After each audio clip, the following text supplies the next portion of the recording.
Welcome to my channel people. Author link will be on description, make sure to check it. Midoriya Izuku's life wasn't easy. The world told him he should give up, that it was a dumb dream, but he never lost hope. One day by mere accident he found something lost in time inside of a cave that would change his life, and at the same time, it would give the world a ray of light that will never falter, an image of never-ending will. A symbol of hope. All men are not created equal. To Izuku Midoriya that was the harsh reality, being diagnosed as quirkless at the young age of 4 and instantly becoming the target for everyone that was blessed with one. And now here he was, 6 years old and running from his attackers. Why was he being attacked? Easy. He again put himself between another kid and his bullies, successfully saving the poor kid but unsuccessfully trying to calm the bullies. Come back here, Deku, an ashen blonde shouted while popping small explosions from his hands. I can see him, Bakugo, he won't escape. Another kid with long fingers shouted, need to hide, need to hide. Izuku's mind was running at 100 miles per hour. Why do I keep putting myself in these situations? He couldn't help it really, but every time he saw those kinds of situations his body just moved. He was sure that he was going to get lost. He has never been that deep in the forest, but at the same time, he knew that if he slowed down even a little, the other kids will catch him and hurt him again. He still didn't understand why his childhood friend simply started hating him. He didn't do anything, for God's sake. He was so involved in his thoughts that he almost crashed against the side of a small mountain. His eyes widened, he could hear them getting close. He looked around and started running to his right. Izuku was sure that he won't escape another beating. His eyes were starting to water when he found a miracle. There is a small cave there. An entrance to the mountain. Without thinking he crouched and dove into the cave, regretting it 2 seconds later when he was suddenly sliding deep into the mountain. He screamed all the way down and dropped with a big oomph. Note for future escaping. Don't dive into caves that I don't know, Izuku said, groaning while rubbing his butt. His eyes widened, realizing the predicament he was into. I'm lost in a cave that goes inside of a mountain, muttered Izuku with his eyes watering. He started walking through the cave that was lighted by a makeshift torch he made. Thanks mom for those camping classes, even if they meant getting more bullied, he thought. After a few minutes, there was another thought on his mind, there should be an exit. An hour later he was crouched down on the floor openly crying. Now, I want to see my mommy again, I want to go home, I want to watch more videos of All Might. Tears rolled from his eyes, his small mind finally feeling the weight of his situation. In his mind everything that took him to that point was flashing, his situation being quirkless, his love for heroes, his traitorous body that moved on his own, and finally Katsuki Bakugo. Why does he bully me? I don't bother him, I'm just trying to be a hero. His mind thinking seriously for the first time about that situation. He's not my friend, for some reason he hates me, even if I just try to live my life. He targets me for no reason, he cried softly. Minutes passed quickly and the poor child finally runs out of tears. I just want to go home, I don't want to make mom sad. I just want to be a hero. Those words steeled his resolve. I can't stay here crying if I'm going to be a hero. I have to stop crying and keep moving. There must be an exit to this place. He started walking again, renewed vigor on his steps, but when he walked for another hour that new resolve started to fade again. After all, he was just a small child. Suddenly heavens must have decided that he earned a break, because out of nowhere torches started lit up on a corridor to his right. What? He stuttered. Wait, if there is fire here, maybe someone is on the end of this corridor. Maybe I could get help. Or maybe this is a villain hideout. His initial happiness was suddenly replaced for fear. Steeling his nerves, he decided to follow the corridor slowly and quiet in case he needs to turn back and run to hide in the darkness. He walked slowly through the corridor, using all his senses in case he needed to retreat and hide, but the more he walked in, the more he noticed that the corridor seemed unused for a long time, even if the torches lit up suddenly. Finally, after a while walking, he reached what seemed to be a big room that had a lot of other tunnel entrances or exits. Looking around in every tunnel trying to decide what his next step should be, his eyes widened at his discovery, a room. Izuku shouted in happiness. Inside the tunnel was a literal room. In the middle was a table with chairs. Around the cave were bookshelves full of old books and scrolls. On the far end of the room was a desk with a smaller torch on one of its corners. What made Izuku really happy was that on the table in the middle of the room was a map, yes. Getting close to the map, his eyes widened. It seemed that the big room with all the entrances was in the middle of the mountain, and every tunnel had an exit in different parts of the mountain. So if I take this tunnel, I'll find an exit that is around 25 minutes away from home. Izuku took the map and started running to the exit, but something inside his head made him stop and turn to look at the books and scrolls on the shelves. I just want to know what this place is. A little investigation won't hurt anyone. And that he did. He looked through the scrolls on the desk for a while when something caught his attention: ninjas. If he understood right, apparently he was on a hidden military base for ninjas, and this base belonged to a village called Konoha, the leaf-hidden village on the Land of Fire. He kept reading through what seemed war records. Apparently ninja nations were having a large-scale war against each other. A war between ninjas, Izuku said with stars on his eyes. He kept looking through documents, not understanding a lot of things, but a name kept popping out in almost every scroll he read: Namikaze Minato. All these scrolls are directed to him. Maybe he was a general or something. His eyes moved from the desk to the bookshelves. He knew he would be in trouble if he doesn't go home right now, but something in his gut told him to check for more information. He stood in front of a bookshelf reading the titles of the books. When one caught his eye, it reads, Book to Understand Chakra Better and Perform Better Ninjutsu, Volume Number 1 of 14 inches. He chuckled at the large and weird name. Opening the book, his eyes widened again. Written by Namikaze Minato. He whispered. He found a handwritten book made by a man who was really important in the war. Izuku started reading the book and felt something he hasn't felt in a long time: hope. It seemed that this chakra the book was talking about was something every human had. And if one is capable to manifest it and mold it, it could be used to perform amazing techniques.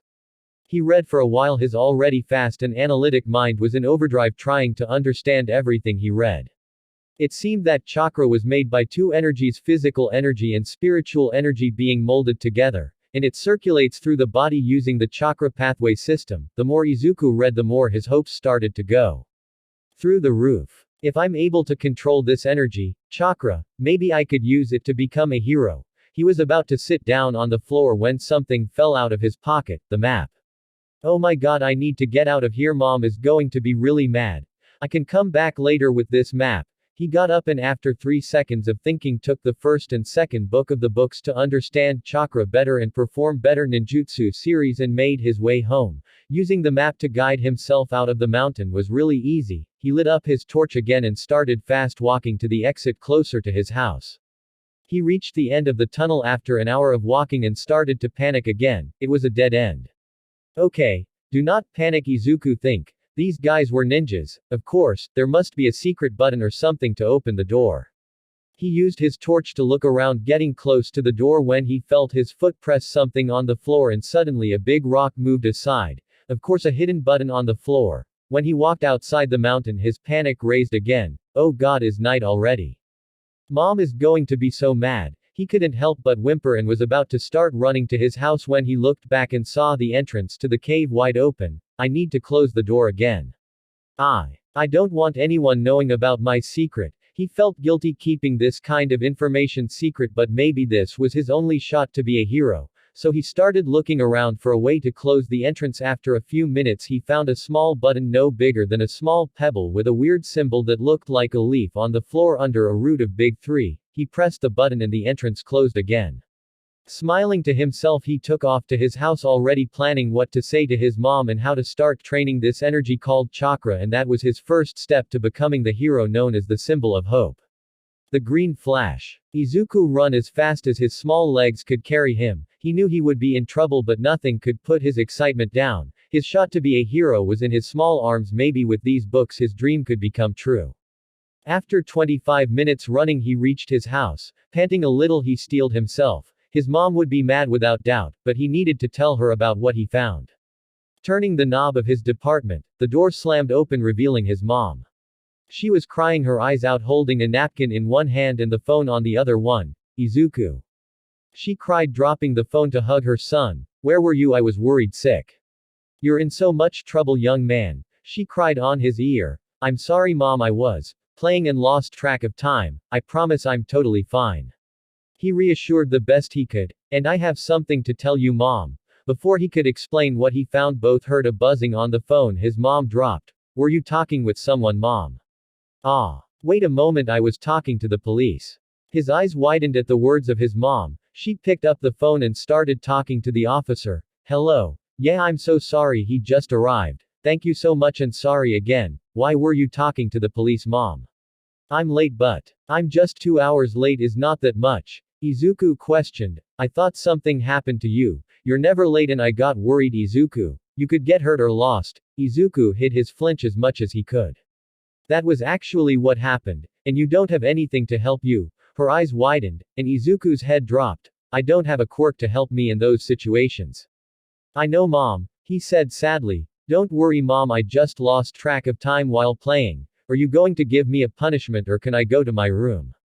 Inko's eyes started to water. I'm sorry, Izu. I'm not going to punish you this time, but please don't do it again. She sighed. Dinner is ready, you can eat before you go to your. I'm not hungry, mom. Saying that, Izuku walked to his room, leaving a teary-eyed Inko at the entrance of their home, who didn't notice the two books in her son's arms. Closing the door to his room, Izuku put his back on the door. He knew his mom was just worried about him. It's normal after all, but saying that he was in more danger than everyone for not having a quirk hurt him, even if she isn't completely wrong. He took a deep breath, went to his desk, put the books on the table, and slapped his cheeks. He needed to focus. Maybe if he can control what is on the books, his mom would never have to be worried for him again. Stealing his resolve, he opened the book to understand chakra better and perform better, ninjutsu volume number 1 in one of his own notebooks, and started to study. It's been 2 days since the chaotic day on the mountain, discovering the books and his new resolve to become a hero. And Izuku wasn't having a good time. He already read the books and made way more notes than needed, but he couldn't tap on the chakra. Come on, what am I doing wrong? Izuku muttered. Okay, I think I have enough stamina for my age. After all, running from the other kids really gave me a lot of it. I think that's something I have to thank Bakugo for. That was another thing he was working on, finally stopping calling Bakugo his old nickname for him. And no matter how much I meditate, I can't seem to tap on the spiritual energy. Maybe I can't do this, maybe everyone is right and I'm only a Deku. His resolve was breaking. After all, he was just a small bullied child, and almost everyone he knew said that he was worthless and that he couldn't become a hero. Izuku dropped to the floor of his room. He was giving up. No matter how he tried, he was getting frustrated. Nothing was working. He let himself lean completely on the floor. And now he was looking at his ceiling, a single poster of All Might with the quote, "You can do it. I believe in you." In his child's mind, it was like his favorite hero was talking to him. Like saying, "Don't give up, kid." And that again steeled his resolve. Izuku took a deep breath and sit up again. He will try again, over and over again. He would not give up when something literally appeared in front of him and gave him hope. Okay, let's try again, Izuku told himself. Repeating on his head all the steps to enter in a meditative state he researched on the internet. Taking a deep breath, he started to clear his mind. After a while, Izuku's mind entered a deep meditative state and he could picture himself floating in a white ocean of nothingness, and started again to reach for the energies he needed to activate his chakra. He almost instantly tapped the physical energy, already getting accustomed to the feeling of that energy. In his mind, the energy turned into a green sphere and he took it in his hand.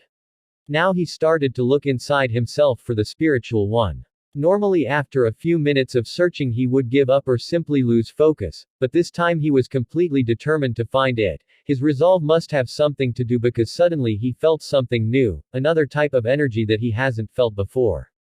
Trying to not lose focus or get too excited, he started reaching for that new feeling. At first hand, he could tell that it was really different from the physical energy. The physical energy was wild and energetic. This felt warm was the only way his mind could describe it, like something he craved for. Finally, he saw it, a big red energy on a part of his mind. That must be it. He couldn't help but grin. His dreams will become a reality. He extended his arm only for it to not reach the energy, and unlike the physical energy, it wouldn't go to his hand. Come on, come here, he shouted in his mind. Just a little bit more. I'm so close. He could feel himself lose focus. No, I can't lose focus now that I'm so close. I'm not going to give up. I'm going to prove everyone that doubted me wrong. I'll become a hero that saves everyone with a smile, and nothing will stop me. Every doubt, every thought that weighed him down was vanishing from his mind. Finally, his soul was soaring with true happiness and hope. Yeah, I'll become that, a symbol of hope for everyone. Suddenly his hand touched the warm energy and turned into a sphere of red light on his hand. He looked at it smiling. And no one will stop me, he whispered to himself, using his hands to merge both spheres of energy to become what he needed to make that dream come true. Izuku gasped and suddenly he was again in his room out of his meditative state. What happened? He said looking around. His eyes widened when he focused again. I did it, he whispered. But did he? He shook his head. No more doubts, he thought. Standing up he focused and suppressed a scream when he felt it. He felt the chakra running through his body. Focusing again he tapped his new energy, his chakra, and focused it on his hand only to squeal a bit when he saw the blue energy surrounding it. Finally, he let the tears fall from his eyes. He made it. After all this time he really made it. I need to train my chakra. He giggled a little after thinking that. I need to master it and train more than everyone. And I need to get the next 12 volumes of Minato's books. His mind halted a bit. Namikaze Minato, I don't know who you were or what happened to you. But thanks for helping me to achieve my dreams. I know I still have a long way to go, but thanks to you and your books I know I can do it. Thank you so much, Sensei, whispered Izuku with a little smile. Far away in a mountain lost to the man, someone felt a spike of chakra suddenly appear. It's been centuries since someone awakened its chakra. When the hidden villages fell and the new era started, the ninjas slowly disappeared from the earth, and the final nail of the era of the ninjas was when the quirk started to manifest on the world. So a new shinobi has born. This will be really interesting, croaked a small figure. The next week was crazy for Izuku. He stood most of his time in his room practicing with his chakra. Thankfully volume number 2 of Minato Sensei books had a few techniques to start to practice molding his chakra. He fell to the floor again for the 50th time after trying to walk on the wall of his room. When he learned that ninjas could do that and that it was a great way to practice, he decided that he would master that first. And as everything related to chakra it was more difficult to do than it is read on paper. He groaned and panted lightly and understood that he needed to take a little break to recover his chakra. He didn't want to repeat what happened the day after he could project his chakra. He shuddered at the memory. I need more physical training to make my chakra reserves bigger. Maybe I could run a bit and make some calisthenics, he muttered to himself. I need to go to the cave again, but that will take time and I don't think my mom will be happy with me if I take a lot of time. He really wanted to share his secret with his mom, but to do that he needed to show her what he could do. That was the main reason to try so hard to walk on the walls. He needed to prove to his mom that he had what is needed to become a hero, and that level of chakra control was only the first steps. He kept lying down for half an hour before trying again. He understood that he needed to keep the flow of chakra steady, but at the same time he was scared to make a hole on the wall if he put a lot of chakra on his feet, so he was trying to put the exact amount of chakra little by little, even if that meant fall to the floor over and over again. Okay, last time I felt my foot grab to the wall, so I think I'm getting close to the right amount of chakra needed. He focused the chakra on his feet again, putting a little more this time, and put his right foot on the wall, grinning wildly when he felt it secure on the wall. Now the next foot, Izuku thought with a little worry. He closed his eyes and jumped a little to put his left foot on the wall. He waited for the pain on his back, but it never came. Slowly he opened his eyes and saw the ceiling. Slowly but surely he took another step and then another, and suddenly, he was walking on the ceiling. I did it! He shouted with happiness, only to hear a loud noise outside, and a few seconds later his mom opened the door and looked at him with wide eyes. Izuku. She stuttered. Hey mom, I need to talk to you about something, Izuku said, still on the ceiling with a wide toothy grin. Inko Midoriya was concerned for her son. After that night he came back late. She hardly sees him out of his room, he just comes out to eat and take baths. She understood that maybe he was a little mad at her, after what she said when he came back. But who could blame her? She was a single mother of a precious bundle of joy that unfortunately didn't have any power to help him get by in this cruel world. Still, she felt bad for what she said a couple of years back. Even if she promised herself that she'll help Izuku in everything he'll do, she couldn't stop from being worried about his lack of quirk. She was washing the dishes when she heard a scream coming from Izuku's room. I did it! She dropped the dish in her hand and ran to see what happened to her son. When she opened the door her eyes widened at the scene. Her son, her beautiful bundle of joy was standing on the ceiling of his room with a wide grin on his face. Izuku was the only thing her mind could say. Hey mom, I need to talk to you about something, her son said, still grinning widely. Her mind rebooted and instantly she got worried. Izuku, what are you? How are you doing that? Get down on this moment. She saw Izuku nod and he slowly walked to the wall and over the wall until he was on the floor. Izuku, are you okay? How did you do that? She said while crouching to hug him. It's something I've been training for mom. I'm using my chakra to keep me on the wall. I have to keep a steady flow or otherwise I would fall. That's why I walked slowly. This is the first time I managed to do it. Izuku kept muttering, so she needed to make him focus again. Wait Izuku, what are you talking about? Chakra, what is that? She was getting worried. Is chakra something dangerous or illegal? Her son smiled and walked her to his desk. Opening a drawer, he took out 2 books and started telling her a story about how he fell inside a mountain, walked through tunnels, found a room that belonged to ninjas, and how they performed a lot of techniques using inner energy called chakra. Her mind was a mess. She simply couldn't believe what her son was saying. It sounded like a story made by a child with an extremely powerful imagination, something that her son was. But at the same time, she saw Izuku walking on the wall and ceiling. Izuku, why you didn't tell me earlier about all of this? She saw her son lose his smile for the first time. Because I wanted to show you that I can do it, mom. That I could become a hero, even without a quirk, and maybe if I show you what I can do, and how much I could do in the future, you would not be scared. For me, because I can't save myself. That broke her heart, and again all the guilt she was carrying came in full force, hurting her heart. Her poor child was still suffering from her words from 4 years ago, and her slip of his lack of quirk a week ago seemed to put more weight on him. Izuku, I want to believe you, but you have to understand all of this is incredible. Even if you already showed me that ability to walk on walls, maybe this is your quirk. And you're just a late bloomer in all that you went through, getting loose on the mountain and everything triggered it. She stopped her rambling when Izuku touched her hand. I don't have a quirk, mom. I accepted that. He suddenly was surrounded by blue energy and Inko's eyes widened again. This is something different. Something that comes from the combination of energy inside me, mom. The blue energy disappeared. I want you to trust me, mom. Please, I know I can be a hero.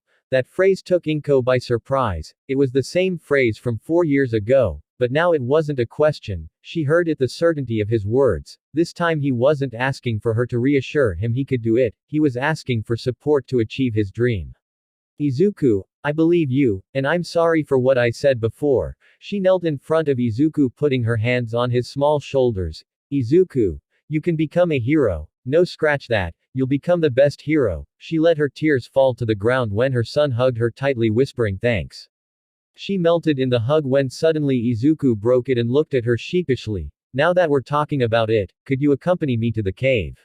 I need to get all the volumes from Minato-sensei. Her son said while scratching the back of his head. Walking through the forest with his mom was going more slowly than he thought, but nothing could affect the happiness he was feeling at the moment. His mom finally believes in him and she is on board to help him in his dream.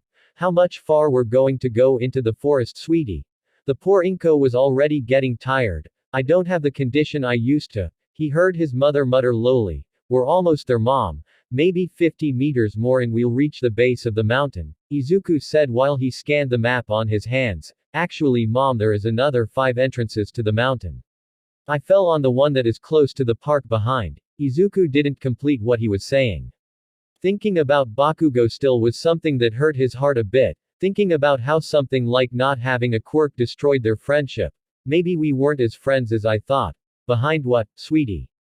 Inko asked with a raised eyebrow. Nothing, mom. Look, we're here. He saw his mom looking weirdly at him. He ignored it and went to find the button under the root of the tree. Look at the wall, mom, this is amazing. He pushed the button and the wall suddenly opened with a hiss.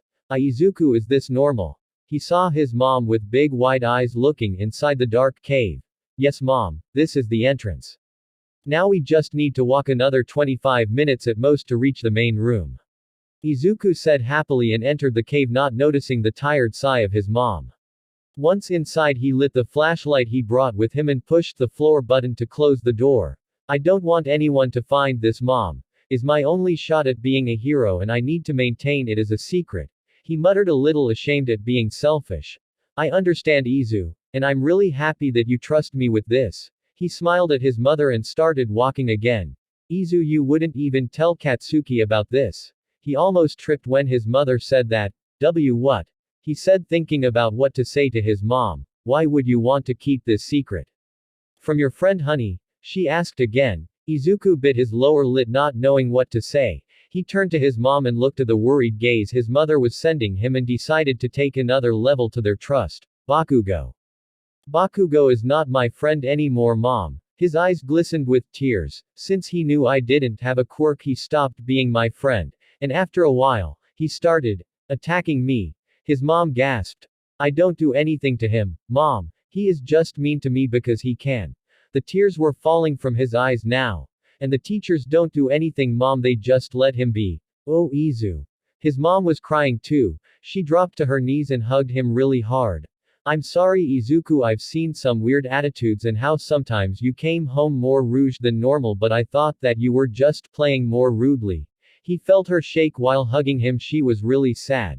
It's okay, mom. I'm alright. He tried to reassure her when she broke the hug and looked intensely at his eyes. Does Katsuki have ever used his quirk on you? He knew it was really serious hearing the tone his mother was using. Yes. He whispered and lifted his shirt to show her the small burn mark on his back. Normally he doesn't, but when I interfere to stop him from hurting other kid, he gets really mad. Oh, Izu, don't worry, I'll talk to Mitsuki. This would not continue happening, I promise. He could see the conviction in his mother tone. Don't make him get in trouble, mom. Izuku whispered. I don't want to get him in trouble, Izu. But he needs to understand that what he is doing is wrong. He is not only hurting you but the other kids too. And I'm going to have a long talk with your teachers. They should not allow that kind of attitude in a kid, for God's sake.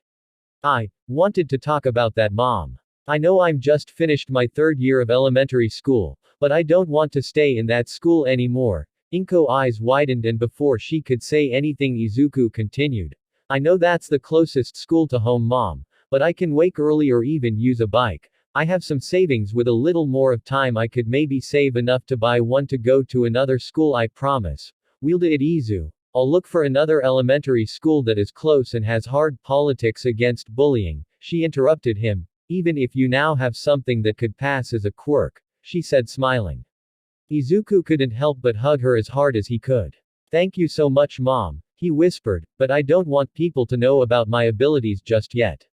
I need to train more and still don't know the limit about what I could possibly achieve with chakra. Okay, Izuku, we'll do it at your own pace. But for now I want you to show me this room you talked about before I go home looking for information for your new school and all the lawsuits I can put on your old school.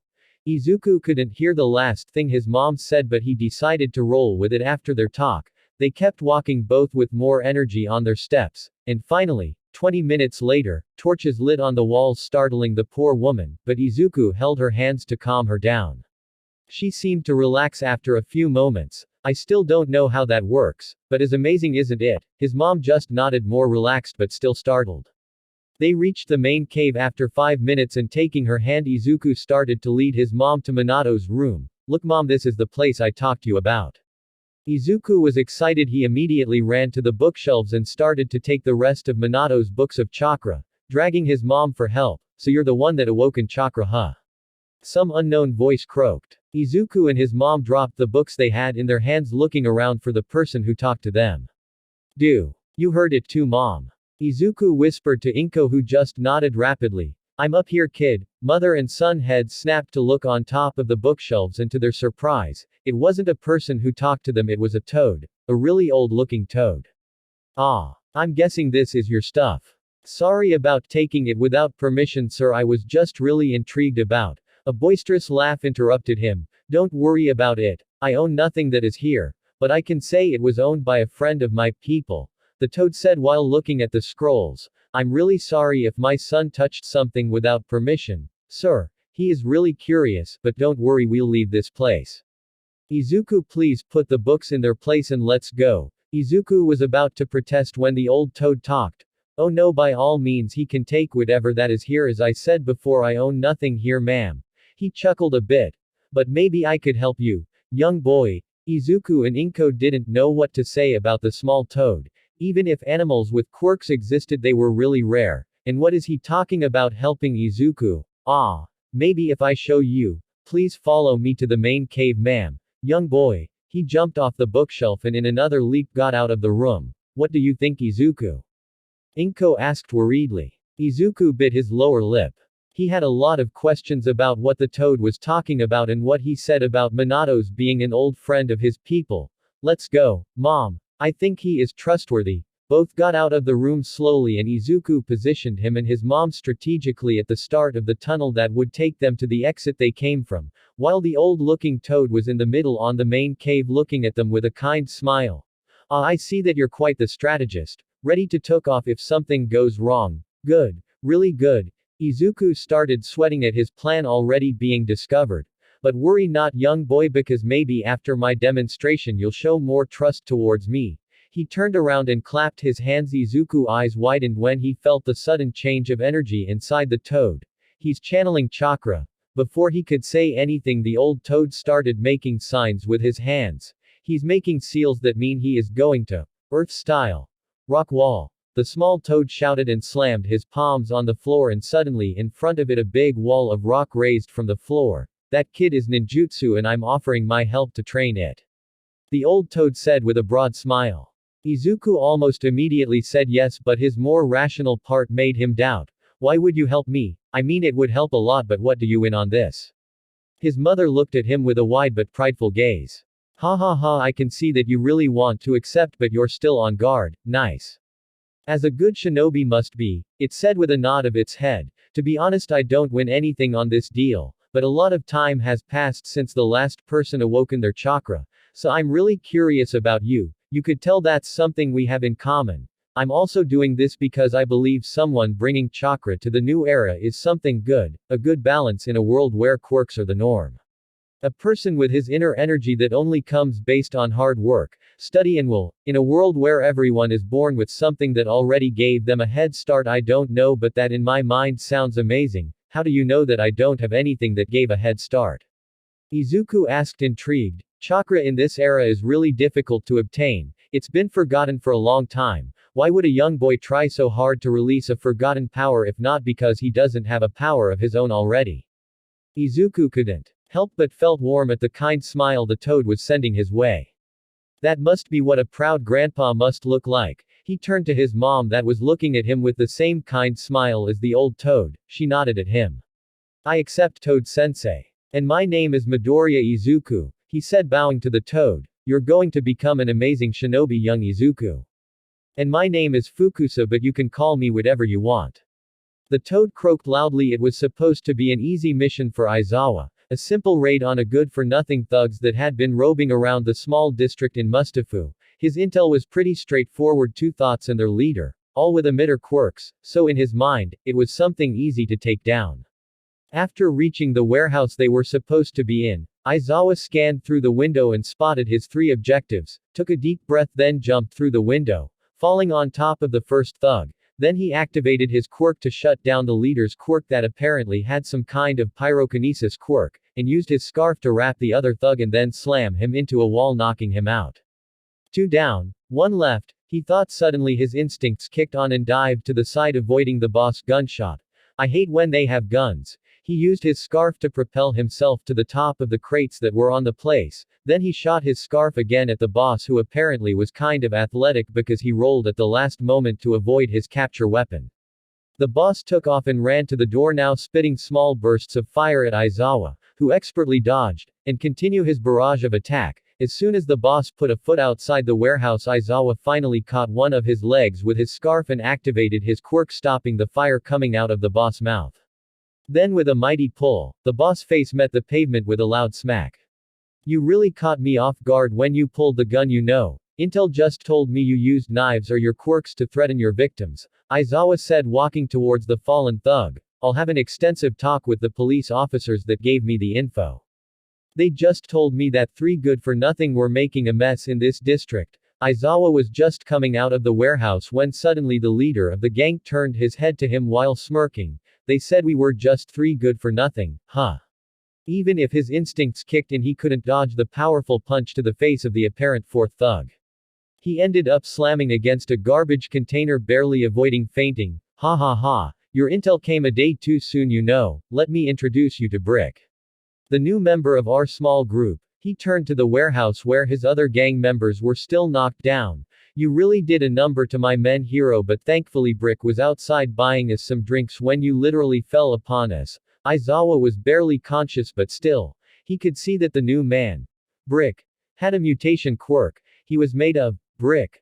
I want to say that they don't care about their villain name anymore, but right now I'm in no position to talk about that. Without they noticing, he pressed the send help button he had hidden in his costume. Well, Brick here is going to take really good care of you, and then he'll take the rest of the gang and take them to our other warehouse. Right, Brick? The stone man just grunted in confirmation. Great. Now I'm going to go to our other warehouse now. Don't take too much time, man, we need to keep the business moving, so you'll leave the dirty work to your lackeys, huh? Aizawa asked, trying to make time for someone to appear. That's one of the benefits of being the leader of the gang. I get to keep my hands away from Hero's blood, he said darkly and took off running, leaving Aizawa with Brick. I suppose that I can't convince you to surrender, right? Brick smiled wickedly and kicked him to the other side of the alley. Aizawa coughed blood. I suppose that's a no. Great, this is how is going to end at the hands of a brick man. I would blame the poor information, but is my own fault for not putting enough attention. Brick took him by the neck of his costume and he just braced himself for the next hit when someone shouted at them. Hey! Aizawa sighed in relief, apparently some hero or policeman was close enough. When he and Brick turned to the end of the alley just to see a teen no more than 14 years old looking at them. Crap! Hey kid! Get away from here!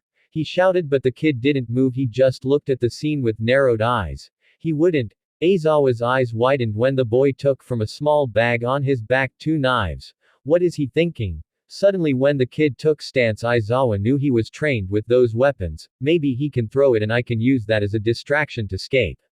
He saw the teen throw one of his knives in a high arc and he could tell the trajectory would end behind Brick, who was laughing at the display. Great, he missed. It happened in a blink of an eye, and Aizawa saw it in slow motion. The knife was falling just behind Brick when the kid appeared from nowhere, taking the knife with one hand and aiming his right leg for a roundhouse kick to the face of the thug. Aizawa's mind was in overdrive. How did he? He is going to hurt himself. Brick is made of brick. To Aizawa's shock, the kid delivered the powerful kick right in the face of the criminal, who went flying against the wall of the building. How powerful was that kick? Hey, are you alright? The kid asked, as if he didn't just kick a thug made of brick against a wall. Even if Aizawa was grateful, he knew he shouldn't applaud what the kid just did. You shouldn't have interfered. You could have put me and yourself in danger, kid. You already looked in danger, sir. I just couldn't turn around as if I didn't see anything. Don't worry, I'll help you to get out of here. The kid was about to help him stand up when Brick lunged at him. Kid, watch out. Aizawa yelled to. Nothing, the kid wasn't there anymore. He felt the ground rumble when Brick fell to the ground after failing to catch the kid. You know, as my friend says, attacking someone from behind isn't manly. Again they turned to the end of the alley where the kid appeared first, and he was reaching for something on the ground. Another knife. His high-speed quirk must work in conjunction with those knives. He used one to attack and left the other one behind in case he needed to retreat. Pretty smart, kid. Don't get too cocky, kid. You'll not leave this place alive. The criminal ran against the kid like a wrecking ball, who pulled more weapons from his small bag. Or those shurikens. Without hesitation he threw both shurikens straight at the face of Brick. That won't work, those will just bounce off him. Suddenly both shurikens clashed against each other and bounced against the joints in the arms of Brick, who screamed in pain. Don't worry, those aren't big enough to cause too much damage. They just immobilized your arms for a bit. When the police take them from you, you'll be fine. If Aizawa could facepalm he would, but he had one arm over his ribs and the other was probably broken. Did he just apologize to a villain? Don't make fun of me, you stupid child. Brick, who previously stopped from the pain, took off running again, aiming to use his body as a wrecking ball against the child, who just scratched his head and leapt high into the air, letting the brute pass under him. Wait, is he standing on the wall? And yeah, he was. This weird kid was standing on the wall like it was the floor. The kid then ran to Aizawa and dropped in front of him, defending him. Your arms are busted, man. Charging like a bull won't work. You either surrender or get out of here. The kid was trying to negotiate with the enraged man who was preparing himself to charge again. He won't leave us alone, kid. You're fast, you should leave me here and save yourself. You've been lucky all this time. Don't risk getting out of luck. Aizawa was being rational here. The kid already make enough time for him. The reinforcements must be a minute or two top away from his position. He can tank a few hits from the bulking man until help arrives. The kid looked at him with wide worried eyes, then looked at the man that was about to start running at them, then turned to Aizawa again. I can stop him, but I already interfered in a hero's fight. I want to be a hero, you know, but if I do it more without permission I could get in a lot of trouble and lose my chance. Don't worry, I would still stop him, but maybe could you please give me permission to save your life? Aizawa could see it in the eyes of the kid. Behind the nervous look he had on his eyes, he would still save him even if it means not getting a chance of being a hero. And he knew that Aizawa was the only one that could keep him from that fate.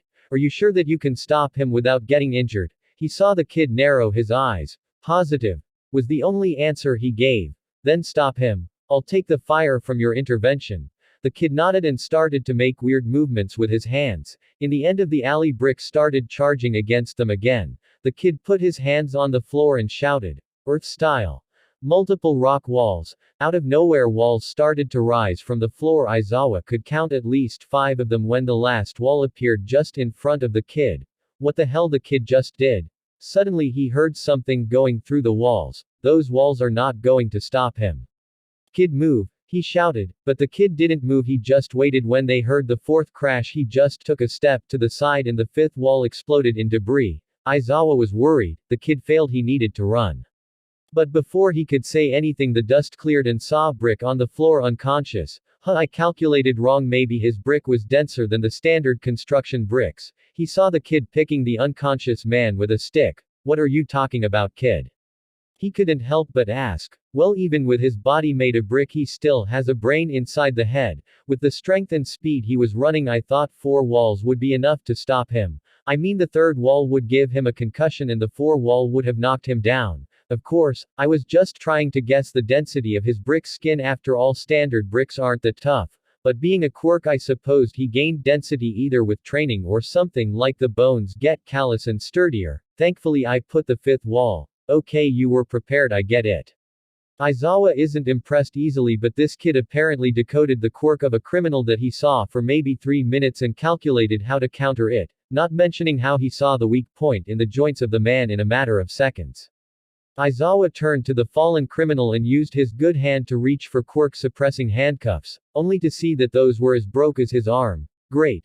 Kid, help must be on its way, you should leave. He showed him the broken handcuffs, and as you can see I can't immobilize him, so if he wakes up you would be in danger again. Ah. Don't worry about it, I can immobilize him. Before Aizawa could ask anything, the kid started to make those weird hand gestures again. Lava style. Ash stone ceiling. Suddenly the kid shot some weird mud-looking liquid from his mouth and covered the criminal except for the head and below his elbows. It could be dangerous if I put more pressure on the shurikens. But don't worry. His arms are still immobilized. The kid said, trying to reassure Aizawa. Don't worry, kid, you did good today. I can assure you that I would be dead if you wouldn't interfere, so they won't be so harsh with you. They could hear the sirens of the police getting closer. Normally I would let you go and forget about all of this, but as you can see. He pointed at the half-destroyed walls and the rock-covered criminal. People will ask questions I can't answer and that would be problematic. Don't worry, I'll vouch for you. Aizawa, for all his rationality, couldn't help but be grateful to the teen. It wasn't a lie that he would be dead if he hadn't interfered. Thank you so much, Eraserhead-san. That make Aizawa raise an eyebrow. How do you know who I am? He asked with narrowed eyes, but the kid didn't seem intimidated at all. Maybe he looked more busted than he thought. It's because of your goggles. At first glance, I didn't know who you were, but now that I'm close, your yellow goggles grabbed my attention, and after watching your scarf and costume it was easy to deduct. You're not as famous as other heroes, but you have some fans on some forums on the internet, including me. The way you deal with the criminals with your scarf and how useful your quirk is amazing. He pulled a notebook out of nowhere. I think I have your entry in this notebook. After a few seconds the kid turned the book around and bowed his head. Could you give me your autograph, please? Aizawa took the book with his good hand, and for the countless time his eyes widened again. What was written on the notebook was amazing and terrifying. The kid deconstructed his quirk at levels that he didn't know were possible. The terrifying part was all the ways the kid wrote to fight against his quirk and counter it, and the amazing part was all the ways to overcome the weaknesses and ways to use his quirk that he hadn't thought before. Eraserhead reinforces are here, shouted Mike, who was followed by a troop of cops. Wait, you took care of everything at the end? Mike shouted, looking at the defeated villain on the floor. No, I didn't, Mike. This kid. Aizawa stopped for a second. Kid, what is your name? Ah, Midoriya Izuku, sir, I'm a big fan. The kid. Izuku said while bowing at him again. Yeah, Midoriya saved me and took care of everything. One cop was about to say something when he cut him. I gave explicit permission to the kid to help me. If he didn't show up, you would be picking just one corpse. Mine. That seemed to shut the policeman. Midoriya, you'll need to accompany us to the police station to give your statement. I need to go to the doctor first, then I'll catch you there. He turned to Mike. Take care of the kid, Mike. He saved my life. Mike saluted. Don't worry, Shota, nothing will happen to the kid in my guard. Aizawa facepalmed when he heard Izuku squeal, saying, I know Eraserhead's name. Midoriya, you'll be fine with Mike. Do you mind if I take this notebook until I reach you at the station? I need something to read while doctors check on me. Ah, of course, but before that, he took the book from Aizawa's hand and presented it to Mike. Could you please give me your autograph? Present. Mike just laughed and signed the notebook without looking at the content. After returning the notebook, both took off to the police station.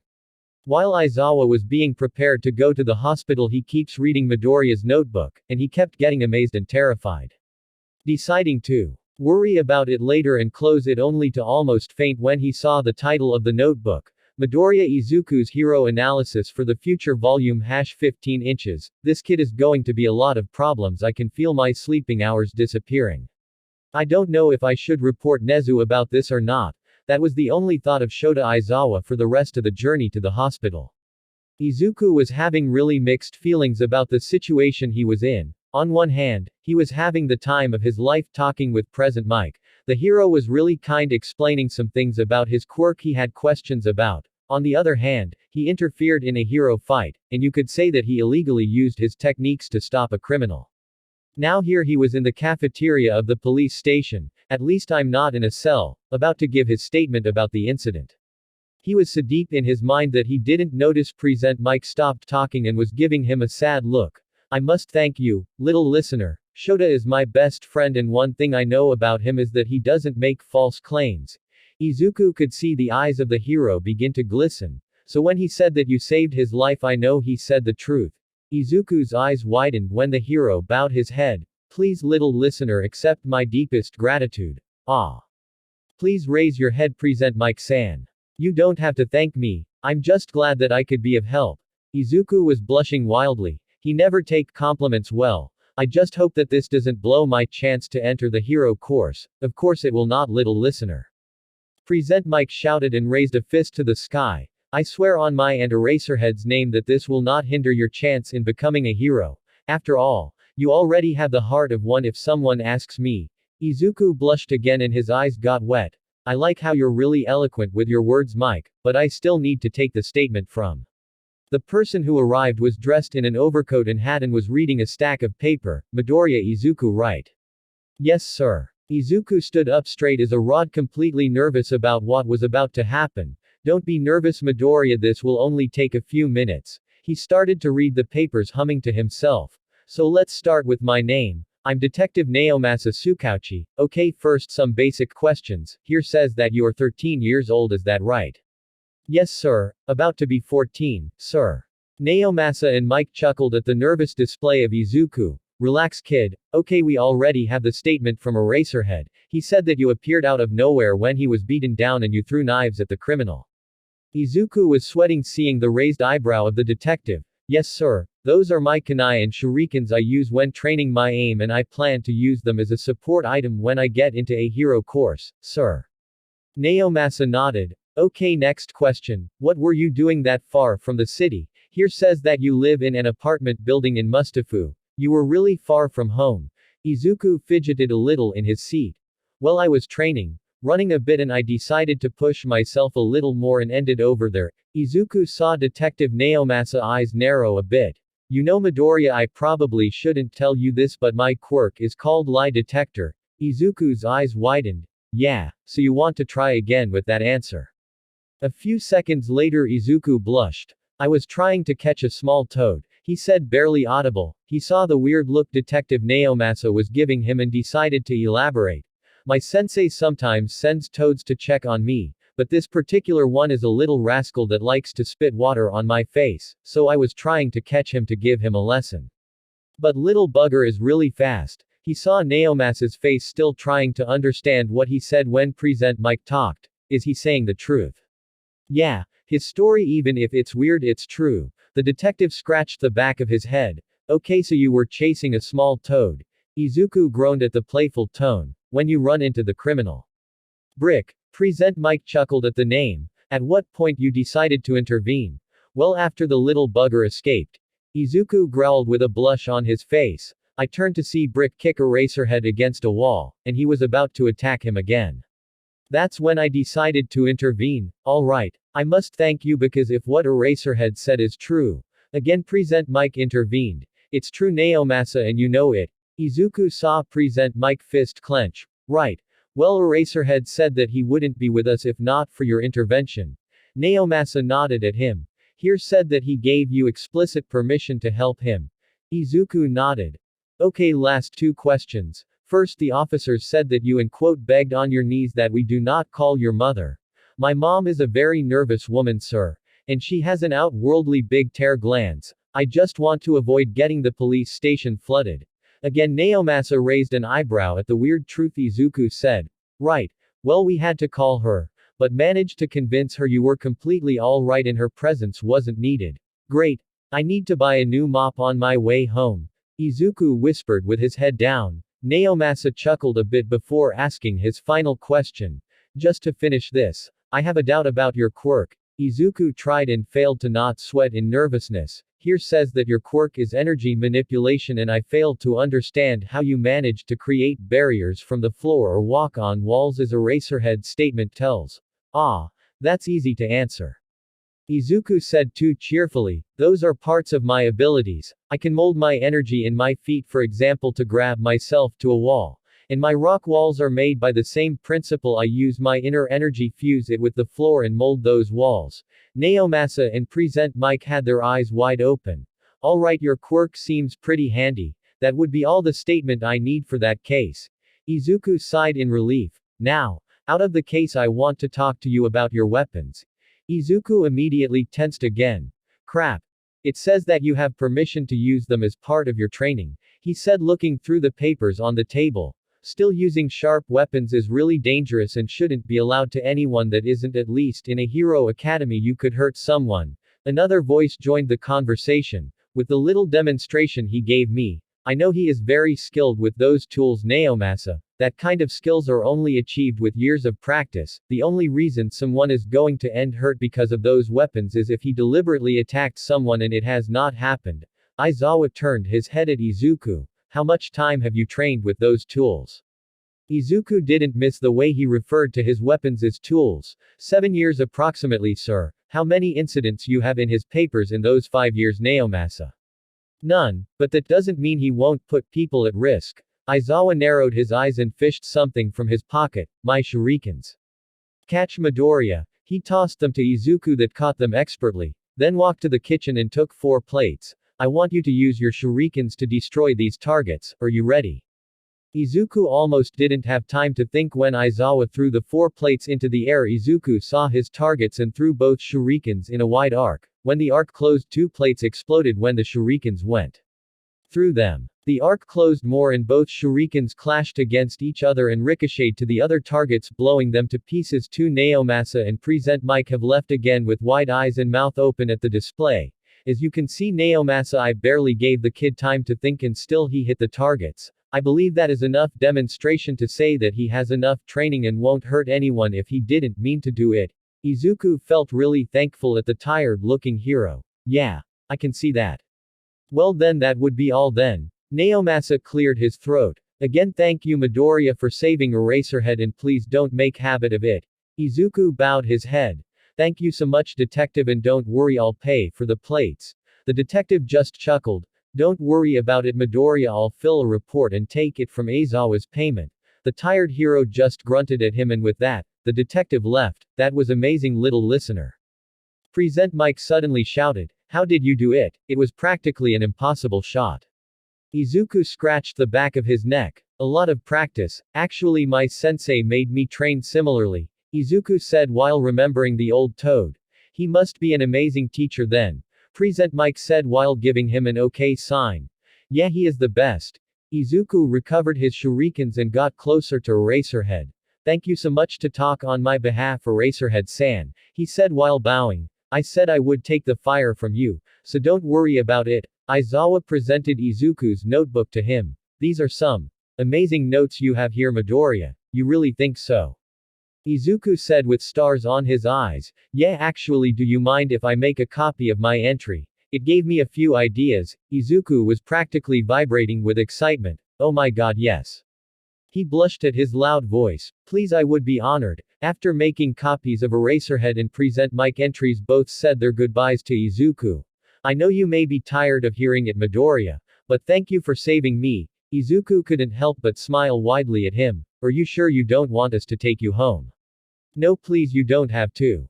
He hugged his notebook. You already made so much for me that I wouldn't want to give you more troubles. Eraserhead nodded at him and used one side of his capture scarf to wrap Mike and the other to pull himself over a building.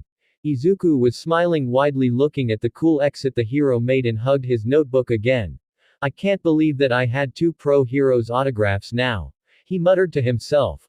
I can't wait to tell mom about this. He looked around checking if anyone was close. When he was sure he was alone he said, Horatian, and disappeared in a green flash from sight a few buildings away. Eraserhead was using a pair of binoculars to watch Midoriya, only to him to blink out of existence. You really feel like a bunch of problems, he said while smirking. So you're telling me that after fighting a villain, getting interrogated by the police, and getting late home, you didn't expect that your mom would be angry?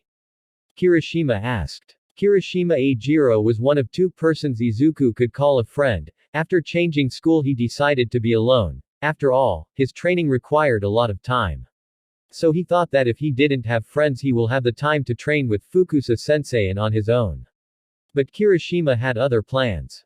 2 days in his new school and apparently Kirishima decided that they would be friends. At first Izuku was reluctant but pretty soon he understood that having Kirishima in his life was not a choice. So he went with the flow, and now here he was 7 years later with the best friend he could have asked for. If you say it like that, it sounds pretty dumb. Kirishima, Izuku complained. Both were walking through the school preparing to go home after classes. It is pretty dumb Midoriya bro. What I don't understand is why the cops didn't call your mom.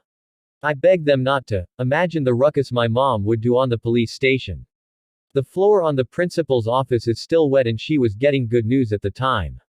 He said waving his arms wildly. Ah, what do my yellow eyes see?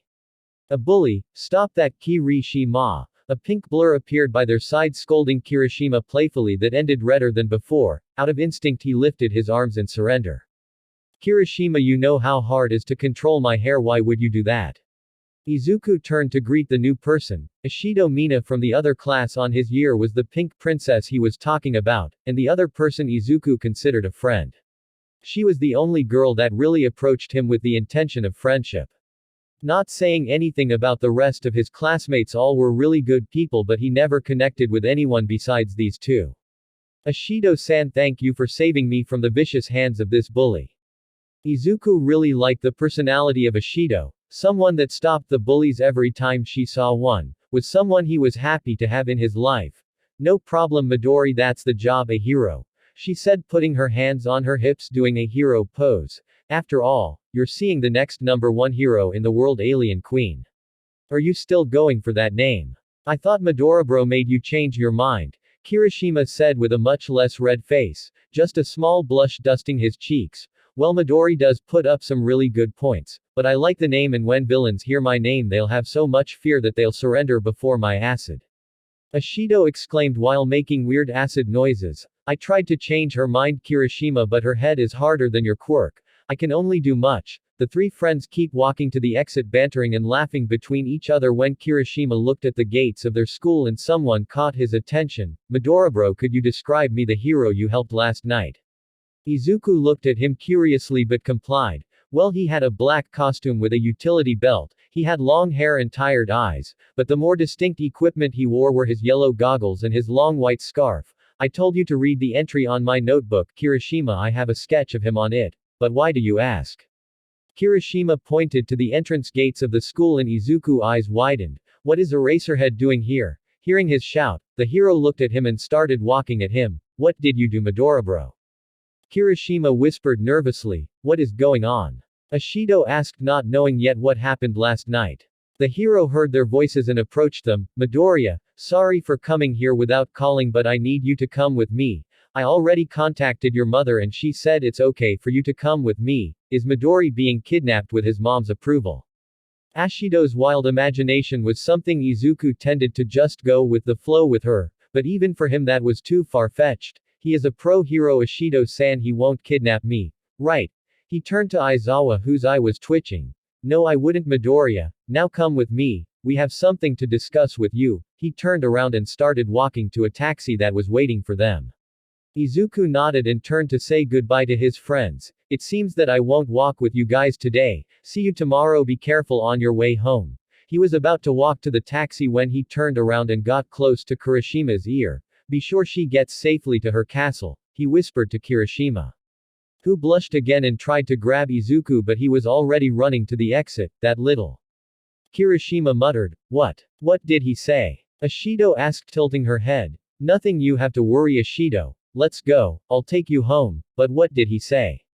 Wait, what were you talking about, him saving a hero? Kirishima smirked. For all her playfulness, Ashido really worried for her friends, and every time they do something stupid she would scold them. I'll tell you while we walk. Let's go. In his mind was just one thought. Revenge, you green traitor. Izuku reached the car and opened the door on the other side from Eraserhead. So where are we going, Eraserhead-san? My boss was really interested in talk with you. We're going to UA. Izuku nodded in understanding. Suddenly something clicked on his mind and his head snapped at Aizawa, looking at him with his eyes wide as plates. We are going to UA. We're going to UA. Izuku shouted. But why? I mean, I already gave my statement to the police and my mom already gave a piece of her mind. Am I in trouble with UA or something? You're not in trouble, Midoriya. Remember that I asked you for a copy of my profile in your notebook. Izuku nodded and then his eyes widened in worry. I'm not in trouble for that, right? I swear it's just a hobby and all the information I gather is from internet post, videos and the few fights I get to catch live.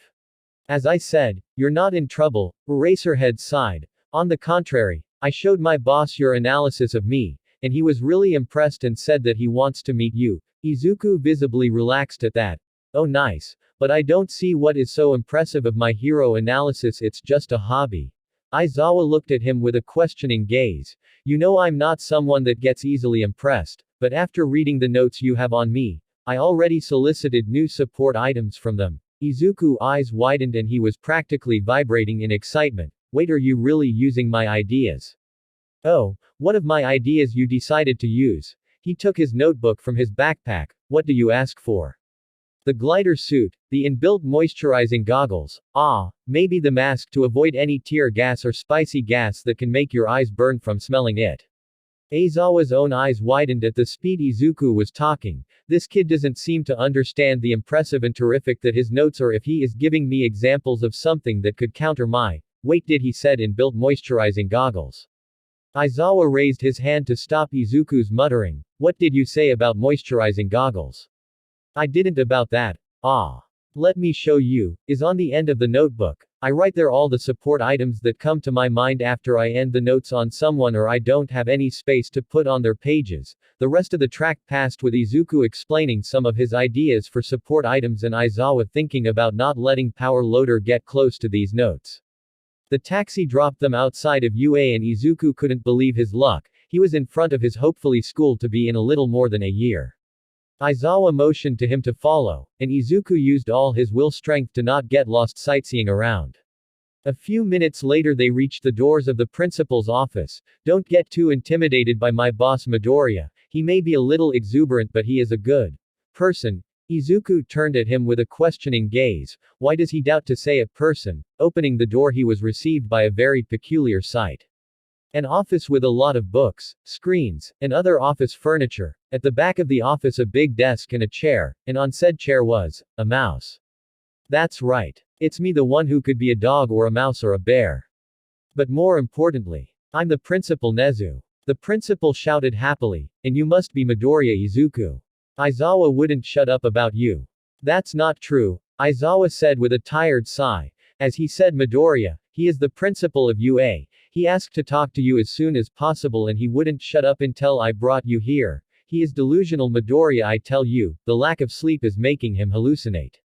Nezu cackled playfully, but putting Aizawa's delusions aside, I really wanted to meet you, the kid that saved a full-fledged professional hero. Aizawa grunted. And the amazing mind that wrote these. Nezu took Eraserhead and present Mike notes of one of his drawers. These notes are really amazing Midoriya. Aw, thank you, sir. Izuku bowed. Don't be so formal, just call me Nezu. The principal's cheery demeanor suddenly became serious. And I wanted to talk with you about how dangerous your notes are. Izuku's eyes snapped open when Nezu said that. I don't understand, Principal Nezu. This notes not only have a lot of ways of help heroes, it seems that you also write a lot of ways to counter them. He took a page of present Mike notes. He only seems to use his quirk for periods of 15 seconds tops, before he needs to take another breath. That gave a span of 2 to 3 seconds before he can use his quirk again. The amplifier he had on his neck seems sturdy but it seems to have a removable plate on the bottom. A good hit there would probably damage it and his power would be reduced at least 30%. The most efficient way to defeat him is using gas. Ammonia, for example, is easy to obtain and would easily block his throat for a while. Nezu stopped reading and looked at Izuku. You understand why I wanted to talk with you now, right? Izuku's eyes were wide and he was completely pale. He never saw his notes as something dangerous before, but now that Principal Nezu read it out loud he understood the severity of his books. I have a lot to learn, isn't it, Fukusa-sensei? I need to move all my notebooks to Minato's cave as soon as possible. Your face tells me that you understand the danger of these notebooks. Yeah.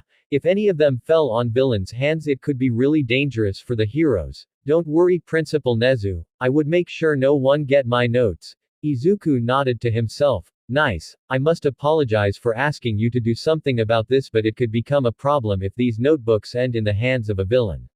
Now with that behind us, I have a few questions for you if you don't mind.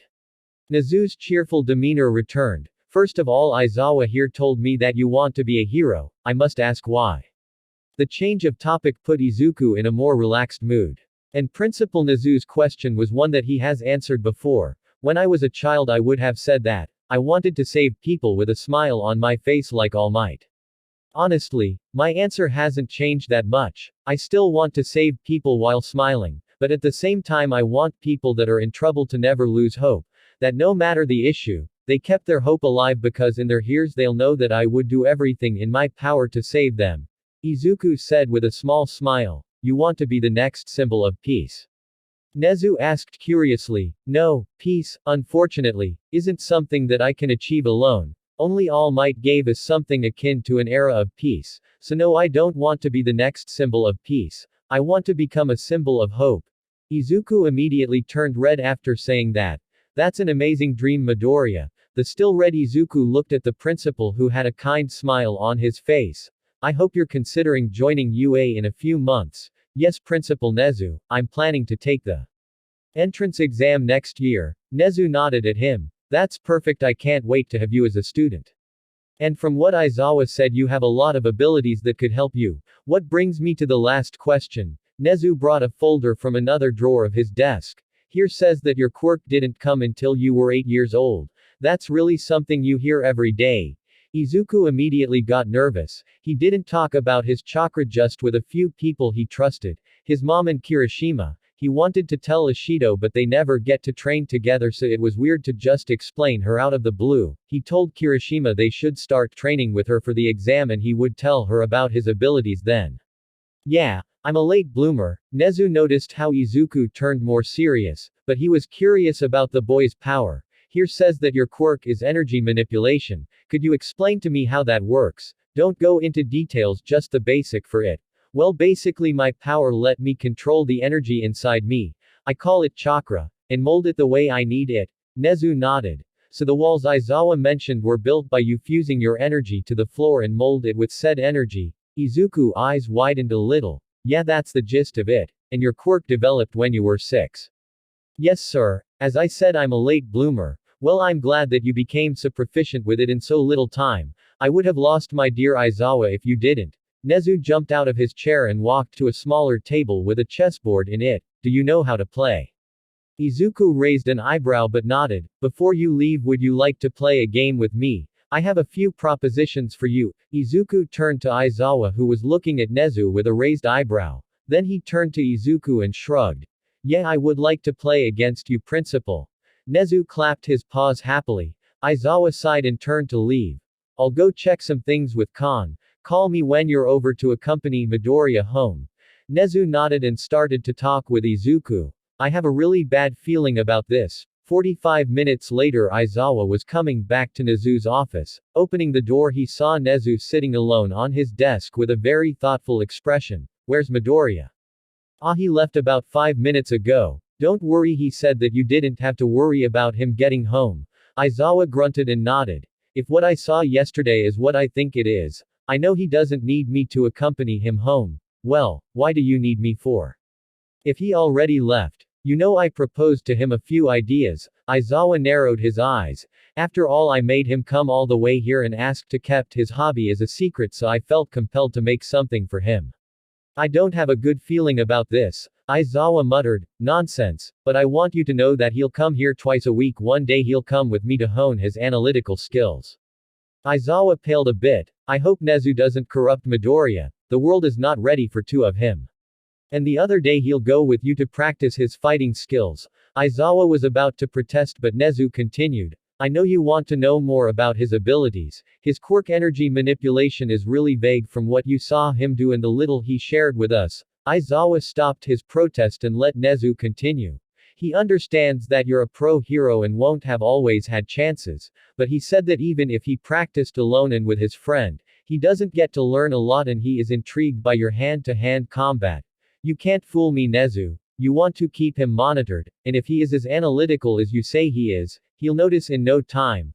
Ah, he already knows. Nezu cackled. But it's a one-time opportunity too, so after think about it he accepted. He seems to trust us a little, so as he said, he took a leap of faith with us, and I won't betray his trust. I may want to observe him and his abilities, but I won't make him say or do anything he doesn't want to.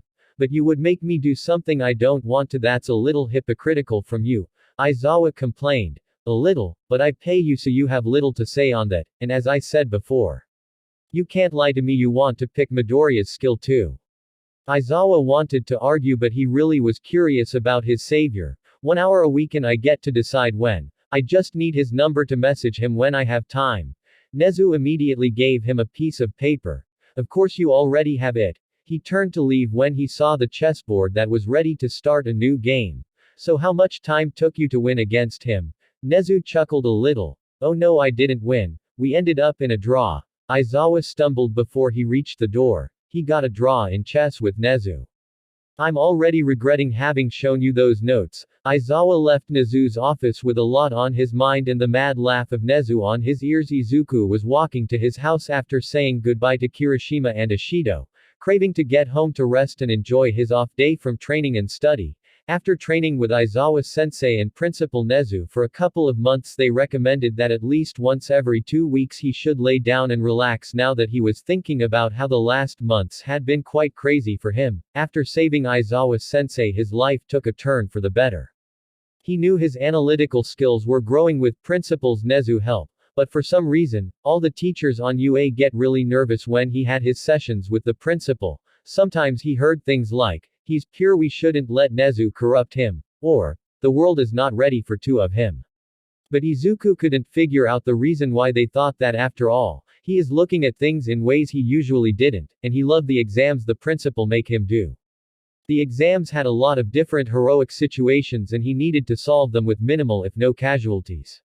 Some of them were really complicated or really dark, and make him take really difficult decisions, but after reading Minato's diaries he understood the cold reality of the battlefield and war. He honestly just prayed to never be in those situations. Now with Aizawa things were rocky. The first session, Izuku thought that the teacher really hated him for making plans of training without his consent, but after their first 2 sessions he understood that the man was just really cranky. Not in a bad way actually, if you put enough attention. It was kind of funny how he treated to hide his emotions under his tired and uninterested face. Talking about Aizawa, he became the third person, not counting his mom, to know about Izuku's abilities.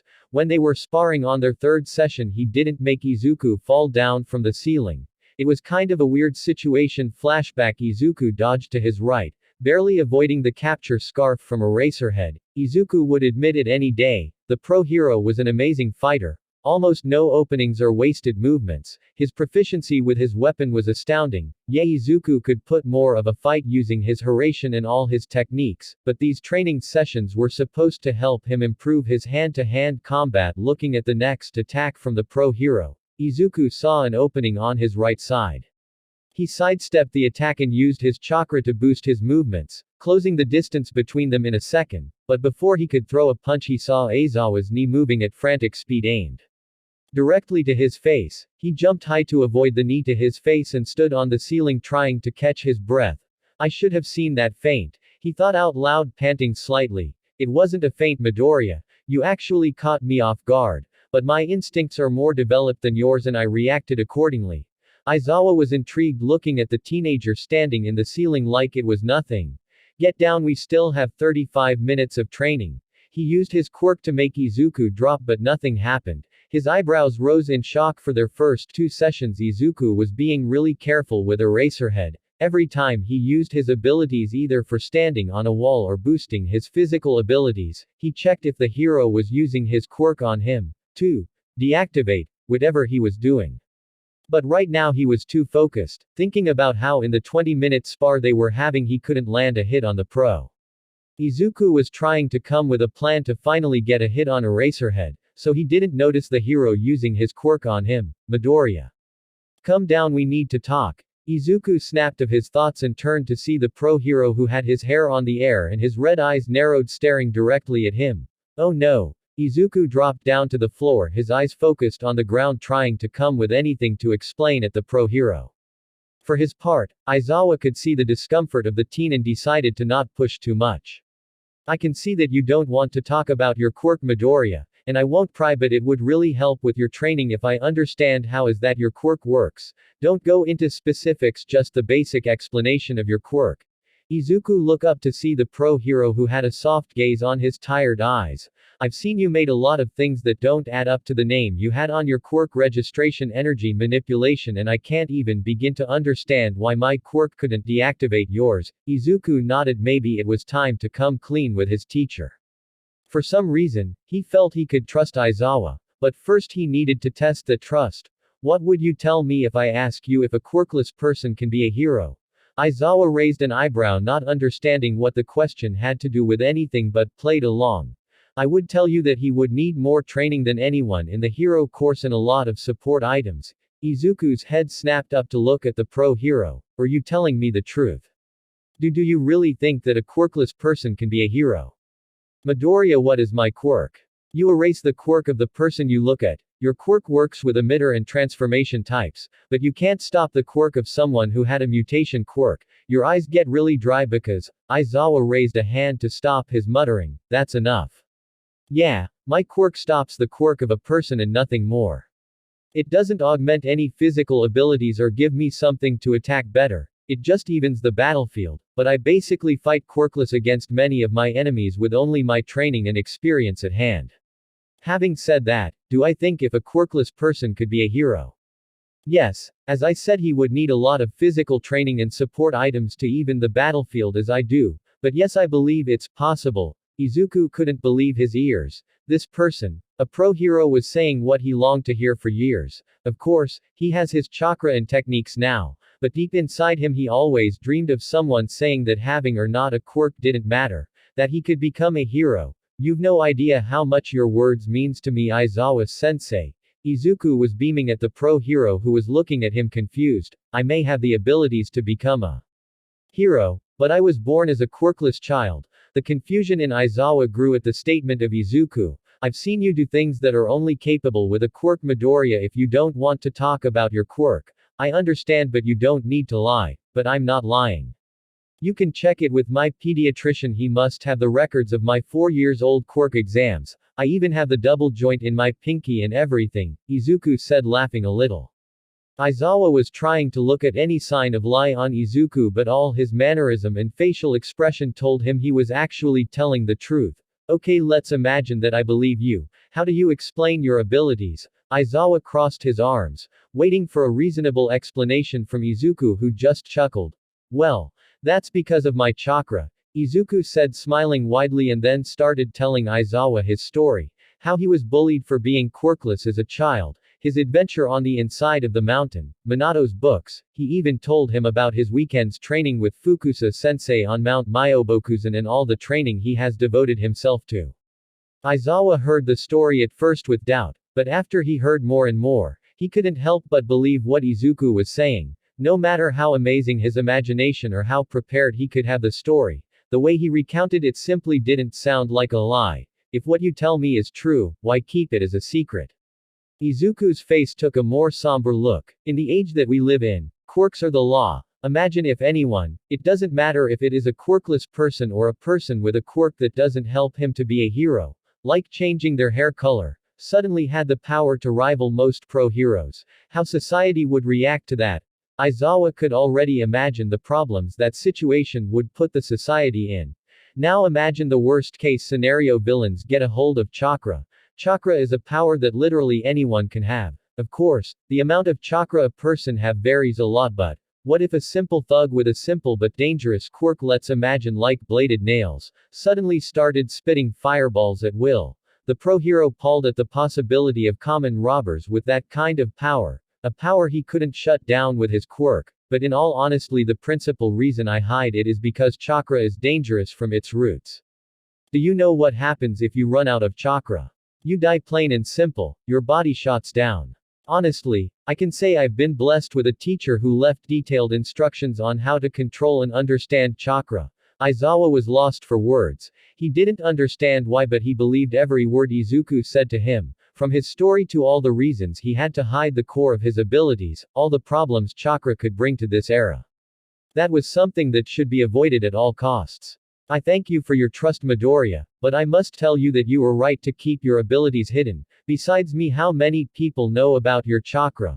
Well, my mom, of course, knows about it, but she was the one who told me the reasons I should keep it hidden. And the other person is my best friend Kirishima Ajiro from my school, but he is very trustworthy, so he won't say anything.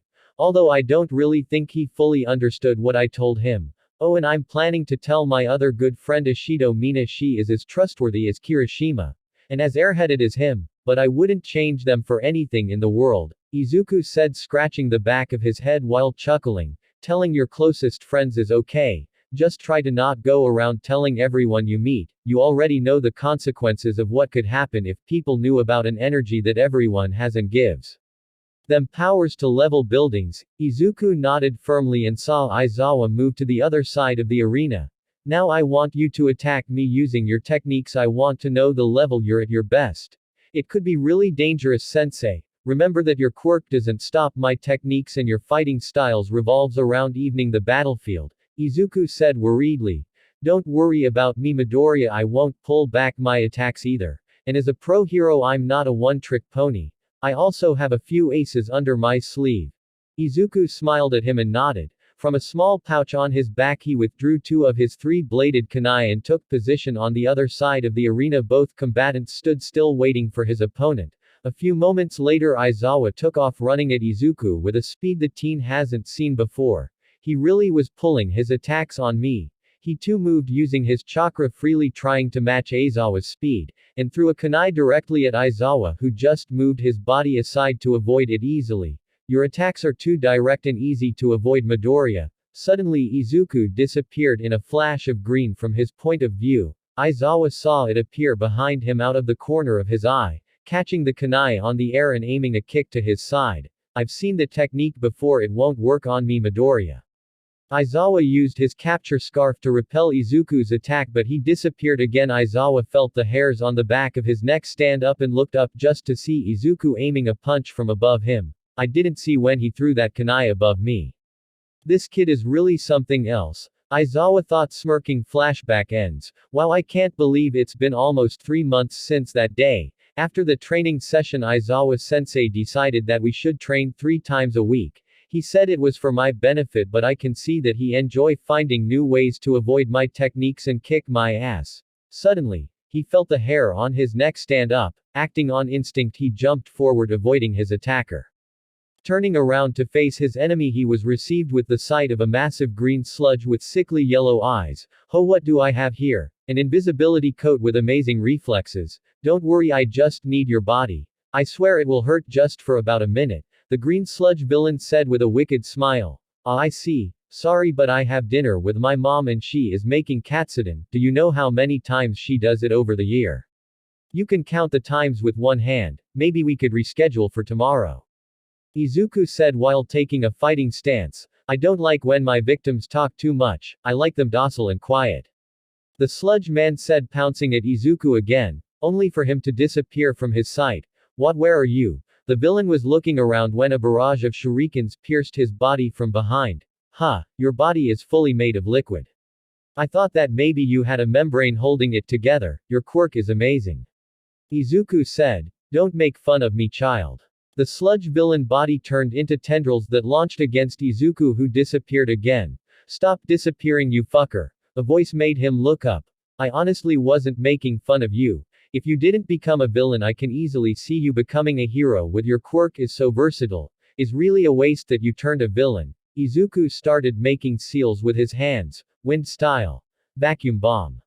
Izuku expelled a massive sphere of air from his mouth directly at the sludge villain. What the? The sludge villain couldn't finish his sentence when he exploded in hundreds of sludge pieces all around the tunnel. Damn it. How am I supposed to collect all that? Ah. I have some sludge on my shoes. Suddenly the sewer lid on the street exploded and Izuku took a fighting stance again when a booming laugh made his eyes widen. Everything, it's fine now. Why? Because I'm here. The mountain of a man appeared from the sewer. Don't worry, young man, I'll take care of. All Might's stance dropped at the sight in front of him. A young man standing in the middle of a tunnel that was covered in sludge. What happened here? Did you do this, young man? All Might. I'm sorry, I didn't know you were chasing him. But he attacked me and according to the law I'm allowed to defend myself. Izuku's mind was crashing down from having his idol in front of him. Ha ha ha, don't worry, young man. I'm not here to punish you for defending yourself. I'm actually impressed. This villain was a crafty one. Izuku was using all his will to no scream in joy like a little kid. All Might was impressed by him. Oh, thank you so much, All Might. Wait a second. Izuku started rummaging through his backpack. Could you sign this, please? He said, offering his notebook and bowing deeply. With practice ease, All Might signed Izuku's notebook while the poor boy was trying to not faint. There it is, young man. Now if you excuse me, I have to found something to put the villain in before I took it to the police station. All Might was looking around for a container when Izuku talked again. What about those water bottles? Izuku said while pointing at the bag on All Might's hand. Nice thinking, young man. All Might poured the water on the street and crouched to start filling the bottle with sludge. Ah, please let me help you. Izuku crouched and started to help his idol. A few minutes later the task was over and All Might closed the bottle cap. Thank you, young man, for your assistance. I need to go and leave this criminal in the police station before I keep patrolling. Remember, crime never sleeps. All Might turned around with a booming laugh and was about to leave when Izuku stopped him. Wait, All Might, that bottle doesn't seem too secure. Please let me at least make sure he doesn't have any chance to escape. Izuku pulled a small scroll from his back pouch and wrapped the bottle with it, then pulled a paper tag with the word seal written on it. He put the paper on the bottle and whispered, "Seal." The scroll paper seemed to wrap more tightly on the bottle. Here it is. When you have the seal ready for him, just remove the paper tag and the paper will unwrap itself. Izuku said cheerfully. All Might, who saw what Izuku did in silence, was surprised. Whatever this kid did really secured the bottle. Now I don't have to hurry to the police station. His quirk really is a weird one. He somehow defeated the villain, blowing him to pieces, and now he sealed the bottle like this. And again, I have to thank you for your help, young man. Before I leave, I have a question. What do you plan to do in the future? Izuku eyes widened at the question, but his mouth practically talked by itself. I want to be a hero like you, All Might. All Might grinned more widely at him. I can't wait to call you a colleague, young man. Keep the amazing work. With that, All Might jumped through the air, disappearing in the distance. All Might called me a colleague. Well, a future colleague. Izuku turned serious and started looking around. After verifying that no one was around, he jumped in the air, screaming in happiness. Yes, yes, yes. He dropped to the floor and ran to pick up his shurikens. Those things don't grow on three. And then used Hiraishin to get home quickly. He normally enjoyed walking, but today he had to talk to his mom as soon as possible. Is not every day that the #1 hero gives you his autograph. Thank you for your work and call you a future colleague. That was the first time the actual symbol of peace met the future symbol of hope. It was finally the day of the entrance exam, and Izuku was getting more excited by the minute. He double-checked everything he needed, and finally, being satisfied with himself, he walked to the door. Izuku, he turned to see his mother looking at him with a warm smile. Don't outshine everyone too much. Izuku couldn't help but blush at that. The confidence his mom had in him always made him wants to strive further. I'll see what I can do, Mom. He left his house, leaving his mom chuckling behind him. The travel to the school was silent, and Izuku was happy about that. He knew he had to excel in his entrance exam. Aizawa-sensei made pretty clear that he won't give him any special treatment or extra points for being his hand-to-hand teacher. Moreover, he said that he would grade him harsher than anyone. To what Izuku couldn't help but chuckle. What a weird form to say you have faith in someone. Izuku walked the already familiar route from the station to UA, and after a few minutes he stood in front of the massive school. He has been coming to the school for the last 12 to 13 months, so he shouldn't feel any different, but he couldn't help it. This time was the real deal. This time he was taking the first step to achieve his dreams. He walked slowly, trying to steady his fast-beating heart when he felt something shift in the air. Deku, someone whispered, growled at Izuku, who immediately recognized the person. After all these years, there's only one person that would keep that name. Bakugo Katsuki. Izuku said in an even if not cold tone that seemed to tick the explosive blonde. What are you doing here? You shouldn't be here, Bakugo growled, and Izuku raised an eyebrow at the tone. It was weird for him to hear Bakugo scream at every moment. What I'm doing here is none of your business, Bakugo. Izuku noticed that every time he used his name, Bakugo seemed to flinch a little. Maybe I'm looking too much into things. What did you say, Deku? Izuku noticed that Bakugo was starting to lose composure. If the aggressive stance he took was any indicator, you want to start something here. When we are practically at the UA doors. Are you that desperate to lose your chance to enter the school? Izuku said, moving his left foot forward, preparing for an attack. He wasn't sure if Bakugo was that crazy, but he hadn't seen him in 9 years. Maybe he is more violent than before. Bakugo seemed to think about what Izuku said because he broke his aggressive stance and put his hands on his pant pockets. Don't get in my way, Deku, or I'll kill you. He growled at him and started walking to the doors, never breaking eye contact with Izuku, who still had his cold gaze focused on him. I'm glad to see you again, Bakugo, Izuku whispered sarcastically. Everyone around them could feel the tension of their encounter, and finally, when Bakugo walked through the door, they seemed to calm down. Izuku stood there for a while trying to calm his feelings. He couldn't believe that after all these years looking at Bakugo would make him feel angry. A minute later, when he finally regained his composure, he started walking again. I can't believe that I run into him. What are the odds? I knew that I would encounter him sooner or later. We both dreamed to come here. Well, I'll worry about him later. Now it's time to take this exam head on. Somehow he didn't notice the loose tile on the floor and tripped. You know, all my teachers have told me to stop losing myself in my head because I always end either kissing the ground or crashing against walls. But no, I refused to hear their wisdom and kept overthinking. Wait a moment, this fall is taking forever. Excuse me. A voice said to his left. He turned his head to see a girl with brown hair in a bob cut, rosy cheeks, and a confused face.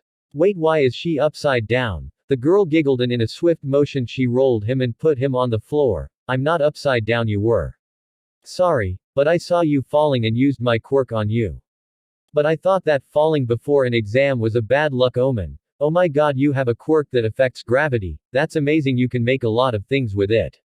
Izuku cut himself and cleared his throat. Sorry about that, I'm a quirk nerd and can't help it when I see one. Thank you so much for helping me. Izuku bowed his head a little. Don't worry, I'm just happy to help. But man, isn't this all nerve-wracking. This is UA after all, the girl said with a cute smile. Well, I'll go ahead, good luck. Before she took 2 steps, Izuku stopped her. Hey, sorry, what is your name? I would like to know the name of the hero who stops my fall. Izuku said, smiling. The girl blushed a little at being called a hero. My name is Uraraka Ochako, glad to meet you. I'm Midoriya Izuku, glad to meet you too. Do your best and trust your abilities and we'll see each other in class. Ochako beamed at him and nodded, then turned around and walked to through the doors. He entered moments after her and went to the classroom where the written exam would be. Minutes later the classroom got full and a teacher he didn't recognize distributed the exams. 15 minutes later Izuku left the classroom first. Leaving behind wide-eyed students and teachers, he met with Kirishima and Ishido an hour later. When they finally finished the exam, they got to their seats, and Ishido let her head fell to the table in a loud thunk. I know I blew it, Midori, all the effort you put in helping me study directly to the drain. Izuku chuckled nervously. Don't say that, Ishido. You're really smart when you focus. I can guarantee you did great. Isn't that right, Kirishima? He turned to his right just to see Kirishima's soul leaving his body through his mouth. Kirishima. I'm sorry, Midori bro. You go without me, I don't have anything left on me. You both are getting ridiculous. I'm pretty confident you guys did just fine. Izuku tried to reassure them. He didn't get to say any more because the lights went out and a reflector lighted the podium in front of them, revealing, Present Mike is explaining the practical exam. Everybody say hey. A long silence was the only response for the hero. You guys are depressing. Whatever, let me explain the practical exam. Are you ready? More silence. Izuku felt bad for the hero. After all, they got along pretty well the few times they catch each other while Izuku trained with Aizawa or Nezu. As you read on the forms you signed, you'll be driven to a simulated battle that will last only 10 minutes in a battleground that is a few minutes away from here. Present Mike continued, ignoring the silence. If you filled the forms, you can take whatever support item you need. Izuku checked the card the school gave him. He was in Battleground B. Turning to his sides, he checked Kirishima's and Ashido's cards. Battleground C. In a hussa, they separate people from the same school to not cooperate. Izuku whispered to Kirishima and Ishido. In each battleground, there are 3 types of enemies that will give you points depending on their difficulty. Present Mike continued. You have to either destroy or immobilize these enemies to earn said points, and remember, attacking other participants is prohibited and will get you disqualified on the spot. Excuse me, can I ask something? Izuku turned to see the owner of the voice. It was a blue-haired boy with glasses. Getting a yes from Present Mike, the blue-haired boy continued. There are 4 types of enemies on the prints you gave us. If this is a mistake, you should be ashamed. And you with the green messy hair, you've been muttering all the time. It's distracting. This is no place to come and chit-chats. Izuku's eyes narrowed and he was about to say something, but Ishido reacted first. What is your problem, huh? If something as simple as muttering distracts you, you're on a wrong career path. Suddenly Kirishima stood with a pumped fist. Yeah, Midoribro was only explaining to us some things we didn't understand because he wants us to have a fair shot in this exam. The blue-haired boy was shocked. He didn't expect 2 people jumping at him. Take your seat, participant 7111 inches. Izuku's bad mood disappeared after his friends jumped in his defense, and he couldn't help but chuckle at the more serious tone Present Mike adopted with the blue-haired boy. If you let me finish my presentation, you'll know about the 4th type of enemy. Oh, I'm sorry for my interruption. The blue-haired boy bowed deep and took his seat again. No problem, participant 7111. Present Mike returned to his cheery self. Now the 4th type of enemy is worth 0 points, so there is no point in trying to defeat it. Is more like an obstacle than anything. I recommend you avoid it. Murmurs rang out in the classroom, and that is all I have to tell you guys. Let's end this with the school motto, plus ultra. The class got empty pretty fast, and after 15 minutes they were on a bus on their way to the different battlegrounds. When Izuku got out, he started stretching when he noticed Uraraka breathing deeply as if trying to keep her nerves down. He started walking towards her when a hand on his shoulder stopped him. She looks like she is trying to focus. What are you doing here? Are you trying to mess with the rest of the students? The blue-haired boy again. Izuku eyes narrowed. I recommend you to take your hand off me if you want to keep it. Izuku said menacingly while two kunai dropped to his hands from under his blazer sleeves. Instinctively the blue-haired boy retreated his hand and was about to say something but Izuku talked first. I don't know what is your problem with me, but have you thought that I know her and I want to tell her something to calm her nerves?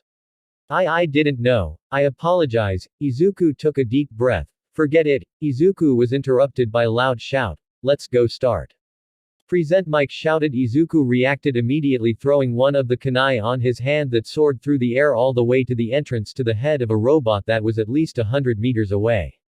All the other participants looked at the action that just happened in front of them, the green-haired boy throwing a knife directly at the head of a robot, and not even a second later the same green-haired boy was picking up said knife from the head of the robot, that was 100 meters away. The boy looked around and started running into the massive battleground. Nice one, little listener. And what are you all waiting for? There is no countdown in real life. Go, go, go. The rest of the participants snapped out of their shock and took off running into the battlefield. Izuku was having an amazing time. It was weird for him to use his abilities freely like this out of but Mount Myobokuzen. He looked at his right and saw a 2 and 3 pointer moving towards him. He made some seal with his hands and shouted, "Fire style. Grand fireball." He breathed a big fireball that blew the robots into pieces. A few seconds later the flames disappeared and he looked around. No collateral damage other than a little scorched pavement. I need to train more with that one. Alright, that makes 59 points. That should be enough, but I think I have around 5 minutes left. Suddenly a scream of pain took Izuku's attention, and he took off running at the direction he heard the scream coming from. His eyes widened when he saw a purple-haired boy being surrounded by 3 1-pointers and 1 3-pointer. The purple-haired boy looked hurt. Even if the robots won't lethally hurt them, they could still rough them a little. Izuku's mind quickly formulated a plan. He took a deep breath and made seals with his hands and took his stance. Thunder appeared quickly on his left hand, and the sound of 1,000 birds was heard by the purple-haired boy who turned at him with wide eyes.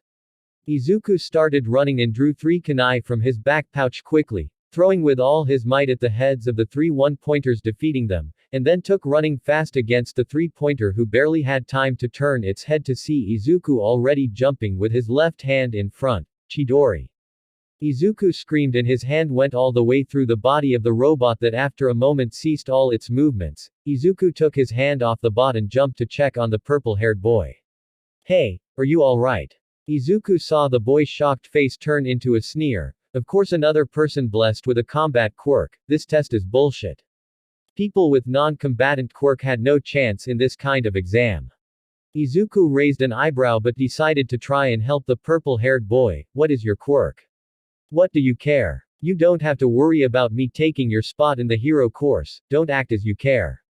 Izuku's serene expression didn't change. I'm asking because maybe I can help you in how to use it to pass this exam.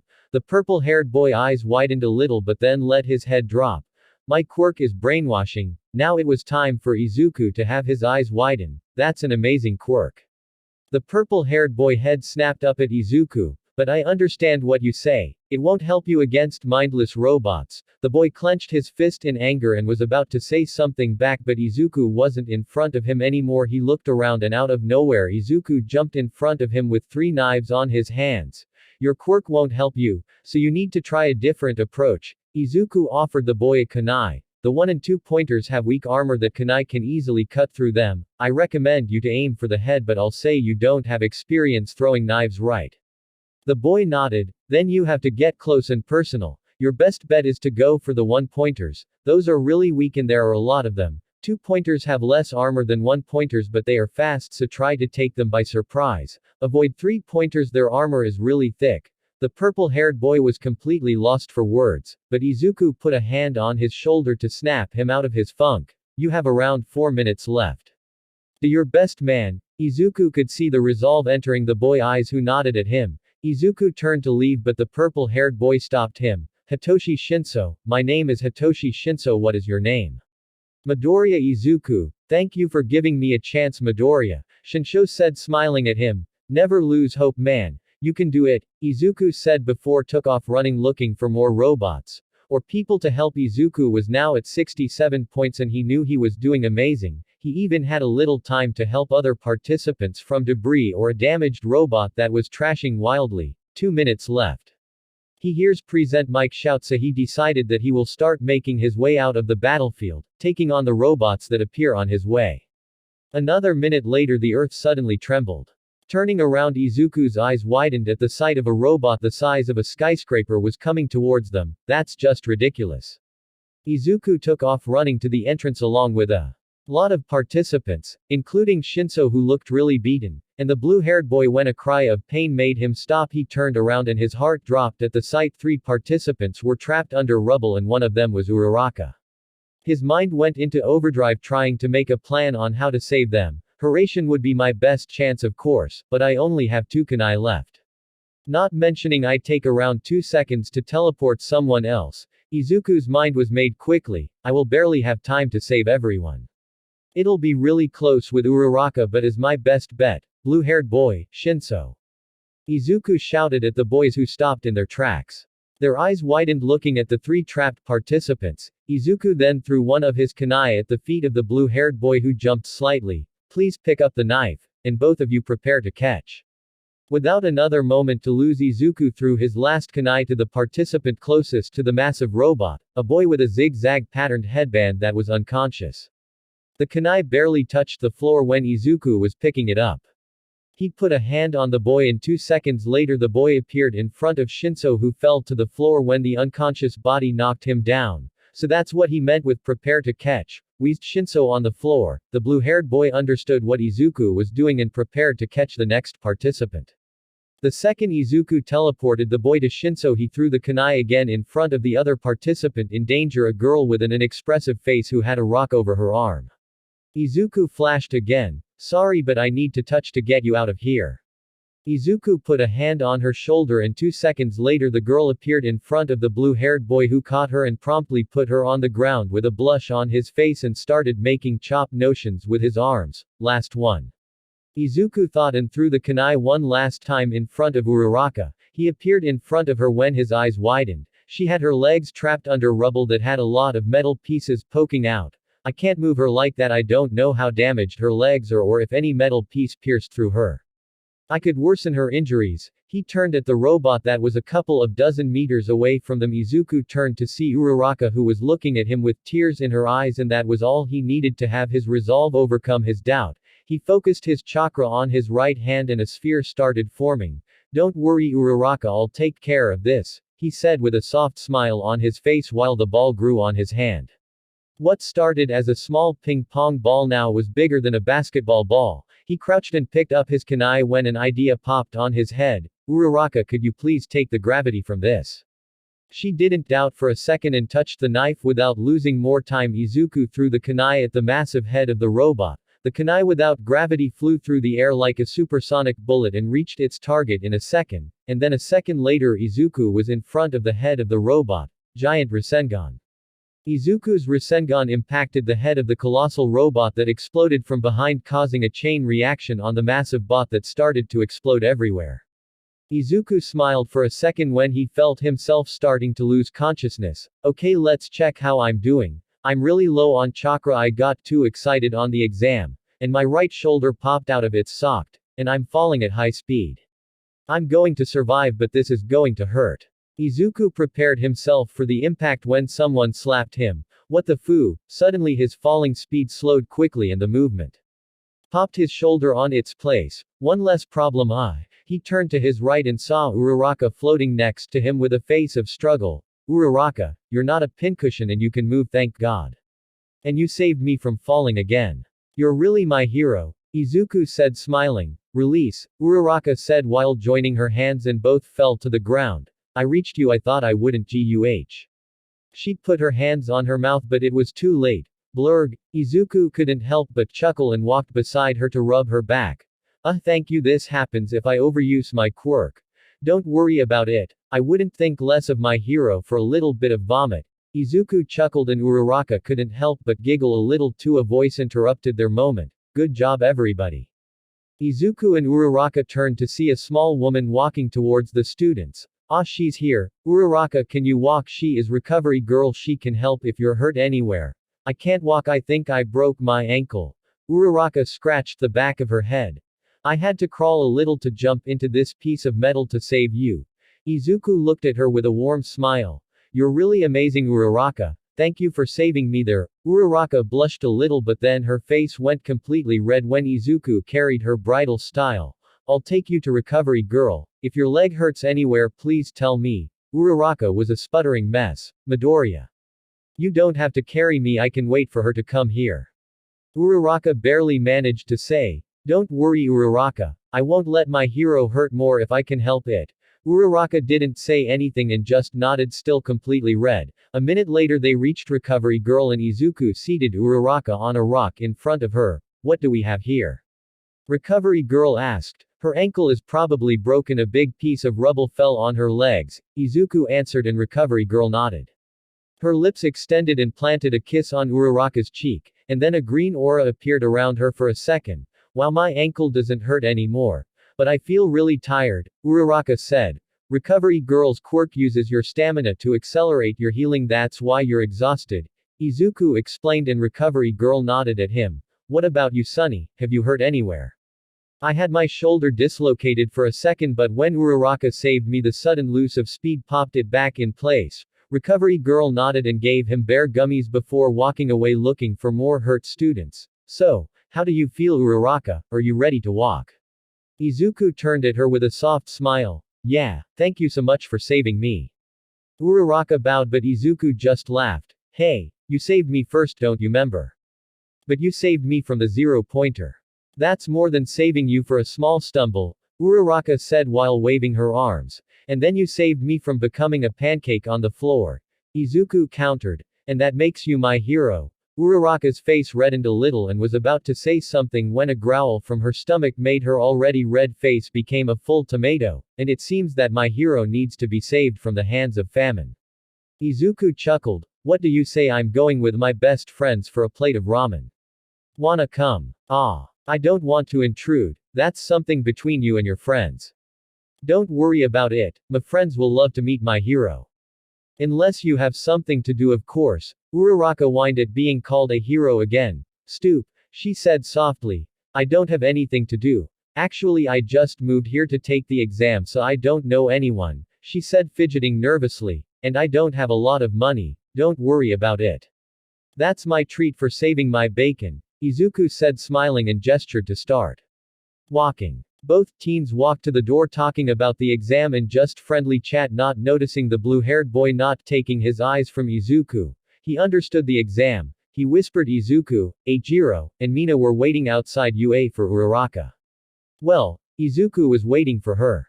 His friends were just teasing him. I'm pretty sure Midoribro hit his head. There is no way he would invite a girl to go eat with us.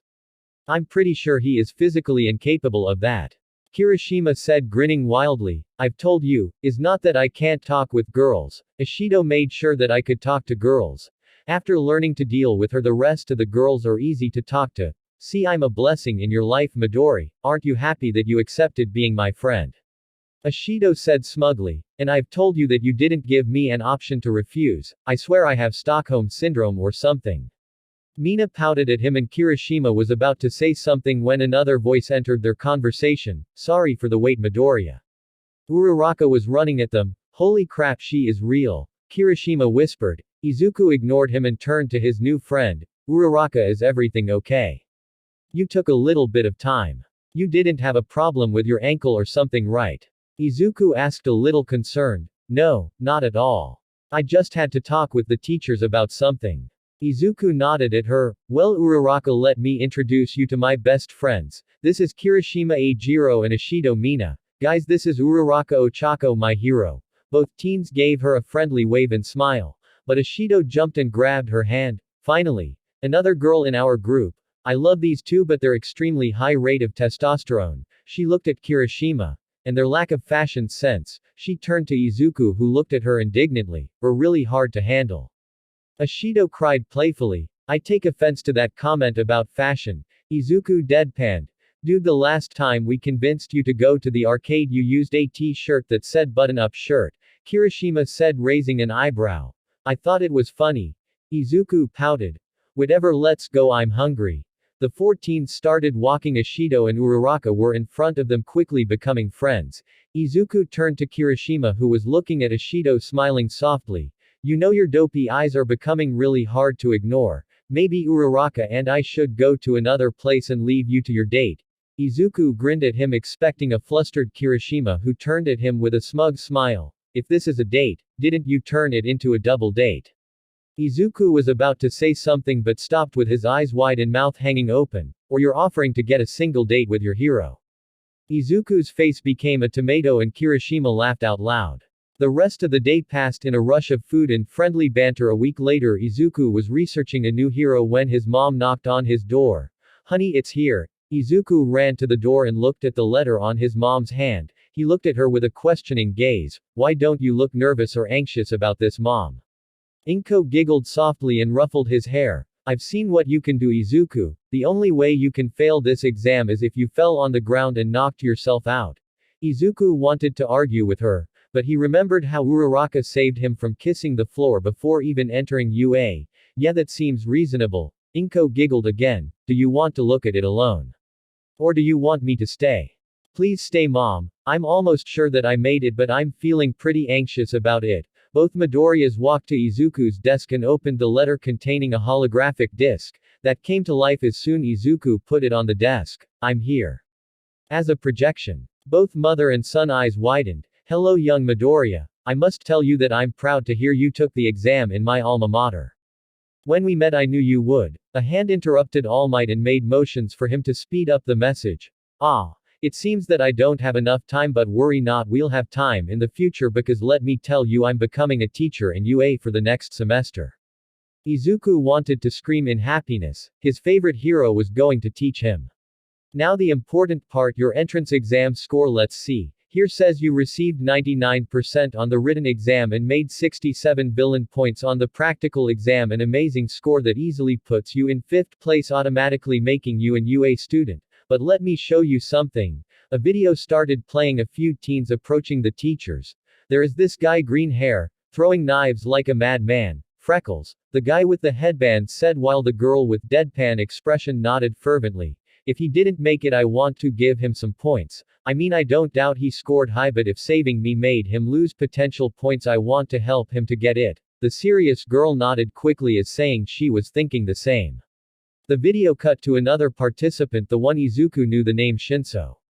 Sensei, I want to give all my points to Midoriya Izuku. Izuku eyes widened. I only scored 9 or 10. I know it's not enough to pass, but I want him to have them. He gave me a chance to do better on the test, and even if I didn't make it, I want to pay him for what he did for me. Izuku eyes started watering when the video cut again. Now Uraraka was on screen.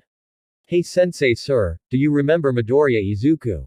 Green hair and eyes, cutely shaped freckles. He blushed and his mom smirked, looking at the also blushing girl on the video. He saved my life, and I don't know if he made it, but if he didn't, please, the points he needs to pass, take it from mine. He is a hero and deserves to be here more than anyone. Izuku had tears rolling through his cheeks and a big smile on his face. You see, young Midoriya, what truly makes an ACT heroic is the capability to make other ACT, and a good ACT can change the world. So look at this, young Midoriya, there is another way to get points. After all, this is a hero school. Rescue points. The screen showed the point screen and Izuku's eyes widened at what he saw. On the villain side, he had 67 points. On the other side, he had 80 rescue points, but more important was his placement. Congratulations, young Midoriya, for achieving the first place for the entrance exam with 147 points. You're the number 1 of the year. Welcome, young Midoriya, to your Hero Academia. The screen faded and Izuku was holding his chest in happiness. After all his training, he made it. The first step to becoming what he dreamed. He turned to his mom and hugged her tightly. Inko was crying softly too. No matter how sure she was on Izuku to pass, she couldn't stop the tears of pride rolling through her cheeks. I knew you would do it, Izuku. You'll be an amazing hero, Inko said softly while patting his head. Thank you, Mom. Thank you so much. Izuku was walking with Kirishima and Ashido through the halls of his new school. He couldn't help but chuckle at his friends' faces of amazement at everything they saw. What about these gigantic doors? Kirishima asked with wide eyes. Well, those must be for the students with quirks that affect their height. Izuku happy answered. What about the weird-looking hose? Ashido asked. Those are the water fountain and it's the same principle, they are made like that for people with all kind of quirks, and this weird-looking locker. Both asked marveled at the metal locker. That's the janitor locker. Guys, we need to move or we're going to be late to our first class. The trio walked faster to their classroom and a few minutes later they were in front of another big door. We're here, this is the start of the best years of our life. The three cheered and Izuku was about to open the door when he heard someone yelling, remove your feet off the desk in this instant. You're not only disrespecting UA but all the students that have used it. Izuku sighed, he recognized the voice instantly. Great, the annoying blue-haired boy. Well, I can handle him. Now please all gods above don't let Bakugo being in my class. What are you talking about? Which school did you go to extra? Izuku's shoulders slumped. Of course, that's just my luck. Will it be too late to apply to Shiketsu or move to America? Ah, where are my manners? I'm from Sume Academy, Iida Tenya. Sume. So you're elite then, I'll enjoy crushing you. Crushing me. Are you sure you want to be a hero? Suddenly Bakugo turned to the door and narrowed his eyes at Izuku, who responded with a deadpanned expression. Iida looked in the direction Bakugo was looking. He seemed to recognize Izuku and started walking towards him. Good morning. I'm from Sume Academy, my name is. Izuku raised a hand to stop him. I heard it, Iida Tenya. My name is Izuku Midoriya. Izuku tried to not sound too apprehensive to the boy, but the first impressions of him were not the best. This are my friends Kirishima Ajiro and Ashido Mina. Hello. Ashido said with a happy tone. What's up, bro? Kirishima said, flexing his arm. Ah, pleasure to meet you too. Midoriya, you noticed that there was something hidden on the exam, isn't it? Izuku just raised an eyebrow at him. I had no idea, and I judged you harshly. You're definitely better than me. Izuku noticed how constipated looked Iida, saying that. Sorry, but I didn't notice anything. Another voice suddenly joined them. Midoriya, Ashido, and Kirishima. Hello. The four of them turned to see Uraraka smiling and waving at them. What do you guys think we'll do today? Just orientation and the opening ceremony. Oh. Who do you think will be our teacher? Uraraka seemed excited. If you came here to make friends, you should leave. A voice said from behind them. They turned to see a man in a sleeping bag on the floor. Aizawa sensei and his weird love for rolling on the floor with that sleeping bag. Izuku thought and then said. The teacher is here, we should go to our seats, he doesn't like wasting time. All the students walked to their seats after hearing that. It took you 6 seconds to sit and shut up. Acceptable but not reasonable enough, Aizawa said with his usual tired tone. I'm Aizawa Shota, your homeroom teacher. Glad to meet you all. Izuku couldn't help but chuckle at the shocked expressions of his classmates. Put your sports uniform and meet me in the courtyard. Do it quickly, remember the time is limited for heroes. After the teacher left the classroom, all the students went to the dressers to prepare. A few minutes later, all the students were standing in the courtyard waiting for the instructions of their weird and tired-looking homeroom teacher, who shocked them at the reason he brought them out. A quirk apprehension test, screamed the students in shock except for Izuku, who knew Aizawa would pull something like that. What? But what about the opening ceremony and the orientation? Uraraka asked. You don't have time for those trivial things if you want to become a hero. And us as teachers have free rein on how we want to manage our class. Izuku looked at his classmates and could see the uneasiness on their faces. You've done this since primary school, you'll do series of exercises, but the difference will be that you'll be using your quirks. Bakugo, you had the most villain points on the practice exam, right? What was your record on the softball pitch? 67 meters. Bakugo answered curtly. Well, now try it using your quirk. Bakugo grinned wildly and went to the pit. You can do whatever you want while you remain inside the circle. Do your best. Bakugo stretched a little and a few seconds later he threw the ball while screaming. Die. Izuku wanted to facepalm. The more he looked at his old bully, the more he felt he haven't changed a bit. You have to know your limits. That's the first step to become a hero, Aizawa said while showing them Bakugo's score of 705.2 meters. Izuku should have seen coming what happened next. Ashido, for all her amazing traits, never learned to read a room and always saw the best of the situation, and Izuku liked her a lot for that. But he knew how Aizawa's mind worked and now he facepalmed at his miscalculation. This seems really fun.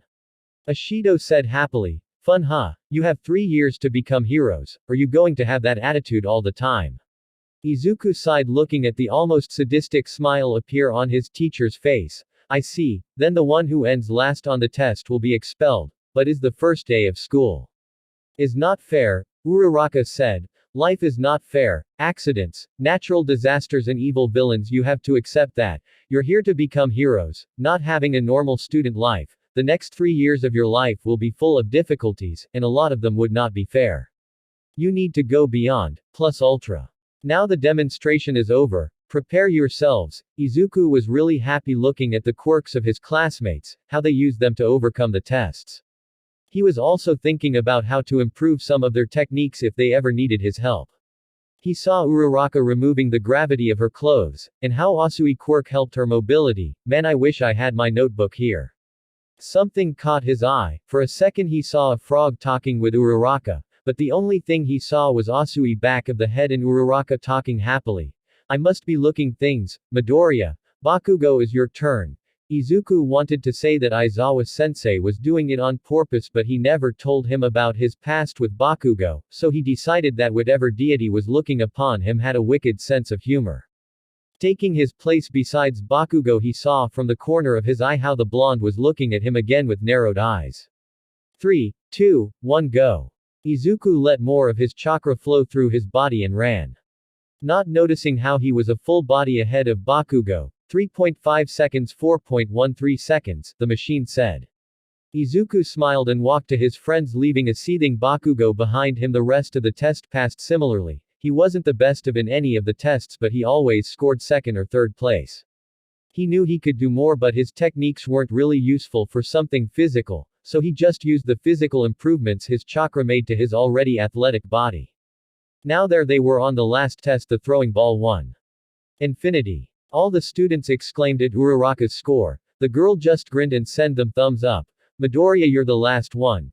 Izuku nodded and walked to the throwing pitch, catching the ball that Aizawa threw at him. Izuku stretched his arms and was about to throw the ball when Aizawa talked. Midoriya, I know the majority of your techniques weren't useful on the last tests, but I want you to get creative on this one. Izuku's eyes widened a little but nodded, thinking for a plan. A few seconds later he prepared again. Using all his strength he threw the ball that soared through the air at high speed. With that throw he could easily reach around 5 or 600 meters, but his teacher asked for more, so he started to make seals with his hands, and all his classmates looked at him weirdly. He locked his objective and attacked. Wind style. Vacuum bullets. A barrage of air spheres came out of his mouth at high speed and exploding against the ball in a quick sequence, pushing it further and further. Kirishima and Ishido were grinning at Izuku. They knew that Izuku's techniques were more of the offensive and restrictive type, so he would only use his high physical strength for the test, so looking at his friend finally showing his techniques to their new classmates made them happy. To Uraraka and Iida was weird. They didn't remember Izuku using that on their practical test. The rest of his classmates were awing at Izuku's quirk. Bakugo had his eyes wide and his mouth hanging open. 1,257 meters. Good job, Midoriya. Your physical strength is high, but you need to come with techniques that help you with. Aizawa was interrupted by a scream. Deku, since when do you have a quirk, you bastard? Bakugo screamed, running at Izuku with explosions cracking on his hands, but was stopped by Aizawa's capture scarf. What is this? I don't like being interrupted, and don't make me use my quirk, it gives me dry eye. The expression of the class was shocked hearing at the declaration of their teacher. Don't lose time is irrational. Let's continue the class. You're lucky that he saved you, Deku, Bakugo murmured. But Aizawa heard it. You need to learn a lot. I didn't save him. I saved you. Bakugo's eyes widened, and turned to Izuku, who was looking at him with a cold stare and had 2 weird-looking knives on his hands. Another stunt like that and I'll expel you. Midoriya, where did you get those knives? Izuku's gaze softened when he turned to Aizawa. Bold of you to assume that I'm not always armed, sensei. To the surprise of everyone, Aizawa smirked at Izuku and continued walking. Izuku walked behind him, his cold demeanor forgotten when he reached his friends. Behind them, Bakugo stood glued to the floor thinking about what just happened with the test over it. The results appeared on a hologram screen. Izuku smiled when he saw he was in second place, just under Yaoyorozu. Apparently his overall score was good even if he never got first place. He looked at the name in last place, Minoru Mineta. The poor guy was bawling his eyes out. Wait, I can't be expelled like this. My dreams of having girls throwing themselves at me will die. Izuku and his classmates looked at him with a different range of expressions from weird out to gross out. By the way, the expulsion thing was a logical ruse to make you do your best, but don't misunderstand this. If I see you slacking or I don't see potential in you, I will expel you. Aizawa turned around and walked away. Go to your classroom, you have more classes for the day. It was obvious that he wouldn't expel anyone. Yaoyorozu said, and Izuku shook his head lightly. He wanted to argue that Aizawa expelled a full class last year because he thought none of them had potential but let it pass, not wanting to scare his classmates. All the students walked to their classroom talking about the test they just survived and hoping that the rest of their time on UA won't be like that. At the end of the day, Izuku was with Kirishima, Ishido, and for some strange reason Iida, waiting for Uraraka, who stayed a little longer in school. I can't believe Aizawa-sensei fooled us like that. I thought this was the best of the best. But the teacher just deceived us like that. Izuku couldn't help but chuckle. It seemed that Iida was just really earnest about everything. He wasn't ill-intentioned. He didn't deceive us, Iida. He really planned to expel us if we didn't show any potential. Last year he expelled an entire class because of that reason. Iida turned at him with wide eyes. How do you know about that? Iida asked, and before Izuku could answer, Ishido intervened. He trained with Aizawa-sensei last year. Iida started to make robot movements with his arms and Izuku decided to elaborate. Before his new friend had a stroke, weird circumstances happened and I ended training 2 or 3 days a week for the last year with him to improve my hand-to-hand combat. To be recognized like that by a pro hero and teacher of UA. You're definitely better than me, Midoriya. Izuku was about to retort when Uraraka's voice interrupted him. Deku, guys, I'm here, sorry for the wait. Izuku shocked a little when he heard Uraraka called him that. Deku? He asked. Well, I heard that blonde guy Bakugo call you that and I thought it sounded cute. She said, smiling, not noticing the smug face on Kirishima and Ishido, and the confused one on Iida. Deku is the way he calls me to make fun of me, Uraraka. It means useless. The name didn't bother him as much anymore, but it weirded him hearing it from a friend. The smug face on Kirishima and Ishido disappeared and became a frown. Izuku noticed that and shook his head at them. Wait, really? To me, it has a don't give up vibe, so I liked it. But if you don't like it, I won't call you that, Uraraka said worriedly, but Izuku put a finger to his chin in thought. You know, I like the way you make it sound. He physically felt the grin on his two best friends' faces and he blushed. If you like it, you can call me Deku. His face flushed more when he saw the beaming smile in Uraraka's face. Wait, Midoriya, it wasn't supposed to be an insult. You shouldn't give on peer pressure like that. It starts with something small like that, then you end robbing from your mother's wallet to buy drugs, only to end living on the streets on a card box asking for money. All of them looked at Iida with a raised eyebrow. The blue-haired boy blushed a little. That sounds pretty specific, bro, Kirishima said, but I feel that I've seen something like that before. Yeah, isn't the plot of that soap opera that was about to air a few weeks ago? Ishido asked. It was a documentary about peer pressure and the devastating effects of the drugs. Iida said, completely red. The group started laughing at their new friend and started to walk to their station making jokes and having fun. Kirishima, Ishido, and Iida were walking ahead of Izuku and Uraraka. Hey Deku, are you sure is all right if I call you that? Honestly, if you don't like it, I will call you Midoriya like before, Uraraka said in a hushed tone at him. I was being honest with you when I told you that I don't mind you calling me that. He scratched his cheek. And I like it when you say it because now it means something amazing. He turned his head to the side, missing the faint blush on Uraraka's face. The next day started with classes. Normal classes, English and maths. Izuku could say that after yesterday with Aizawa he expected more hands-to-action classes, but he won't complain. After all, UA must have those classes for a reason. After lunch, Class 1A was waiting excitedly for their next class, Basic Hero Training. I'm here, walking through the door like a normal person. All Might voice boomed in the classroom and Izuku's eyes couldn't help but shine in excitement. So this is the class All Might will teach us, amazing. I'm here to teach you basic hero training. Let's not waste time, we need to move to the battle center. But before that, All Might pointed a finger to the left wall of the classroom. Those are the costumes made by your request after being accepted. Metal briefcases appeared from the wall. Now go get changed and prepare yourselves, then go to Battleground Beta. I'll be waiting for you there. A few minutes later, start with the APPARIENCES is the right step, ladies and gentlemen, you already look as heroes. Izuku was the last one to step out of the tunnel, looking at the costumes of his classmates, already making notes in his mind about how they could add or remove something that helps with their quirks. Not like he would tell anybody that, they could take it the wrong way. Maybe except for Kirishima, Ishido, Uraraka and Iida. Deku, you look so cool.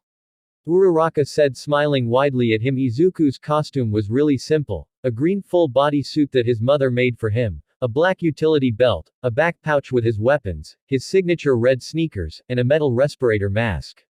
The more unique feature on his costume was a dark green short-sleeve houri with black flames decorating the edges. He decided to wear it when Fukusa-sensei showed him a picture of Minato. It was his way to pay respect to the man who gave him hope in his first sensei. Thank you, Uraraka, you look. Izuku blushed looking at the skin-tight costume Uraraka was wearing. Amazing, thanks, but I should have been more specific about what I wanted. This costume is really tight. But her costume looks fine, right, Midora bro? Kirishima suddenly whispered in his ear with a wide grin on his face. Better than fine. Izuku answered automatically and blushed heavily when he understood what he said. What I mean is I mean that. Izuku stuttered while Kirishima laughed out loud and Uraraka blushed. What are we laughing at? Ishido asked, appearing besides Kirishima, who chocked wildly after being startled. Kirishima was telling me that he likes your costume, Ishido. He said that it highlights your skin and eyes. Izuku told her, still red in the face, taking the opportunity to get revenge on his friend. Ah, do you really think so, Kiri?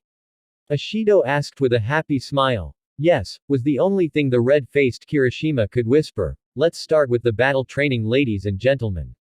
All Might shouted, saving everyone from their embarrassment. The class will be divided between villains and heroes and there would be 2 vs 2 battles. There is no better than a real battle to understand the basics. Suddenly All Might was buried in a lot of questions that he seemed determined to answer after explaining how they would be graded, how they were not permitted to kill the enemy team, how they were not going to get expelled like in Aizawa's class, how they were going to make the teams, and affirming that Aoyama's cape looked amazing.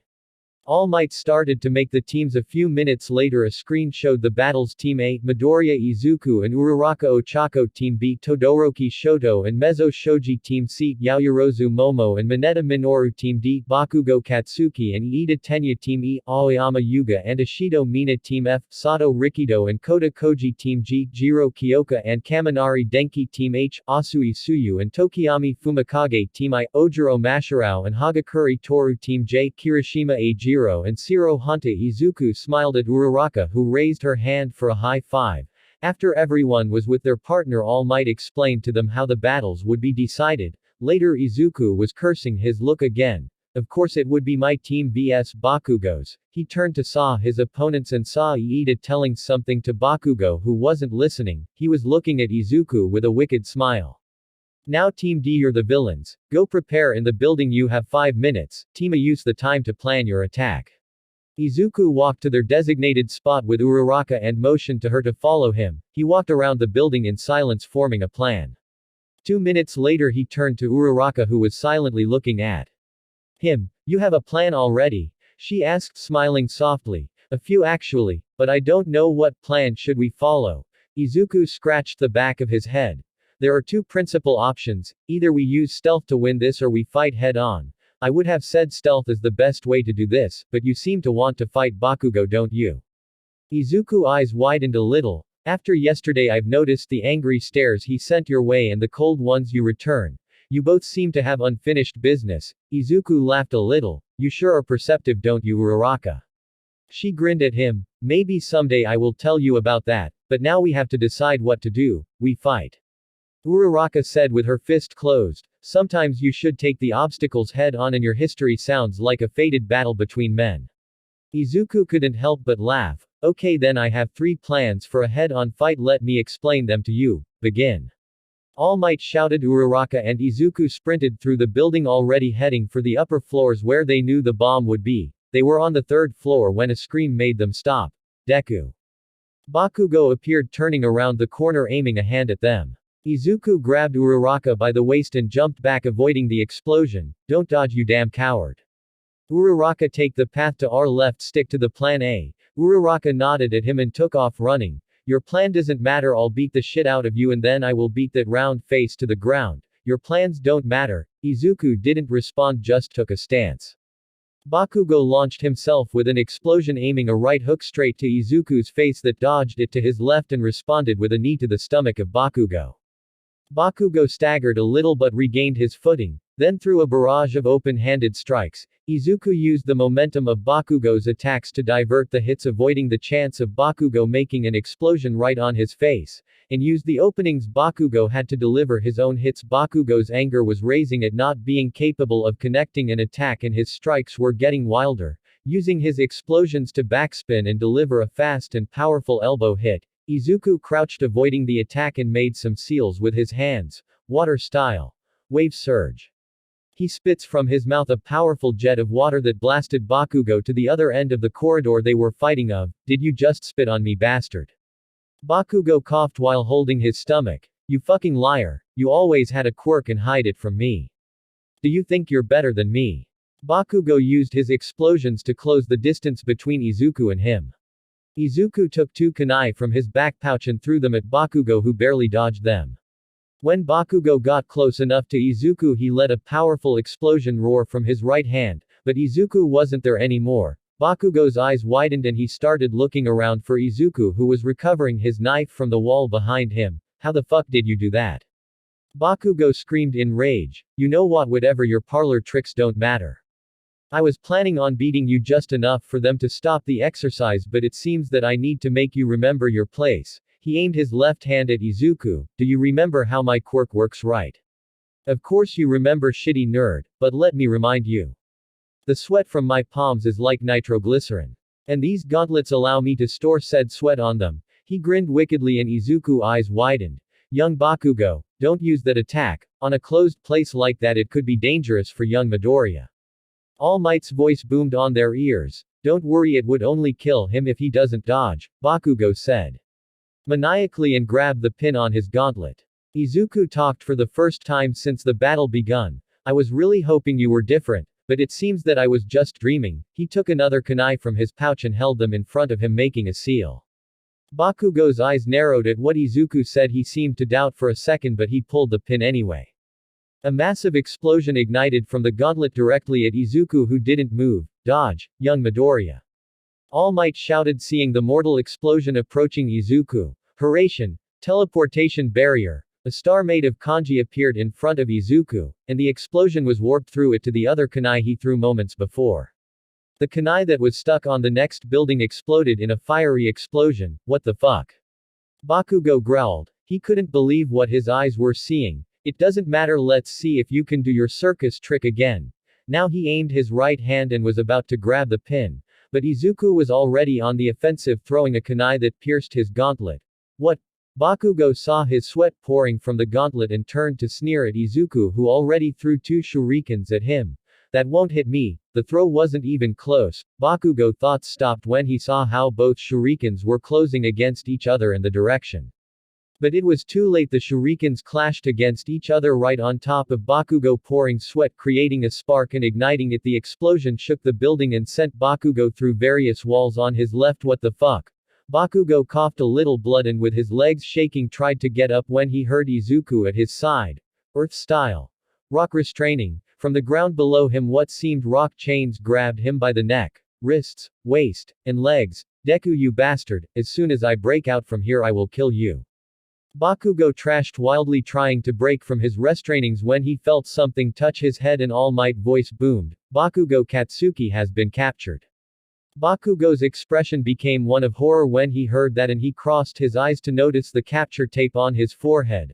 I was hoping you were different, you know, that after all these years you changed and became a better person, but I see that I was hoping too much from you. You are the same prideful and violent child from 9 years ago, and honestly is kinda sad. Izuku had a sad look on his face. You need to grow up, Bakugo. If you don't acknowledge that there are better people than you will never improve. After saying that, Izuku disappeared in a green flash. Bakugo was left there feeling something he hasn't felt before in his life. Crushing defeat. He felt completely defeated and above all, he was completely outclassed by someone he considered nothing, someone that he deemed as the weakest of the weak. Bakugo's pride shattered and for the first time in a long time, his eyes watered. Meanwhile with Uraraka and Iida a minute before, what was that? Iida asked, feeling the tremors on the building. It is a fated battle between men. Ochako said while holding herself against a pillar. Iida coughed on his hand and returned to his villainous acting. Well, as I said before, hero, I won't let you close to the bomb. You can't avoid the destruction my nefarious plans will bring to the world. Iida said in his villainous tone. Uraraka tried her hardest to not laugh out loud. Your villainous acts end today, Iida will stop you. Uraraka said, trying to enter in character. You're by yourself, hero, you'll never beat me. Are you sure about that? Izuku asked out of nowhere, startling Uraraka and Iida. Where do you come from? I watched Uraraka and she doesn't have any of your knives. I know that you use those too. Teleport. Iida said with an accusing finger pointed at them. Wow, you are observant, Iida. You understood how I use Hiraishin after seeing it once. He showed him the kunai he had on his hand and unrolled the cloth it has on the handle. Under the first layer of cloth was another one that had the kanjis for hope. You see, what I use for the technique is not the kunai as this seal. I can put it on any surface and it will work for me. Uraraka showed Iida the back of her right hand. She has the kanjis there. Deku told me how his teleportation ability worked and we developed a plan preventing that you would know about his knives and the possibility that you would disarm me and throw the knife away. Uraraka said happily. Uraraka having a tattoo is against the school rules. Both teens couldn't help but sweat drop at the priorities of Iida. I can remove it later, but we're running out of time, so. Sorry, Iida. Izuku said while throwing 4 kunai at Iida, who couldn't react in time. 3 kunai bounced off Iida's armor and the last one buried itself on the wall behind the bomb. Izuku put a hand on Uraraka and 2 seconds later she was teleported to the kunai on the wall and touched the bomb. Hero team wins. All Might shouted and Iida turned to see Uraraka, then at Izuku a few times. What just happened? Iida shouted, confused after receiving the MVP title by Yaoyorozu and All Might. Izuku watched the rest of the fights of his classmates and made a lot of mental notes about their quirks. Classes ended after the last fight and after changing he was walking out of school with his friends. What do you mean you have a tattoo too, Kirishima? Izuku couldn't help but laugh at Iida, who was a tattoo away from having a seizure. Yeah, Midora bro is a protective friend and he said that in case I run into trouble he would be by my side in a flash, Kirishima said, unbuttoning his blazer and shirt to show his shoulder where Izuku's seal was. Even Ishido has one. Yup. After Izuku talked with me about his quirk and how it worked, I was on board to have a green powerhouse just a second away in case of emergency. Mina said, showing her ankle with the kanjis on it and sweating bullets at almost spill Izuku's secret, who just sighed at his friends. I can erase the mark right now if you want, Uraraka. Izuku said, smiling. Uraraka blushed a little and shook her head. You know, having a friend a flash away sounds amazing, she said shyly, and Izuku blushed too hearing that. Uraraka, you shouldn't keep the tattoo as against the rules. Izuku was sure that Iida's mouth was foaming white. Actually, Iida, it isn't, because as part of my abilities, is the same as someone who has tattoos as a direct part of their quirk. Izuku said with a raised finger. Suddenly his face became mischievous and Iida felt a chill run through his spine. You know, Iida, I consider you my friend and I would be really at peace if you two have my help a flash away, Izuku said while raising his hands in a threatening manner. Midoriya stops that behavior in this instant. Izuku walked slowly at him. Midoriya, do not come near me. I'm warning you. My mother won't let me enter the house. Midoriya, stop. Iida was chopping with his hands wildly when another voice saved him. Deku. A growl made Izuku turn around to see Bakugo looking at him with narrowed eyes and clenched teeth. Bakugo. Izuku said seriously. Bakugo seemed to struggle to say what he had on his mind. He was trembling. I accept that you win this time. Bakugo's accepting a defeat made Izuku raise an eyebrow. But don't get accustomed to that, I will get better and I'll be the #1 hero. Izuku just nodded, not knowing what to say. And I'm kinda glad that you developed a quirk because that means I won't feel bad. Crushing you. Bakugo walked past him, leaving Izuku's group confused. What he was talking about, Midora bro? Kirishima asked, looking at the retreating figure of Bakugo. Honestly, I don't know, but he accepted his defeat. Maybe I was wrong and he has grown up since I left. His friends shrugged and started walking. Suddenly Izuku noticed something. Why is Iida walking that far from us? Because, if you even think about tattooing me, being this far means I'll have enough time to run away. Iida shouted a few meters in front of them. The group fell into a fit of laughter and Izuku couldn't help but be grateful that things seemed to be fine. Izuku, Uraraka, and Iida were walking to the cafeteria with Izuku explaining to Iida why he didn't want the class president position while Uraraka just laughed at her friend complaints. I told you Iida I didn't want to be president. I voted for you because you seemed really eager to take the position. Izuku whined, and I thank you for your vote of confidence but you were chosen in democratic elections. You should be proud of being the representative of Class 1A. Iida said chopping the air with his arms, is not that I'm not happy that you voted for me, is only that, it is a lot of responsibility, Izuku said scratching the back of his head. I won't lie it would be a lot of responsibility, but you have us your friends if you ever need help, Iida said and Uraraka nodded at him. Thanks, guys I appreciate it a lot. Izuku was really happy with his new friends. Kirishima and Ishido were the only ones he had before. To be able to just connect with people as quickly as with Uraraka and Iida it was a welcome change. His train of thought was cut by said girl. Is that a tiny frog? She asked curiously and Izuku's eyes widened in panic. He leapt back and pulled a kunai out of nowhere. Where? Where is it? Izuku screamed with his eyes wide as plates. Midoriya. What is going on? Is something wrong? Iida asked startled. Deku what are you doing? Uraraka felt scared at the sudden panic of his friend. Where do you see it Uraraka? It was looking through the window isn't it? Izuku opened one of the windows of the aisle and poked half of his body out looking for his enemy. What is Midoribro doing? Kirishima said joining his friends with Ishido at his side. Midoriya is on drugs I can almost smell the weed he smoked. Iida said pulling his hair. Kirishima and Ishido just raised an eyebrow and turned at Uraraka at the same time. We honestly don't know we were talking and then I saw a tiny frog outside the window. Uraraka was interrupted by a very agitated Kirishima. Was the small frog purple? Kirishima started to look around frightened. Well, yeah it was a tiny purple frog. Midoribro that bugger is back. Don't let him escape. Kirishima suddenly stood beside Izuku with his body poking out of the window. I don't understand what is happening, Uraraka said softly while scratching the back of her head. Ishido just started laughing happily. Don't mind them is just Gamabu, a tiny frog that Midori's sensei sends sometimes to watch over him. Uraraka and Iida looked puzzled but the boy decided to ask. Midori's sensei sends a frog to watch over him. Ishido nodded still laughing, and that has them on edge, why? Well, Gamabu likes to spit water at them. First it was just Midori but for some reason, he started targeting Kiri too. It was really funny in middle school when we met for lunch and both were drenched and defeated. Ishido kept giggling and Uraraka joined her imagining the scene. Should we help them? Iida asked again. Nah let them try. Let's get going to the cafeteria they will catch up with us later. I see it Midoribro is on that bush. Catch him. Yes. Izuku and Kirishima jumped through the window with their prey on sight when suddenly both screamed remembering that they were on the 4th floor. Are you sure they're going to be alright?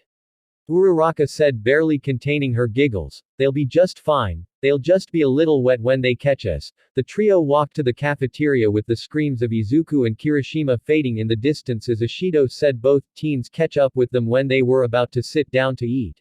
Both with their faces and hair drenched in water. So, do you catch it?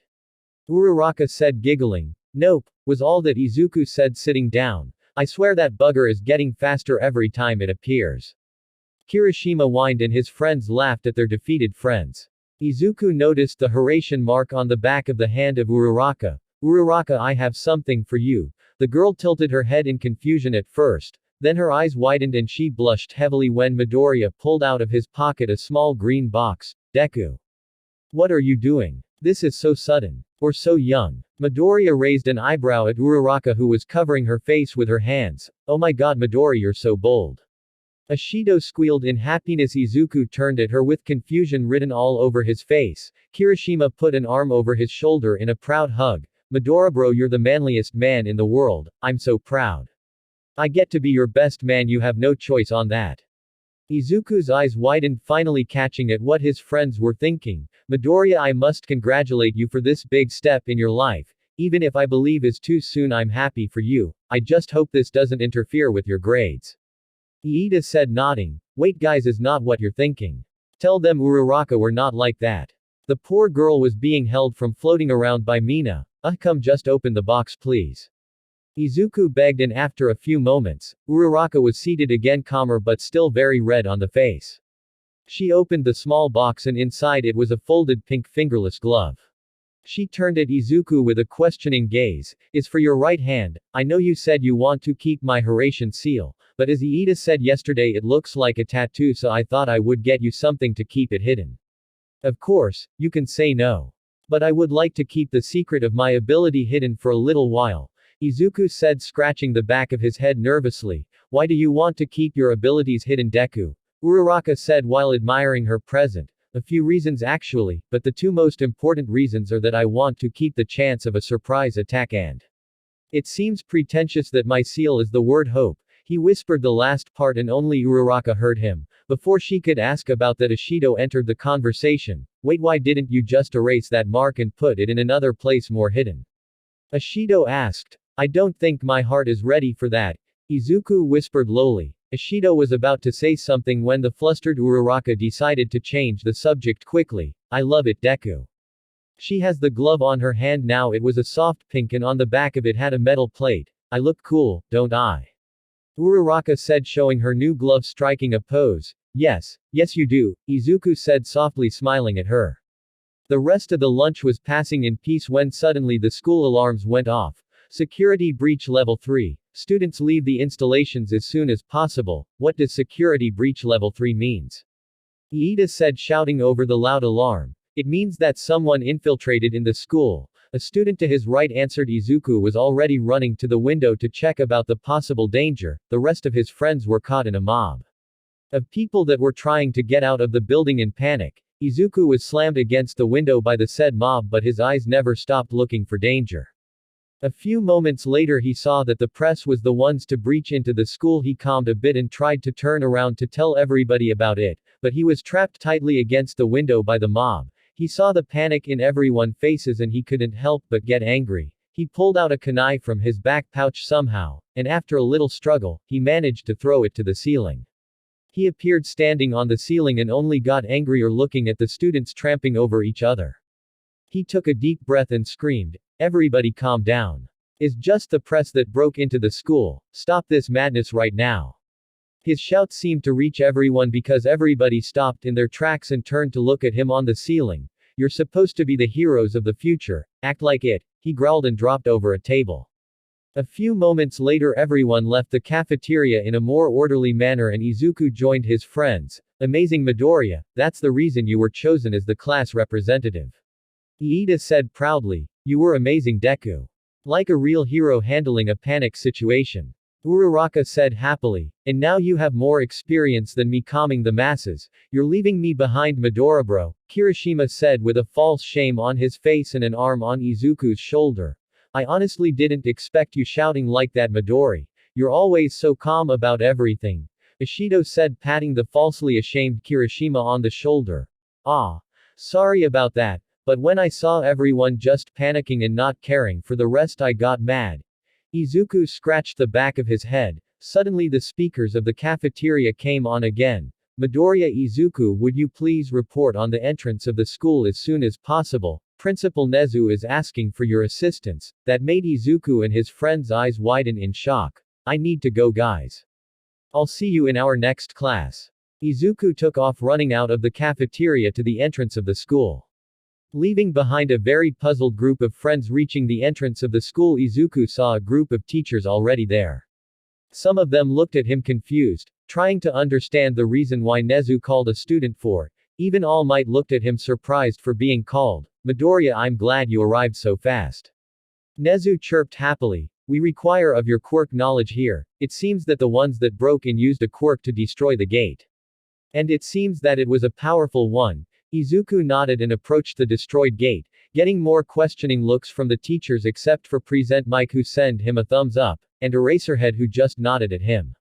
Izuku got close to the door and started to watch for any information he could gather. It wasn't an explosion. The gate is at least 15 centimeters wide of solid metal. The power an explosion should have to blow it to pieces would have destroyed the street too at least, so that rules that out. Maybe it was acid. No, the acid would have left marks and melted chunks on what was left of the door. Izuku looked around the gate frame, and on a bottom corner he saw something. Is that dust? No, is metallic dust, but there is no oxidation in it. Izuku's eyes widened. He walked to the rest of the gate and pinched one of the edges. It crumbled on his fingers. He felt a chill run down his spine and turned to the teachers who were looking at him with astonished faces. I murmured, right? Izuku asked, embarrassed. Yes, you did, Midoriya, but it seems that you have a hypothesis. Izuku nodded and showed them the dust he just found. This is metallic dust from the door. It doesn't have oxide on it, so is not a rusting quirk. That means that whatever did this to the gate just disintegrate it. I believe that the person who did this has a quirk that let him rot, putrefy or decay the matter. How it works I couldn't tell, but I didn't saw any other component anywhere, or a point on where the decaying started. So the person can either decay something with his sight, everybody shivered at the possibility, or needs to have contact with the objective. Both options are terrifying. Midoriya. The seriousness in Nezu's voice put him a little on edge. Thank you for your help, Midoriya. We'll check if anyone with a quirk with those characteristics is on the police database. Go to your classes and don't tell your classmates about your hypothesis. We don't want to spread the panic. Izuku nodded at Nezu and bowed before leaving. Do you think he is right? Midnight asked, concerned. Midoriya, quirk analysis is the reason I took him as my pupil. If he says that someone with a quirk that can rot matter did this, I believe him. Nezu, still serious. I'll make some calls. We need to get to the bottom of this. All of you keep your guards up. We don't know who or the reason for this. Let's not get caught with our guards down. All the teachers nodded and left to their activities. What do you think, Toshinori? Nezu asked the only teacher that stood there. Some dumb criminal trying to mess with us, Nezu. I'm more impressed by Midoriya's skills. The kid analysis is kind of terrifying. Nezu couldn't help but chuckle a bit. I'm just glad he is on our side. That brain on the villain side would make our job more dangerous. The next day Izuku and company were riding a bus heading to their rescue training. He was still thinking about yesterday's situation. He didn't like to lie to his friends, but it was necessary. When they asked about what happened, he told them that Nezu asked for his assistance with his quirk analyzing skills, but told them he didn't found anything. Thankfully his friend's attention was caught by the mention of his analyzing skills, so the conversation turned quickly into Izuku telling them a few ideas he had for them. He was brought out of his mind when someone called him from his left. Midoriya-chan. I always say what I think, Kiro. Izuku turned to his left and saw the black eyes of his classmate looking directly into his soul. Now that he saw her face closely, he understood why he thought that Uraraka was talking with a frog on the quirk apprehension test. Her face weirdly reminded him about Fukusa-sensei or the toads on Mount Myobokuzan. Asui. Sorry, I was lost in thought. Do you need something? Call me Suyu or Su-chan. Izuku chuckled a little but nodded. I've been meaning to ask, your quirk is weird, how you said you call it. Energy manipulation, Suyu. Izuku said her name with a little blush while scratching his cheek, a little nervous. Asui smiled at him. Energy manipulation. That doesn't explain all the things we saw you doing in the battle exercise. Izuku knew that sooner or later all his classmates would like an explanation for his abilities, so he didn't hesitate to tell her the story he's been using for a while. After all, he wasn't lying beyond the fact that he didn't have a quirk. Well, you see, Suyu, my quirk. He frowned a little. He didn't like calling his chakra and techniques a quirk. Let me manipulate and mold the energy in my body into different techniques. Like the water blast I used on the practice battle. I molded my energy with the hydrogen around me and used my control to use it like a water cannon. Asui looked at him with those big soul-searching black eyes and nodded. Your quirk seems complicated, but what are those hand gestures you do before using any of your techniques, Kiro? Izuku was starting to sweat a little. She croaks too. I call them seals. He made 2 seals with his hands for them to see. I use them to focus on the steps I have to take for my technique. You'll be an amazing hero, Midoriya-chan. Kiro. Suyu smiled at him warmly. Izuku grinned at her and decided that he could ask questions too. Suyu, I have a question. Do the words Fukusa, Mount Myobokuzan, he couldn't help but narrow his eyes at the last name. Or Gamabu means anything to you. From the corner of his eye he saw Kirishima stiffen, understanding why Izuku was asking her that. I haven't heard those names before, Midoriya-chan, Suyu said, tilting her head. Izuku was freaking out a little. I can't read her expressions. But maybe she's not a spy, or is she? I need to keep her under vigilance. I can't lower my defenses. Maybe she is affiliated with Gamabu. I see. Thank you, Suyu. Izuku turned slightly to Kirishima and shook his head. The red-haired boy seemed to calm after that and continued their conversation. Yeah, and his abilities are really flashy. He'll catch the eyes of the public as soon as he starts his hero career. I just have my hardening. It let me get the job done, but it will be difficult to get the attention of the public. Kirishima said, activating his quirk. I've told you before, Kirishima, you'll be an amazing hero and protector. You don't need to worry about flashiness. At the end of the day, people will recognize you by your feats, not your quirk. Kirishima blushed at the words of Izuku. He sometimes forgets how Midoriya is always cheering for him. My quirk is the perfect combination between power and flashiness, Aoyama said, joining the conversation. Yeah, but your quirk also gives you stomach issues, isn't it? Ashido's words made Aoyama's face fell a little. Sorry for that, Aoyama. And thanks, Midoriya bro, but you have to admit that having a flashy quirk like yours, Bakugo's, or Todoroki's would help in the attention department. Izuku just chuckled and shook his head. Yeah, but with how loud and angry Bakugo is, he will never be popular, Kiro. Izuku's eyes widened when Asui said that without blinking. What did you said, frog face? You wanna fight? Bakugo shouted from the back of the bus. See what I'm talking about, Kiro. Izuku turned his head to the side to hide his giggling. What are you laughing at, Deku? Everybody shut up, we already arrived. Aizawa's voice cut all their talk. After getting out of the bus, all of them were surprised at the sight. Welcome to the Unforeseen Simulation Joint, or USJ for short. A person in a spacesuit welcomed them. It's the Space Hero 13. All the students shouted in glee. Uraraka was practically vibrating with excitement at looking at her favorite hero. Welcome students, here you'll train to deal with natural disasters and other kinds of situations in a hero's life. You'll need to learn all the ways to rescue people in any kind of circumstance. The space hero said happily. 13, where is All Might? Aizawa asked. 13 explained that he was tired of hero work, raising 3 fingers. Aizawa just grunted. Suddenly Aizawa's instincts kicked in and he turned to see a black portal opening in the middle of the square. Everybody, stay together and here, 13, protect the students. Izuku and his classmates looked at the massive portal below them. What is that? Have the test started? Kirishima asked. Izuku for his part couldn't take his eyes off all the people entering the building through the portal. It can't be. Nobody move. Those are not part of any test. Those are villains. Aizawa put his goggles on and prepared to battle. Villains walked through the portal in the main plaza, but 3 of them quickly took Aizawa's attention, the one that seemed made from the black mist. Aizawa could swear that he was responsible for the portals, the mountain of muscle with a bird head and exposed brain, and the last one was the guy with hands all over his body. He was irradiating a lot of killer intent. All Might isn't here. He was supposed to be here. Maybe if I kill a bunch of kids he'll come. The one with a lot of severed hands on his body said loudly. For what reason Aizawa couldn't tell, but it surely put him on edge. Villains. Izuku whispered while looking at all the enemies coming from the portal. His eyes narrowed, and took a step forward, only to be stopped by Aizawa. Midoriya, stay put, that's an order. He saw Izuku's face turn serious, but he complied. If the intruder's alarm didn't activate, that means they have some way to interrupt the signal. Kaminari, use your quirk to try to contact the other teachers. 13, start the evacuation. Aizawa capture scarf started to float around him. I'll entertain them while the rest of the staff gets here. There are too many, Aizawa-sensei. Your battle style is not suited for battles like this.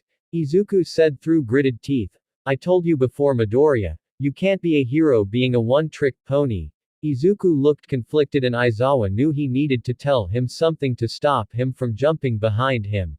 You're the class representative, keep your classmates safe. Do your job.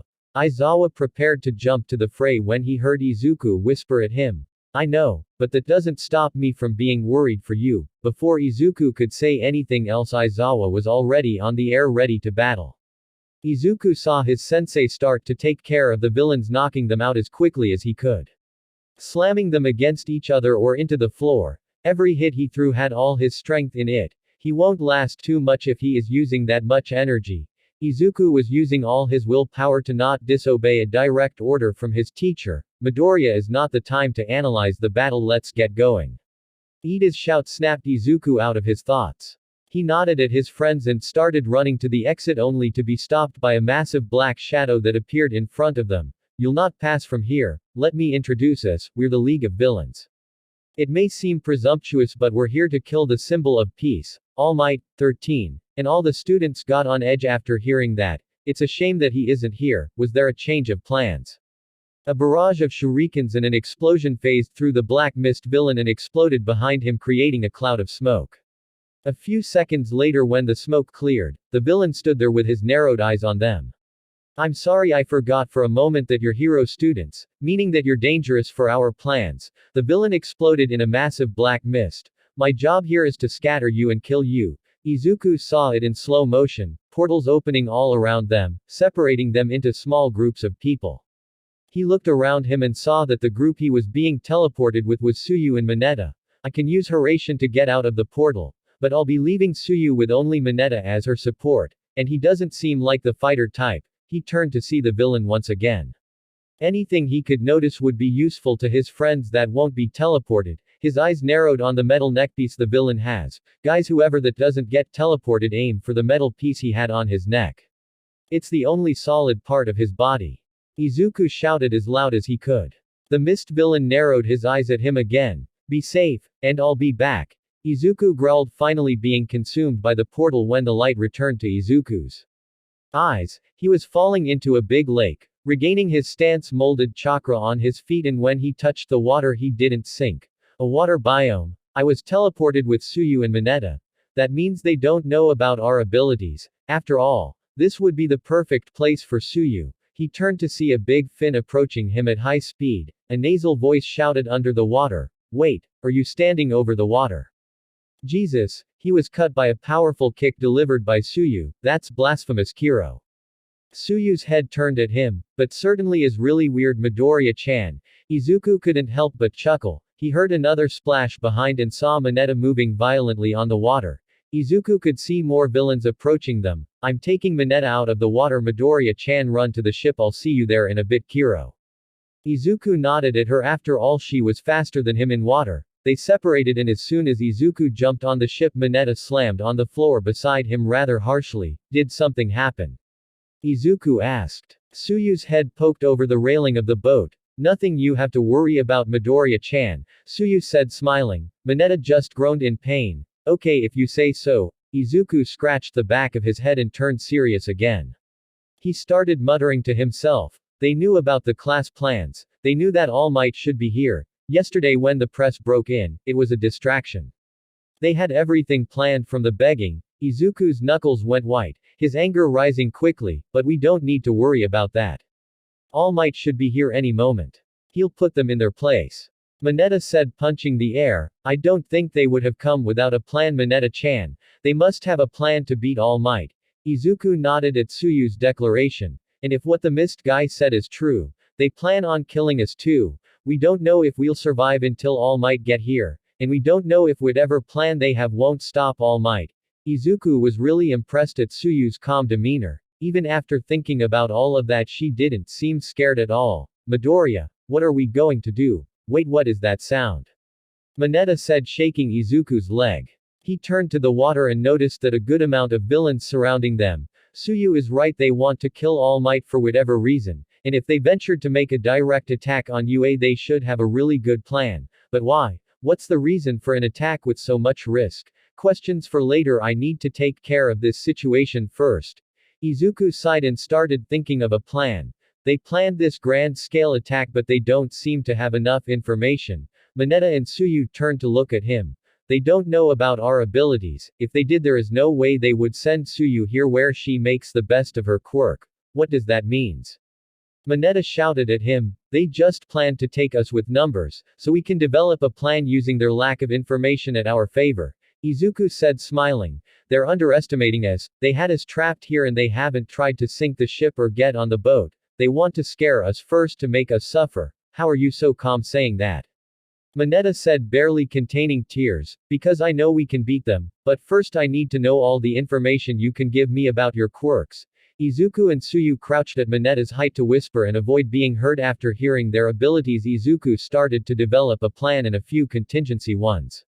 A few seconds later he already knew what they should do, but they needed to do it quickly. They've already lost enough time. I have a plan, but first.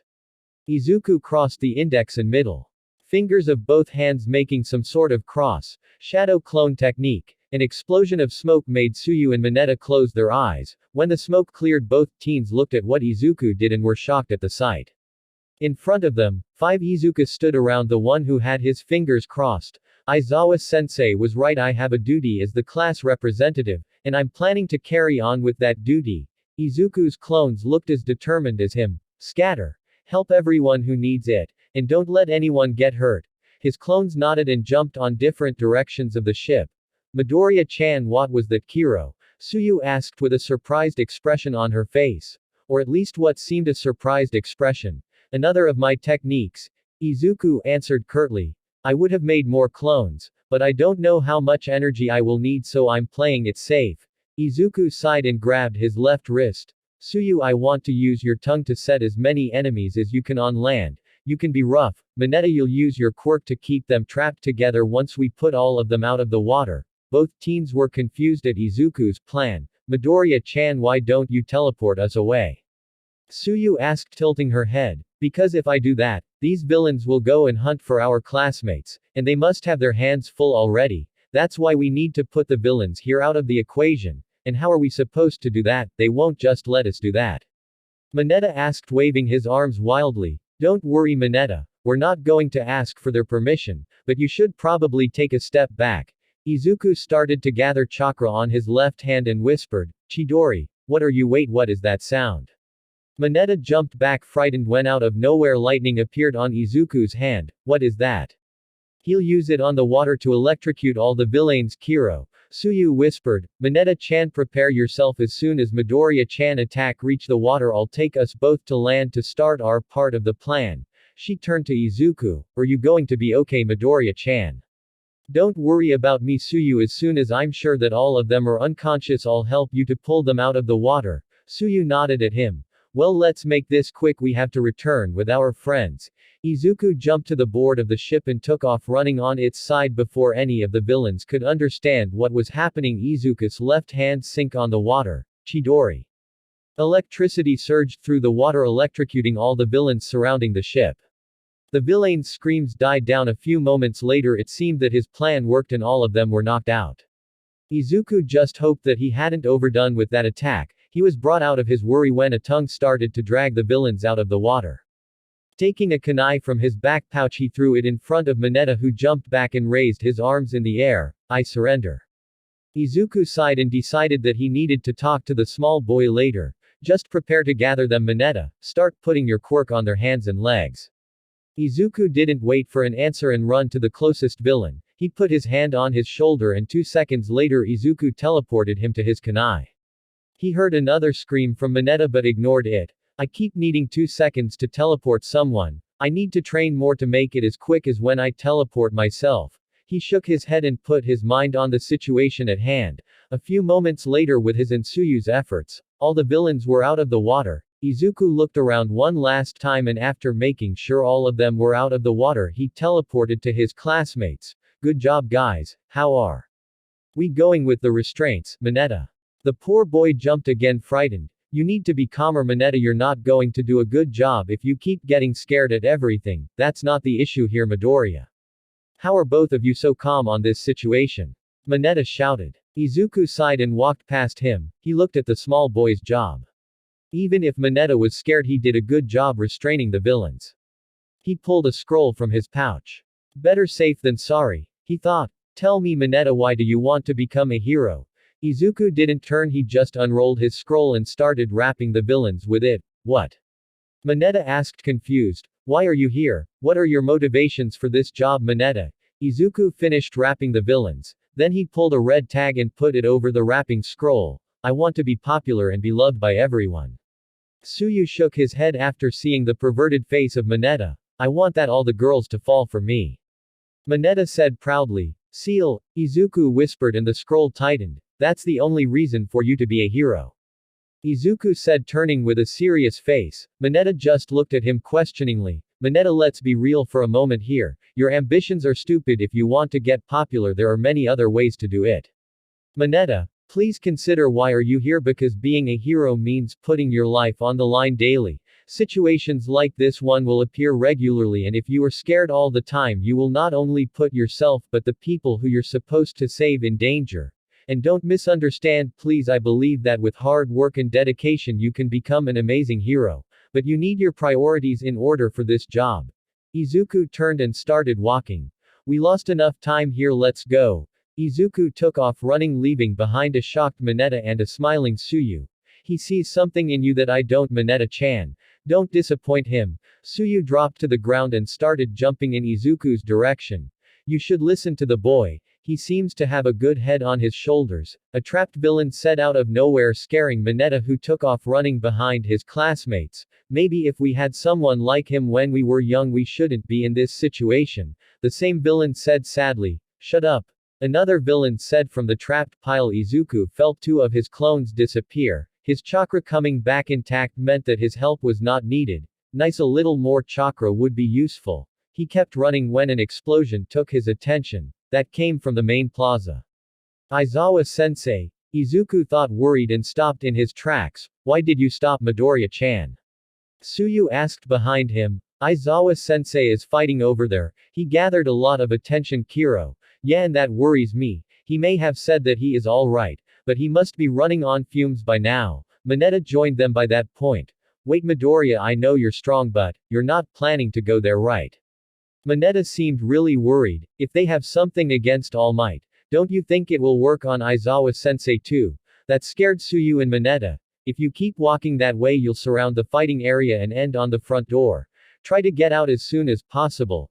Izuku pointed them the direction and started walking to the main plaza. Midoriya-chan, I'll go with you. Izuku stopped and turned to Suyu before he could say something. Mineta talked too. I'll go too, then I won't let Midoriya be the only heroic here.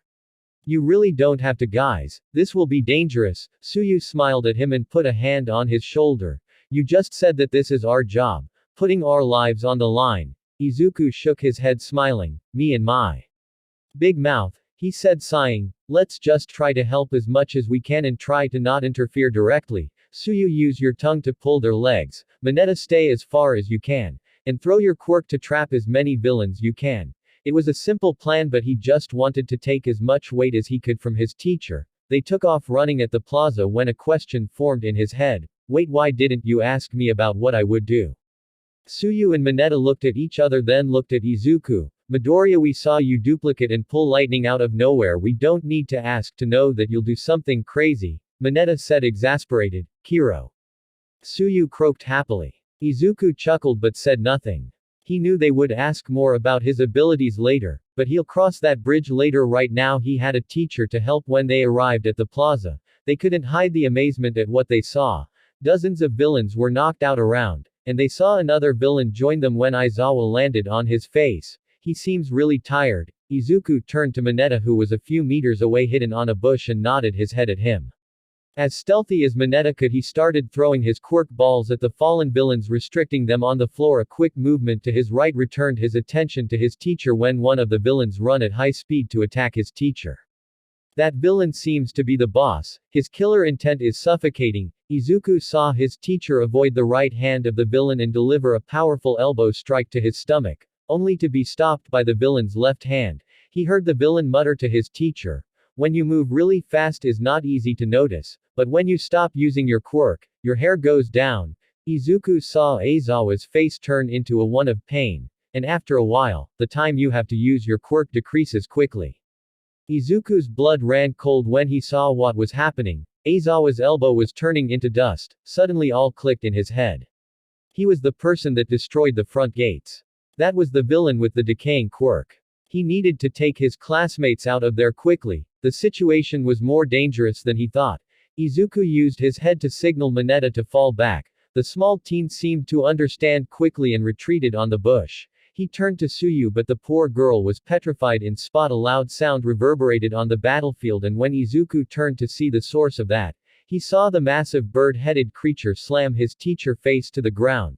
Then the sickening sound of bone being broken made Izuku see red. In an instant Izuku took 3 kunai from his pouch. In a quick action he put his Horatian seal on one of Suyu's gloves. Then he threw the kunai to the battlefield, one landing next to Aizawa's head and the other 2 wedged deep into the villain's shoulder. 2 red tags flailing on the base of the kunai. A second later the tags exploded, making the villain roar and lose his grip on Aizawa's arm. Izuku teleported to the kunai next to Aizawa and made some hand seals. Wind style. Vacuum wave. He released a powerful blade of wind that severed the villain's arm, who screeched in pain. Izuku put a hand on Aizawa, never taking his eyes from the bird villain. 2 seconds later Aizawa was in front of Suyu, who instantly snapped out of her trance and pulled their teacher closer. Izuku wasn't finished, he made more seals. Wind style. Dust cloud. After blocking the villain's sight Izuku teleported to Aizawa. I told you to stay put, Midoriya, Aizawa said, groaning in pain. I couldn't let them kill you, sensei. You still have a lot to teach me, Izuku said, sighing in relief. He made it in time, but he needed to take Suyu and Aizawa out of there. A sound like a vacuum make him turn at the center of the plaza. The mist villain was absorbing the dust, but he couldn't see him anywhere. His quirk must have a really long range, Izuku thought. Wow, hero. How did you know that Nomu had a regeneration quirk on his arsenal? The villain said. Izuku turned to the Nomu and he saw its arms starting to regenerate. Wait, that villain has super strength, speed, and regeneration. That is not normal. If I teleport us out of here, that monster surely would follow us and I'll just put more people in danger. I'll have to use that if I want to save everyone from them. Izuku crouched and turned to his teacher. I know you're really hurt, but please stall him as much as you can. Izuku shouted and closed his eyes. Aizawa looked at him confused but complied. After all, if one of his students could do something against that monster, that student was Izuku. What do you mean he has a regeneration quirk? I thought his quirk was super strength or some type of physical enhancement, Aizawa said as loud as he could. I shouldn't tell you, but seeing that you are about to die, it doesn't matter anymore. Nomu was designed specifically to kill All Might. He has enough quirks on its body for that mission. Aizawa almost fainted thinking about that, but he couldn't falter right now. He needed to give Midoriya time. Designed. You mean he is not human? He once was. Right now is just a pet that obeys my orders without questions, the hand villain said, scratching his neck. Why? Why all this trouble to kill All Might? If that creature is as strong as you said, why you don't go and find him on the streets?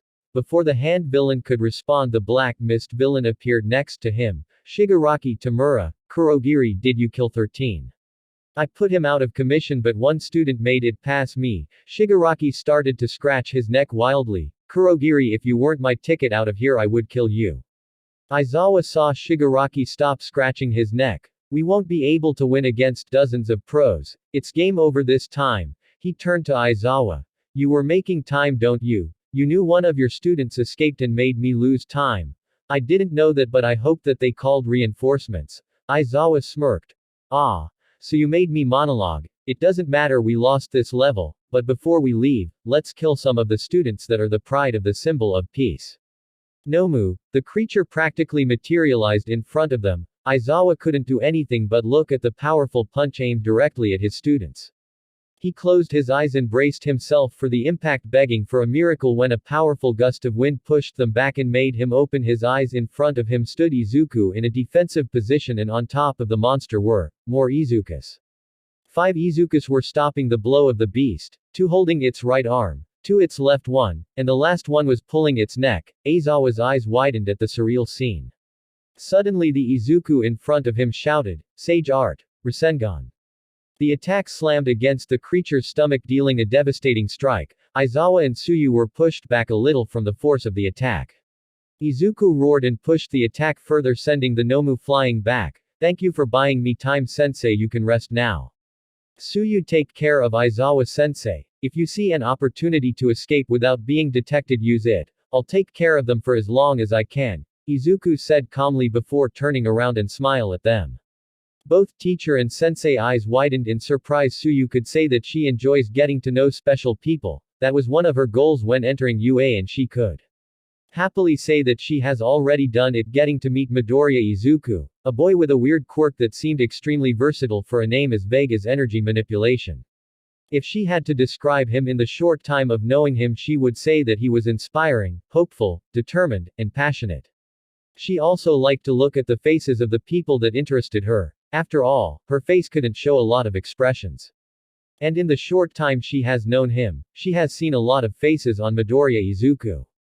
The boy carried his emotions on his sleeves, from the flustered face he puts when his friends tease him with Uraraka, to the serious face he used when he talked to Mineta or while developing a plan, even the scary angry face he made when Aizawa's sensei got hurt. But the moment Izuku turned to calm them and tell them that he'll take care of everything, she felt her breath halt for a second. That face put her more at peace than ever before. Even in the dangerous situation they were in, his warm expression told her that he would protect them with everything in him. And she couldn't help but believe it. After all, those beautiful yellow toad-like eyes didn't hold any trace of fear or doubt. No, his eyes only reflected strength, resolution, and warmth. She couldn't stop the hope that that look put on her heart. Oi, oi, oi. What kind of cheat did you use to deal damage to my Nomu bastard? Shigaraki growled in anger. He's supposed to have a shock absorption quirk. Huh, a shock absorption quirk. Thanks for the information. It seems that I'll have to go full ninjutsu for this fight. Izuku saw the Nomu stand up from the debris. And I also have to thank you for telling me that he isn't human anymore. That means I don't have to hold back. Ninjutsu. Are you a ninja then? Are you not supposed to only have ambush attacks and have really low HP? Shigaraki kept scratching his neck furiously. That statement made Izuku narrow his eyes. Is this a game for you? Izuku snarled, but before Shigaraki could answer, the Nomu lunged at him. He took all of his marked kunai from his pouch and threw them in the air at random places. When the Nomu appeared in front of him, Izuku was already in another place. Fire style. Flame bullets. Izuku spat a ball of fire that exploded on the back of the Nomu, who roared in rage and lunged at him. Izuku just teleported to other kunai and repeated his action again and again, sending more powerful flames every time. Fire hurt him, but his regeneration is faster than I thought. Izuku dodged another punch of the creature that created another powerful gust of wind. I won't be able to get unscathed from a hit that powerful. I can't take the risk of getting hit by it and end unconscious or broken. Let's try a different approach. He made another set of seals and teleported. Wind style. Vacuum wave barrage. Faster than before, he started teleporting from kunai to kunai, exhaling several blades of wind at the Nomu, who could barely keep with Izuku. Part of its body were severed almost with every hit, and its regeneration quirk seemed to enter into overdrive with the speed it was regenerating. Izuku landed trying to catch a breath when he removed the legs of the creature. Its regeneration didn't seem to stop, and it's getting faster by the minute, but I can't stop now. Someone managed to escape. I just have to keep making time for All Might and the pro heroes to arrive. Just as the Nomu finished regenerating its legs, Izuku prepared his next attack. He made the seals and aimed his hands at the creature. Let's see if you can't regenerate from this. Storm style. Laser circus. A barrage of light beams slammed against the Nomu, who couldn't dodge the barrage of damage it was receiving. Almost all the beams passed through the Nomu's body, who screeched in pain and rage. Izuku was starting to get winded. Even in Sage mode, he didn't seem to make any lasting damage to the Nomu. He continued his attack when he noticed something. The regenerating finally was slowing down. He could see the damage of his attacks lasting more in the creature body. I can't let it rest now. Izuku stopped his beam attack and made a shadow clone. A Rasengan on their right hands. Then he and his clone teleported at the closest kunai from the Nomu and attacked from the front and back of the beast. Double Rasengan.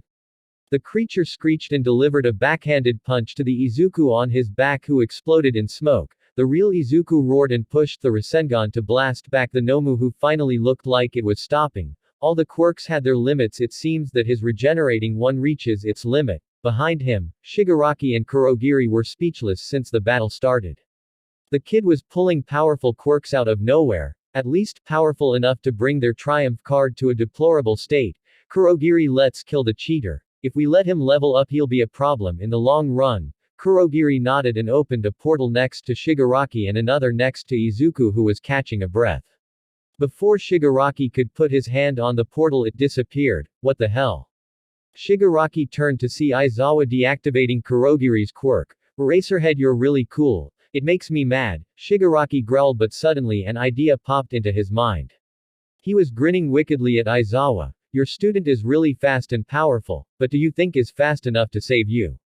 Shigaraki lunged at Aizawa and Izuku felt something shift in the air, and out of the corner of his eye saw Shigaraki move in the direction of Aizawa and Tsuyu. His mind entered in overdrive, thinking on what to do. He saw that the Nomu was already running towards him with its first raised, and Shigaraki quickly closing the distance with his teacher and friend. It took him less than a second to decide what to do. Izuku used the seal on Tsuyu's glove to appear in front of them, a Rasengan already on his hand. He used his free hand to divert Shigaraki's left hand to the right, and he delivered a powerful attack to the villain's side, Rasengan. Shigaraki went flying and slammed against a wall, getting buried deep within it. Izuku saw out the corner of his eye at the already punching beast to his right and braced himself for impact, knowing that if he teleported away, his teacher and friend would be at the end of that powerful hit. The hit reached him and Izuku was sent flying against some rocks that exploded at the impact. Midoriya-chan. Aizawa and Tsuyu screamed in terror. The creature in front of them didn't look in their direction and jumped in the direction where Izuku went. A second later, Izuku appeared in front of them again with his right arm destroyed and bleeding from his head. Midoriya, are you alright? Aizawa asked, but Izuku didn't answer. He jumped behind him, put his left hand on Aizawa and grabbed Tsuyu's hand with his mangled hand. 5 seconds later, the three of them teleported to the place he felt two of his seals were standing together. Ochako was trying with all her strength to not cry at the sight of her favorite hero. After being ripped apart by the mist villain, the poor 13 looked worse every minute. Next to her was Mina, and a little down the stairs were Sato, Shoji, and Sero protecting them from the villains that still stood on the bottom of the stairs. Ochako, what do we do? She turned to see a very scared Mina. I don't know, Mina. The only thing we can do is wait for Iida to return with help. Uraraka didn't want to admit it, but she was terrified. These guys came with all the intention to kill them. They were just students, for God's sake. In front of them something green flashed. They got scared for a second only to relax after looking at who appeared in front of them, only to get terrified again at the condition his friend and teacher were on. Deku, what happened? Ochako tried and failed to suppress a scream. His teacher, who was lying down on the floor, looked at the death's door and Izuku looked really hurt. His right arm was dangling at his side. Uraraka. Ishido status report. Ochako was stunned at the serious tone and Mina was the one to answer. We're all right, but 13-sensei is badly injured. Izuku turned to look at the broken form of the space hero and frowned. Tsuyu, from my back pouch take a scroll and use it to wrap 13. If what people say about her body is true, she needs to keep her body contained. Tsuyu nodded at him and moved his haori to the side and took what Izuku told her. Then she jumped next to the wounded hero and with Mina's help started wrapping her. Uraraka, take care of Aizawa, it looks like he finally fainted. Izuku said, looking down at the broken hero. I have to go back there. The Nomu is searching for me. I put you all in danger just by being here. Akako's eyes widened at Izuku. Deku, you can't go back. You're hurt. Is really dangerous. Ochako started sputtering all the reasons she could think to stop him, but when Izuku turned at her with his soft smile and yellow eyes, she was lost for words. Don't worry, Uraraka, they don't have the advantage they had over me before. Izuku inhaled hard. And with Tsuyu and Aizawa-sensei here, I can use everything on my arsenal. Izuku's expression hardened and disappeared. Ochako gasped when Izuku teleported away. It was like his gaze stopped her breathing with its intensity. Those yellow eyes were the eyes of a hero. Wait, Deku doesn't have yellow eyes. Midoriya-chan eyes turned yellow after he asked Aizawa-sensei to buy him time. He closed his eyes and that orange tint appeared around his eyes when he opened them were yellow and toad-like looking. Kiro, Tsuyu said with a finger on his chin. His eyes looked toad-like. Mina asked with wide eyes. Both Tsuyu and Ochako nodded at her. Sage mode, she whispered and put her hands on her mouth. What is sage mode, Mina? Ochako asked concerned. Is the most powerful technique Izuku has. He only showed it once to me and Kiri. He said that technique was really dangerous to use liberally and he would only use it if it was a life or death situation. It puts him in danger. Ochako was now more scared for Izuku. No, it means that the enemy is so strong that he needs to use lethal force against them. Mina didn't say it, but to Ochako and Suyu her face said it all. Izuku was in grave danger fighting against those villains. What do we do? Asked Suyu softly. As much as I hate to admit it, Midori asked us to stay for a reason. He has some techniques that are really dangerous to anybody around him. Mina closed her fist in frustration. And if he is willing to use them in Sage mode, let's just say that we're about to see really incredible things. As soon as Mina said those words, a massive fireball appeared above the main plaza. A second later it exploded on the ground. What the hell was that? They heard Shiro scream. Where that giant fireball came from? Screamed Sato. Was that Deku? Ochako whispered and Mina only nodded. It seems that Midori wants to end this fight as soon as possible. When Izuku reappeared in the plaza, he took sights of his surroundings. In Sage mode, he could feel the energy of almost everyone in a big radius around him. Mineta is almost at the stairs. That's good. I feel some other energies already coming here. I need to end this fight before they arrive. More people here means more targets for Nomu. He felt Shigaraki on the floor where he slammed against the wall and Kurogiri next to him, and Nomu running straight at him. He finally found me. I don't have much natural chakra left. I need to end this as soon as possible. Nomu appeared in front of him roaring in rage. Izuku dodged to the side and threw a left hook at the beast that recoiled at the hit. Frog Kumite works. Great. Izuku started to throw punches and kicks at the Nomu, using his enhanced perception to avoid getting hit. He felt the Nomu getting slower and sluggish. It seemed that the fight finally was having a toll on the creature. It's time to put an end to this. Izuku kicked as hard as he could, sending the Nomu a dozen of meters back. Lava style. Ashstone ceiling. The molten rock surrounded the Nomu and Izuku jumped in the air. Fire style. Grand fireball. Izuku put the rest of the natural chakra on that attack. The fireball he breathed was the biggest he has ever done. The fireball dropped like a meteor at the trapped Nomu, who was screeching in rage. When the fireball touched the ground, it exploded in a powerful inferno that scorched the entire main plaza. Izuku's green eyes looked at the destruction a little concerned. He knew that heroes like Endeavor could cause fire damage like that, but using those techniques would only make people do more questions about his abilities. From the corner of his eye he saw Kurogiri's portal absorbing the flames that reached them. Izuku touched the ground with a loud thud and breathing heavily. I have a broken arm and I'm almost out of chakra. Please let this be the end. He looked at the Nomu, praying that it wouldn't get up. His eyes widened when he saw all the scorching on its body starting to regenerate. Really slow but regenerating nonetheless. Please don't get up. The hair on the back of his neck stood up and instinctively he jumped back, barely avoiding a bloody hand appearing from a portal. You cheated. My Nomu was created to defeat All Might. There is no way a simple NPC like you could defeat it. Izuku gritted his teeth at the tantrum Shigaraki was throwing. I'll kill you. Another portal appeared behind Izuku, who teleported to the nearest kunai. He felt himself stumble. He was more exhausted than he thought. Stop dodging it, let me kill you, bastard. Another portal appeared in front of him. Izuku knew that if he teleported again he would lose consciousness from chakra exhaustion. Suddenly an explosion sent Shigaraki and Kurogiri flying. Don't steal my phrases, you fucker. Bakugo roared, Midori bro, you're hurt. Kirishima was running at him with a worried expression. More and more NPCs keep appearing. Shigaraki roared before his lower half freeze. Your lackeys said that you came here with a monster to kill All Might. Todoroki appeared walking to the plaza. He turned to see the broken form of the Nomu attempting to move in the middle of the plaza. If a simple student could defeat your monster, I don't believe it could have done anything to the symbol of peace.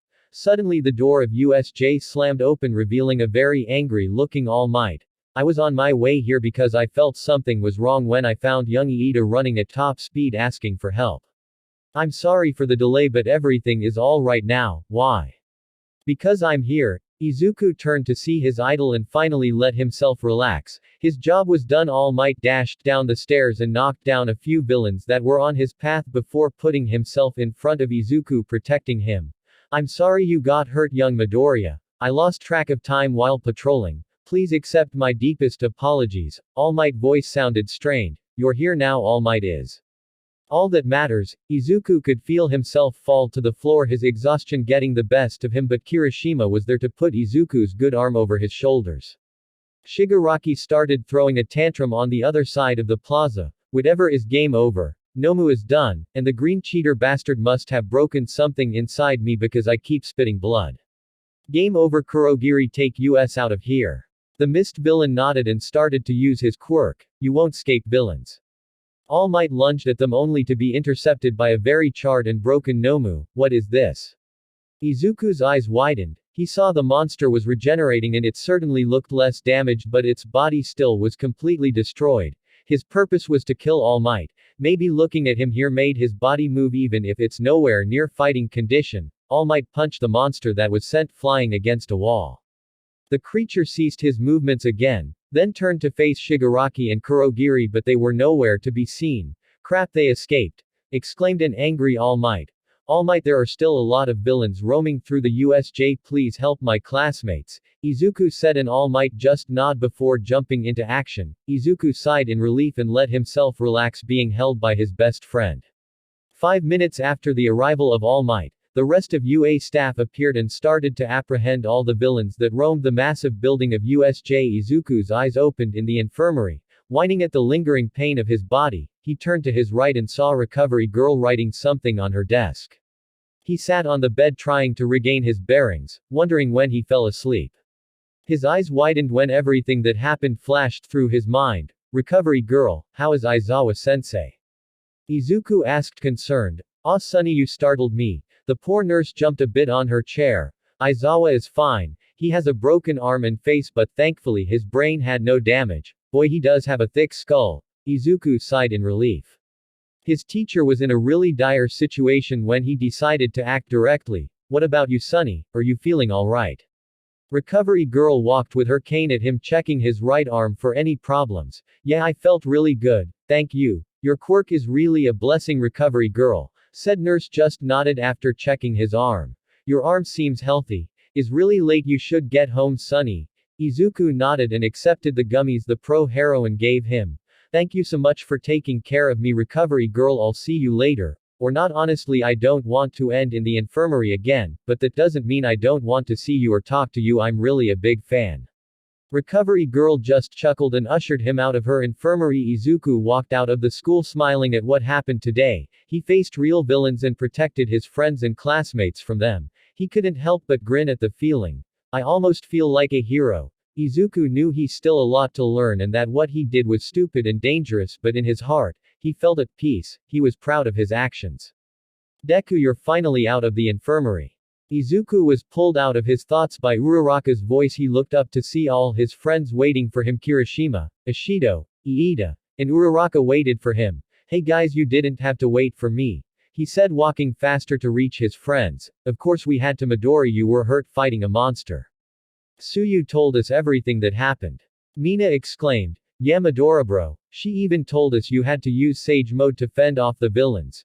Kirishima looked worried at Izuku. After all, he knew what using Sage Mode meant to Izuku. Yeah, the results would have been awful if I didn't use it, Izuku said, scratching the back of his head.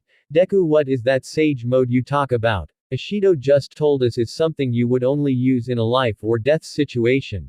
Izuku turned to Uraraka, who looked worried. Ah, you see how I use my inner energy to fight, right? Well, to enter in Sage Mode I use the natural energy around me. It's a really dangerous and difficult technique to learn, but I learned it for cases like this one where I have to put more than my 100% in a fight.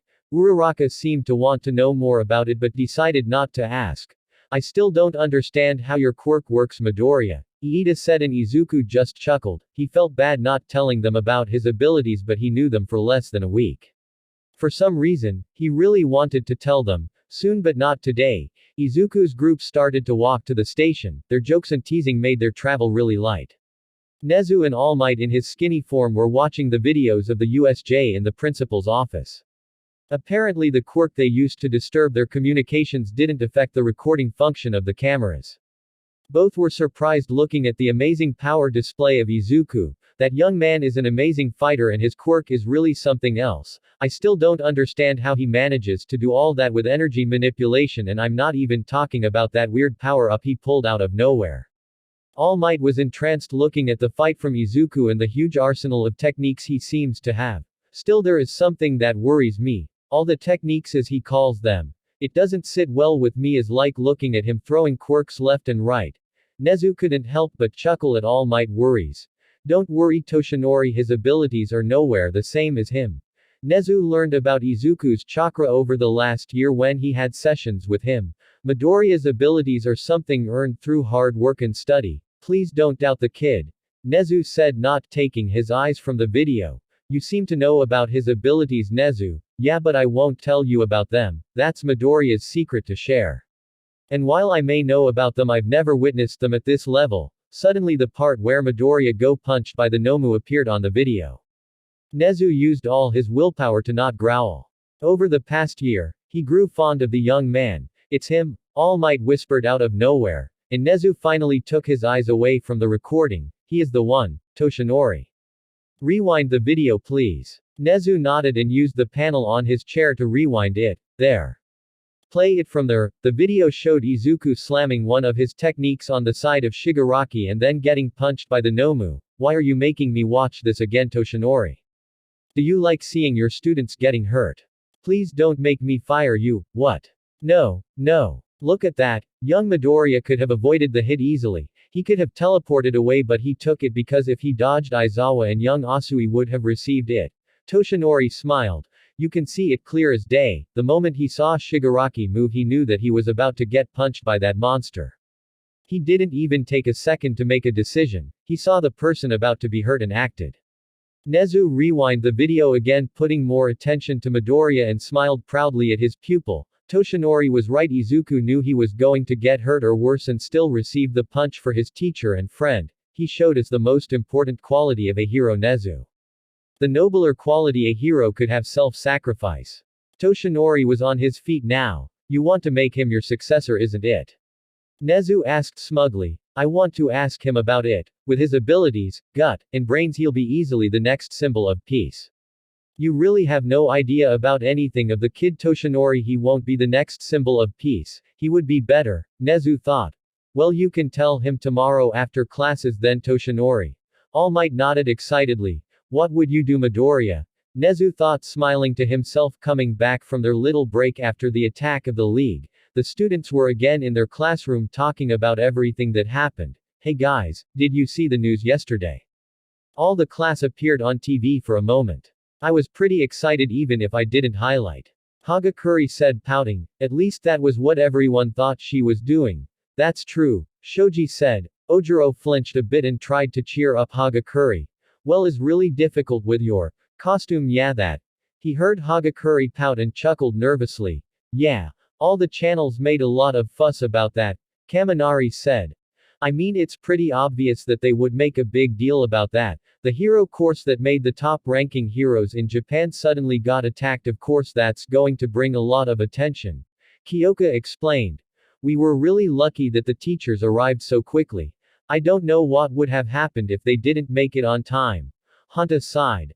I mean, we pretty much handled everything ourselves. We were in trouble for a moment, but we turned the battle when Midoriya arrived, Kyoka said, and Kaminari nodded several times in confirmation. Wait, what are you talking about? Midoriya was with Koji and me on the Squall Zone. We were doing it pretty well, but some villains managed to sneak on us and knock us down. We couldn't get up quickly, but thankfully Midoriya arrived and knocked them down, Fumikage said, and both Dark Shadow and Koji nodded. Now that I think about it, after the three of us defeated all the villains in the Squall Zone, Midoriya just disappeared. Before anyone could ask questions, another voice joined the conversation. I told Fumi that he needs to have more awareness of his surroundings, but he just kept imagining himself on edgy anime situations. Dark Shadow added to the story, and again Koji just nodded. Shut up, Dark Shadow, I do not do such things. And why are you agreeing with him, Koji? The shy boy started sweating in nervousness but managed to reply. You were screaming about how you will use the shadow gave to you by the Dark Lord to defeat them. The shy boy squeaked and Tokiyami blushed heavily, making the rest of the class laugh for a bit. Then Ojiro decided to continue with their talk. Getting back to what we were saying, Midoriya helped me too in the conflagration zone. I was doing it pretty well too, but when Midoriya arrived things moved faster. And as Tokiyami said, he just disappeared after helping me, the tailed teen said with a hand on his chin. Actually, we had a very similar situation in the mountains zone. Yaoyorozu decided to join the conversation. We thought we defeated all the villains, but one of them managed to escape Kaminari's attack. Apparently, he had some type of electric quirk too, and he managed to get unscathed from the attack. He had us on the ropes when out of nowhere Midoriya appeared and kicked the villain away from Kaminari. Then I used my quirk to make a net and trap the villain. After that, Midoriya made sure that we were all right and jumped away. Yaoyorozu explained. I don't understand how he managed to be in those three places at the same time. All the students then turned to the side of the classroom. Meanwhile, on said side of the classroom, the boy all his classmates were talking about was sweating bullets. Izuku didn't know how or wanted to explain the way his shadow clone technique works or reveal more of his abilities that soon on their scholar life. Thankfully, Bakugo decided to take the attention from him. The nerd had to run all over the place to help all of you weaklings. He didn't even appear on my zone. Even if he is stupid, he knows that I don't need his help, Bakugo said, taunting his classmates. Kirishima talked for the first time. But he was there actually. I'm pretty sure we were the first ones that received his help. Kirishima turned to see Izuku, who smiled at him. He didn't interfere in our fight because we had everything under control. Kirishima smirked. Wait, I had everything under control too. Why did he decide to help me? Ojiro asked, confused. He didn't want to brag, but he could confidently say that he wasn't having a hard time with his batch of villains. Izuku decided that that was his time to explain. I saw that you had everything under control, Ojiro. Your martial arts are pretty amazing. I would love to have a spar with you sometime. Ojiro nodded happily at him. But you were alone in there and I didn't feel good leaving you by yourself. That's the main reason I decided to interfere in your battle. I was alone too. What's the difference? Todoroki asked out of nowhere. He didn't sound angry, just genuinely curious. Even if his face didn't show any emotion. While Ojiro's martial arts are incredible, his quirk won't help him if he gets overwhelmed by villains. Your quirk is suited for that kind of situation. When I saw that you just froze every villain around you, I knew I wasn't needed there. Todoroki just grunted and turned away, ending his conversation. Now that we're talking about what happened, how did you manage to defeat the big villain Deku?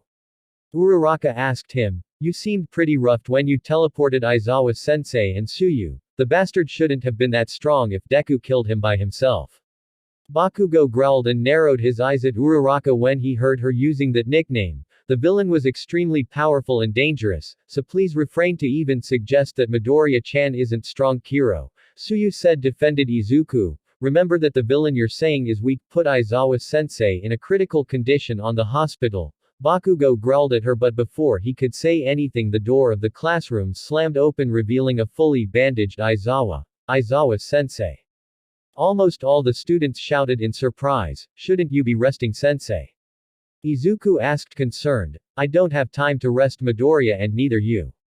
The battle isn't over. Instinctually everyone entered in alert mode. The UA Sports Festival is coming. That's a pretty normal event. Again almost everyone shouted. Kyoka couldn't help but ask. We just had a villain attack 2 days ago. Is it really a good idea to celebrate a school festival this soon?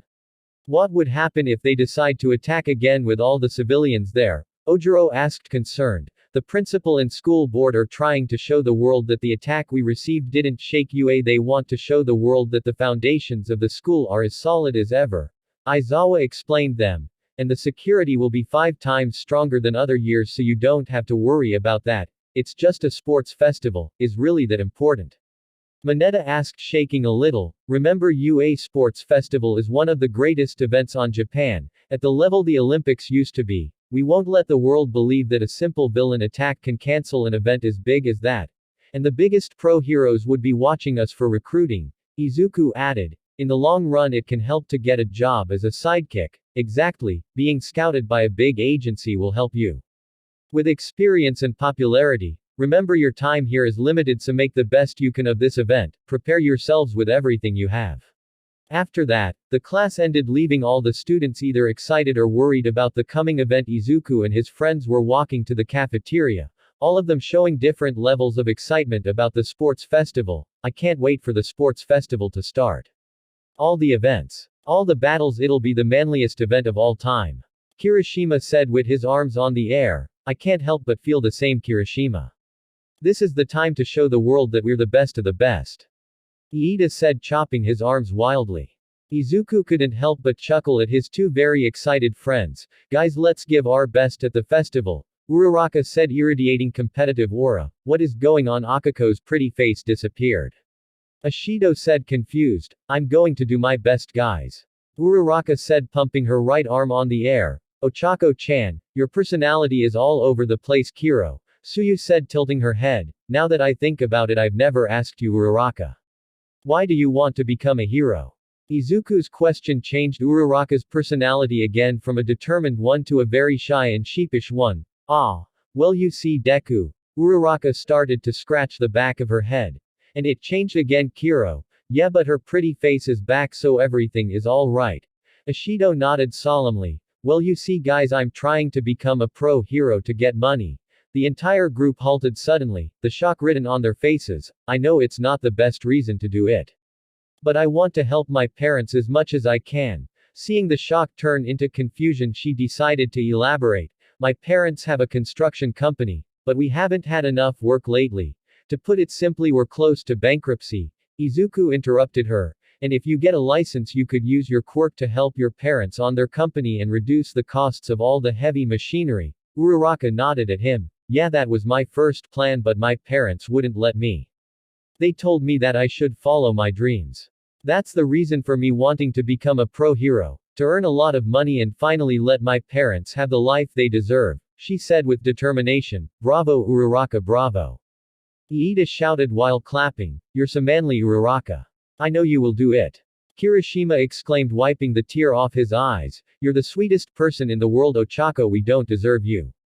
Ashido didn't even try to hide the tears rolling through her cheeks. You're really special, Ochako-chan. Suyu croaked happily. Uraraka suddenly became very self-aware of the situation she was in. Her face reddened at the affection her friends were giving her. A hand on her shoulder made her turn to her right. It was Izuku, who was looking at her with a bright smile. Never think that your reasons aren't honorable, Uraraka. Your heart is in the right place.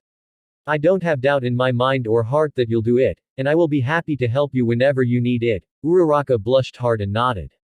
Out of nowhere, a booming laugh resounded through the halls. Young Midoriya is here. All Might appeared from around the corner, shocking everyone. Would you please accompany me to the principal's office? We can have lunch there, All Might said sheepishly and pulled a bento box out of nowhere. What is going on with everyone changing their personalities today? Mina said while scratching her head, confused. He is like a maiden. Uraraka laughed. He looks cute, Kiro. Suyu said. Ah yeah, All Might, I'll go with you. Guys, go without me, I'll catch up with you later. Izuku said to his friends. Don't make All Might sensei wait. Midoriya, go. Iida said. I'll save you a dessert from the cafeteria. I'll give it to you in the classroom later, Midoriya bro. Kirishima, you can't eat in the classroom is disrespectful and against the rules. Iida shouting at Kirishima was the last thing Izuku heard after walking away with All Might. Am I in trouble, All Might? Izuku decided to ask after a few minutes of walking. Not at all, young Midoriya, but Principal Nezu and I have something to talk you about. Izuku nodded at him, confused. The rest of the way passed in silence. They reached Nezu's office a few moments later. Upon entering, Izuku noticed Nezu sitting at his desk waiting for them. Ah, Midoriya, please take a seat. Do you want some tea? Nezu asked cheerfully. No, thank you, Principal, I'm good. Well then, first of all, thank you for coming.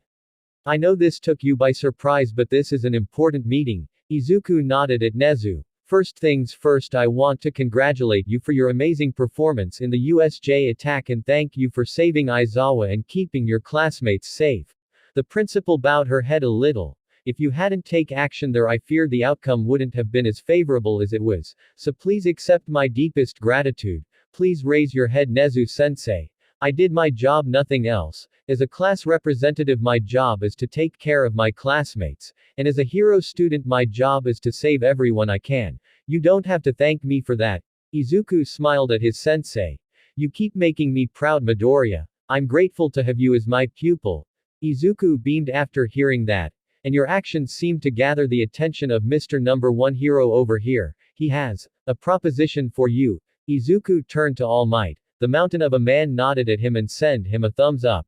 He then returned his attention to Nezu, who turned serious. Midoriya, I know you're trustworthy, and after your actions, you've earned my full trust, but I need to put emphasis on this. Nezu's seriousness made Izuku gulp. What you're about to hear today and whatever decision you took should not come out of this office.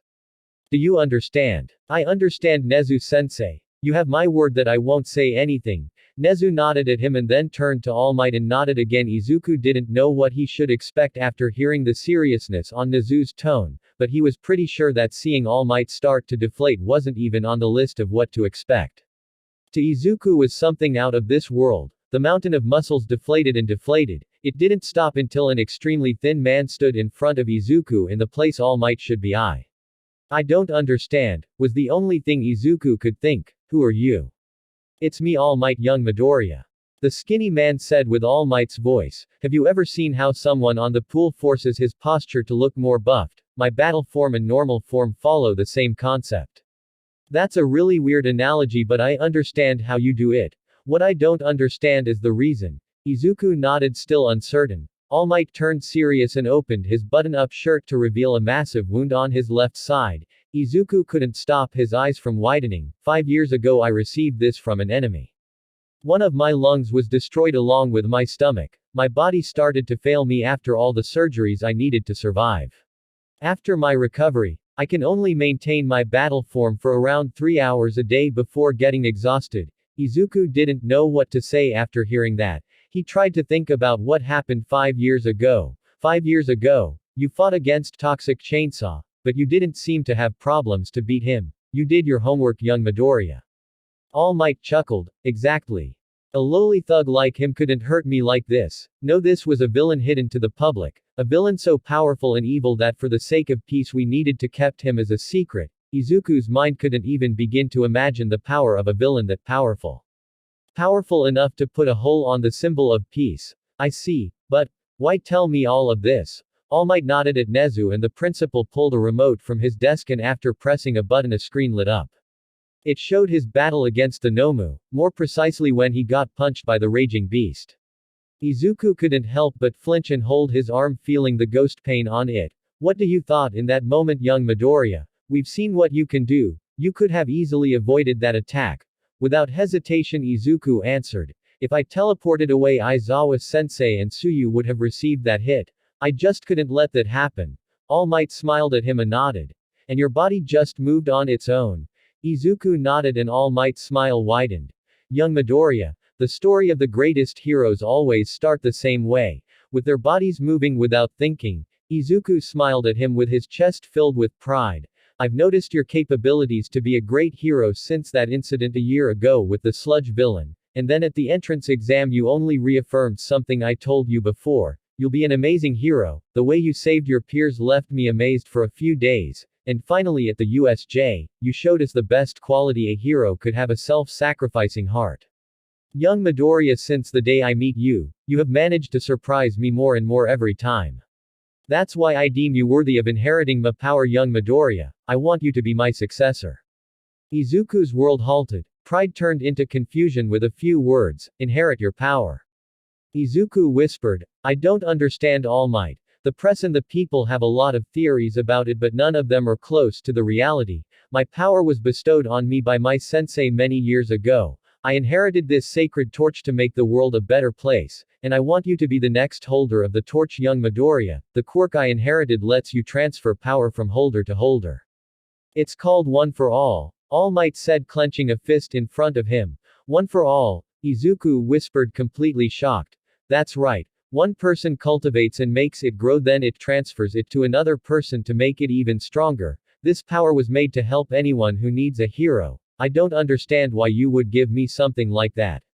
There should be a lot of people better than me. All Might chuckled at Izuku's confusion. I've been searching for a successor, young Midoriya. Since the slime villain incident you grabbed my attention. Your prowess with your quirk makes you an amazing hero in the making, but I wasn't sure. After all, this isn't a decision that I can make lightly.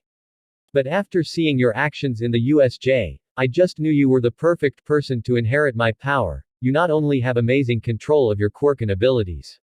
You also have the heart of a true hero. That's the reason I want you to become my successor. So tell me, young Midoriya, will you be the next symbol of peace? Izuku couldn't believe what All Might just told him. First of all, the pillar of the society only has 3 hours of power a day left. There was a villain so powerful that managed to put a hole in the symbol of peace, and finally said symbol of peace seemed to think that Izuku was the right person to inherit the most powerful quirk in history. His head was spinning by the time he recapitulated everything. This was simply too much. He turned to All Might, who was looking at him with expectant eyes. Right, he is waiting for my answer. Izuku knew that the opportunity in front of him was a life-changing and one time only one. And after a minute of thinking he had his answer. He turned to All Might with a beaming smile. I feel so blessed right now, All Might. You don't only believe that I will make a great hero, but somehow you think I'm worthy of being your successor. All Might nodded determined, but before he could say something Izuku continued. But I can't accept your offer, I'm really sorry. What? Was the only thing All Might could say. Izuku turned to look at Nezu, who nodded at him with a smile. All Might, you shared your secret with me. And even if I didn't accept, I want to explain my reasons to you, is the least I can do. But to do that I have to ask for the same secrecy you asked me for. Is that okay with you? All Might raised an eyebrow and looked at Nezu, who was chuckling while sipping his tea. The principal just grinned and nodded at the confused hero. I guess so, young Midoriya. I promise that whatever you tell me won't leave this place. Izuku nodded. First of all, I want to clarify something. I'm quirkless. All Might eyes narrowed in disbelief. Sorry to doubt you, young Midoriya, but I've seen you spit fireballs and duplicate yourself. How can you explain that if you are quirkless? Well, I can do all of that thanks to my chakra. Izuku couldn't help but scratch the back of his head seeing the confusion in All Might's face. Izuku started telling his story again. How he found the cave running around. Minato's diaries. He even told him about his weekend's training with Fukusa-sensei. At the end of the story, All Might was on the couch with an extremely surprised and worried face. What you're trying to tell me is that anyone can unlock this chakra and become as prominent with it like you are, even villains. Izuku shook his head. Everyone can achieve unlocking their chakra, that part is true, but it requires a lot of training, All Might. What you have seen me do is the result of years and years of practice. Izuku smiled warmly. I've been blessed with opportunities, All Might. Founding the cave with all that forgotten knowledge, that the person who made all the volumes of the books to understand chakra and perform ninjutsu was an amazing teacher. Getting trained by one of the few living users of chakra, being trained by a pro hero like Aizawa sensei, and being the pupil of the principal of the most prestigious school in Japan. I've been lucky to have all of that, so trust me when I say unless someone finds Minato's sensei books or somehow caught the attention of a toad on Mount Myobokuzen, I don't think anyone could pull out the things I can do, even if for whatever reason they manage to unlock chakra. That seemed to calm All Might a lot. And what's the reason to refuse my offer? You more than anyone knows the hardships someone has to surpass to achieve the level you have. Why refuse become more powerful and being the next symbol of peace? That was a really hard question for Izuku. All Might, my dream has always been being a hero, even if I didn't manage to become like you, a pillar that supports our society. I much like you want to save people with a smile on my face, but I also want to give the people hope. I want them to know that no matter that situation they're in, if they don't lose hope, things would be alright. Izuku pulled a kunai from his back pouch and unrolled the cloth on it, showing him his Horatian seal. I want them to look at this symbol and feel hope. Hope that I will be there for them, protecting them. Izuku's smile was replaced by a frown. Something that doesn't appear on the news is that villains are getting more powerful and dangerous by the day. My goal is to become a symbol for the people to help you, All Might. Because even if you're the most powerful man in the world, you're just a man. Don't take it the wrong way, but you're not eternal. I've been training hard to take some of that weight on your shoulders. Izuku smiled sheepishly at his hero. Honestly, I was scared to think about the day you retired, the chaos it would bring to our society. Knowing that your power and legacy will keep going even after you is calming. I could take your power, All Might. I could become your successor, but at the end of the day we will end like today. All the weight of the world would end up on one person. What if a villain strong as or stronger than the one that hurt you appears again, and this time the symbol of peace doesn't win? I'm not putting myself down, All Might. I know that I have a lot to grow and learn, but telling that I can save everyone by myself would be a lie. And after all, two heads are always better than one. And I may or not always dream to fight by your side, you know. The symbol of peace besides the symbol of hope sounds amazing even if I don't get to do it. Fighting along your successor would be almost as cool. Izuku blushed hard and turned to look aside. Meanwhile, All Might had his eyes widened hearing the determination and all the thought Izuku put in that short time. He couldn't help but think that he would definitely be an amazing wielder for all for one, but at the same time he could see his point. I understand your point, young Midoriya. You really put a lot of thought in a couple of minutes. I have to say that your resolution is amazing, the veteran hero said with a smile. Thanks All Might, for believing that I'm worthy and understand me. And looking at it from a practical point, your quirk would really hinder my way of fighting. I'm not precisely a brawl type of combatant even in Sage mode, and your quirk seems really straightforward on that aspect, so I would need to change completely the way I fight, and that's not even thinking about all the time I would need to train to master the quirk. Izuku keeps muttering to himself, making All Might's sweat drop, and turned to Nezu, who looked at him knowingly. He turned again to see Izuku, who kept muttering, only stopping when All Might chopped him on the head. I get it, young Midoriya. My quirk would be detrimental for you, I understand, just stop. Izuku blushed hard at that and scratched the back of his head. Your secret is safe with me, young Midoriya, and I know mine is safe with you. I'll keep looking around for a worthy successor. Meanwhile, you should go to your friends, they must be waiting for you. Izuku nodded and walked to the door. He stood grabbing the doorknob and turned again to see his idol in the eyes. All Might, this must be crossing my boundaries, but can I request your help with something?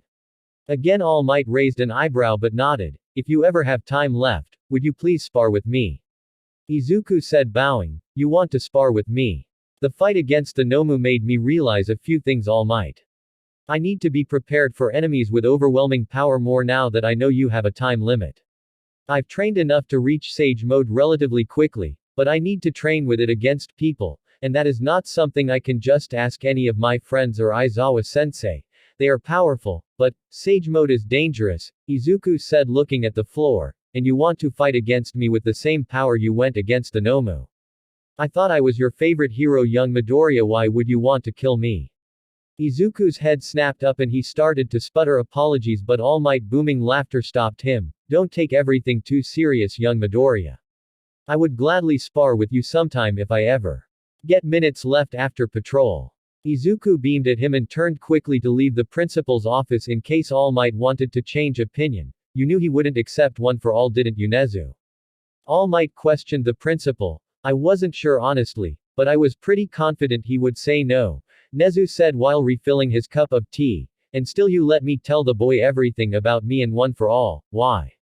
Nezu took a sip of his tea and sighed. Honestly, because I wanted to see Izuku's resolve and will. A one-in-a-lifetime opportunity presented to him by his idol was an opportunity he probably wouldn't let pass. I'm proud that I was wrong and his resolve was bigger than this. And it kinda was the last test I had for him. Nezu chuckled. He passed it with flying colors. All the thought he put in what could happen in the future completely blown away my expectations. It was a test. All Might asked, confused. Nezu grinned at him and took a folder out of a drawer on his desk. Giving it to All Might, whose eyes widened when he read Nezu's plans for Izuku. Oh my goodness, do you really think this is a good idea? I am certain, Toshinori. Now more than ever I'm sure. Izuku didn't put any attention to the rest of his classes. His mind focused on what All Might told him. Even if he didn't regret it, he still has that nagging feeling of what would have happened if he accepted. He was thinking about all the possibilities and his mind was going crazy thinking if he could achieve them without one for all. Hey, what is going on? Izuku's mind snapped from all his crazy ideas when he heard Iida scream in front of him. A bunch of students were in front of their door stopping them from leaving. What are you doing here? Let us leave. Mineta exclaimed suddenly to Izuku's surprise. Bakugo was the one who explained what is going on. They are here to check their enemies. We did survive a villain attack. Whatever, they should know that it's pointless. Get out of my way, extras.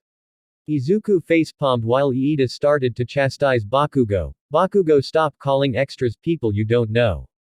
I came to observe the famous Class 1A and the first thing I see is arrogance incarnated. We're all from the hero course that way. Izuku immediately recognized the guy who was talking. Shinso looked behind Bakugo directly at Midoriya. Well, it seems that some of you at least are hero material, he muttered to himself. What did you say, extra? Bakugo said through gritted teeth. Shinso just ignored him and continued talking. There are a lot of people of other courses that couldn't enter the hero course. Did you know that? Bakugo's eyes narrowed. The school is giving us an opportunity. If we have good results in the sports festival, we get the chance to transfer to the hero course. And people of the hero course can be transferred to other courses too. That made everyone a little nervous. I didn't come here to observe my enemy. I came here to say that if you slack off, I'll take your spot here. I came here to declare war. Nobody said anything. They were stunned after hearing that kind of declaration. Izuku couldn't help but smirk knowing that Shinso's quirk could easily make him a difficult opponent. Out of nowhere, a loud voice entered the conversation. Hey, I'm from Class B next door. I heard you fought villains and I came to ask about that. Don't think for an instant that you're better than us. A guy with silver hair said. That irked Izuku in a second. What was this fool talking about? If you don't take us seriously, we will take you on the battlefield. You defeating some good-for-nothing thugs means nothing. Suddenly everyone felt pressure around them like out of nowhere the air was more difficult to breathe. What the hell are you talking about? Izuku's voice was cold, but his eyes were a raging inferno. Do you think we wanted to get attacked? Do you think we were happy to be in a situation that could end with us dying? Do you, in your stupid head, believe that our homeroom teacher almost dying is worth any delusion of fame you think we have? Izuku said through gritted teeth. The Class B student took a step back from the amount of pressure Izuku was releasing. Everyone had their eyes wide open. Even Bakugo couldn't help but shiver at the sheer presence of Izuku, who suddenly stopped releasing energy when Kirishima put a hand on his shoulder. They don't know anything, bro, is not worth it, Kirishima said with a small smile. Izuku sighed and nodded, relaxing a little. Both friends were about to leave when another unknown voice decided to talk. If you are so weak to almost die from a simple villain attack, you really should consider leaving your spot to a real hero. Izuku used all his willpower to ignore the newcomer. I thought Class 1A was supposed to be better than everyone, but it seems that even their homeroom teacher isn't that great. A blonde said with a smug grin. And that did it for Izuku. In a second the blonde was held against the wall a couple of inches above the ground. Want to run that by me again, idiot? Izuku growled at the blonde guy who paled at the sudden appearance. I must have heard wrong. Did you say something about my sensei? The previous pressure around everyone appeared again, this time stronger. Some of the students watching fell to their knees from it. Before the blonde could say anything, another, this time familiar voice interrupted him. Midoriya, put him down or you'll be serving detention for a week. Aizawa's tired voice commanded. Izuku turned to see his completely bandaged teacher looking at him with a bored gaze. You shouldn't let what someone says make you this angry. We need to train in your self-control. Izuku just nodded before turning to look again at the blonde who still had wide scared eyes. He glared at him for a moment before dropping him on the floor. You should punish him for attacking another student. The blonde on the floor screeched at Aizawa. You came to my class with the full intention of mess with them, even when your teachers explicitly said that you should leave them alone. You came here and made fun of them and me, and you didn't expect some retaliation. The blonde eyes widened. You are Mono Manito if I remember correctly. I'll talk to Vlad about what you came to do. Aizawa turned to see the rest of the students outside Class 1A classroom, his eyes finally landing on the silver-haired guy. I'll talk with all of your teachers about your stunt, and if you don't leave in 5 seconds, I'll expel all of you. 4 seconds later the hall outside Class 1A was empty. Aizawa sighed and looked at Izuku, who was glaring at the retreating forms of the students. Midoriya, you need to keep your temper in check. Izuku seemed to deflate and took a big breath. I'm sorry, sensei. Normally I'm more level-headed, but I don't like when people talk like that to the people I care. Aizawa nodded. Still, I shouldn't have reacted like that. I apologize. Good. Work on that. You shouldn't go around throwing hissy fits as that. Izuku nodded curtly. Now scatter, you have 2 weeks to prepare for the sports festival, make the most of them. With that Aizawa turned around and left. I tend to forget how scary you are when you get angry, Midori, Ishido said, walking beside him with a smug grin. Yeah, Midori bro, your temper rarely appears, but when it does the air around you tends to get suffocating. Wait, what we felt was Deku's power.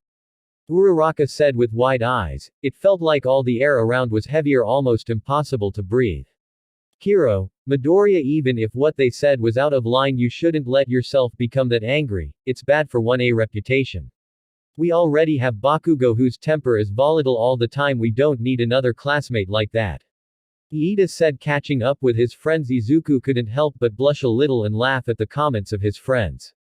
They kept talking and bantering among them, never noticing the still stunned Bakugo looking at Izuku's back, with only one thought on his mind. Just how far are you? The days passed quickly, all of the students preparing and training for the sports festival every day, and before anyone realized they were together in the waiting room preparing for the start of the festival. Guys, be ready, it's almost time for us to leave the waiting room. Izuku said aloud. He saw his classmates tense for a little and chuckled a bit. Suddenly someone called for him. Midoriya. In front of Izuku was Todoroki Shoto, the one that in Izuku's eyes had the most powerful quirk of his class. Todoroki-kun, is everything alright? If you need to go to the bathroom, you must do it quickly. We're leaving in like 4 minutes. Izuku joked a little, trying to diffuse the tension his classmate was emitting. Looking at it objectively, I can say that we're equal in power. Izuku raised an eyebrow. Debatable, but continue please. Todoroki narrowed his eyes a little but complied. All Might has his eyes on you, and I'm not trying to interfere in that, but I want you to know that I'll defeat you. Izuku's eyes widened at his statement. Suddenly Kirishima's hand was on Todoroki's shoulder. Hey man, why you are trying to pick a fight at this moment? Kirishima's eyes were hard. Todoroki shoved his hand off his shoulder. We're not here to make friends, what difference does it make?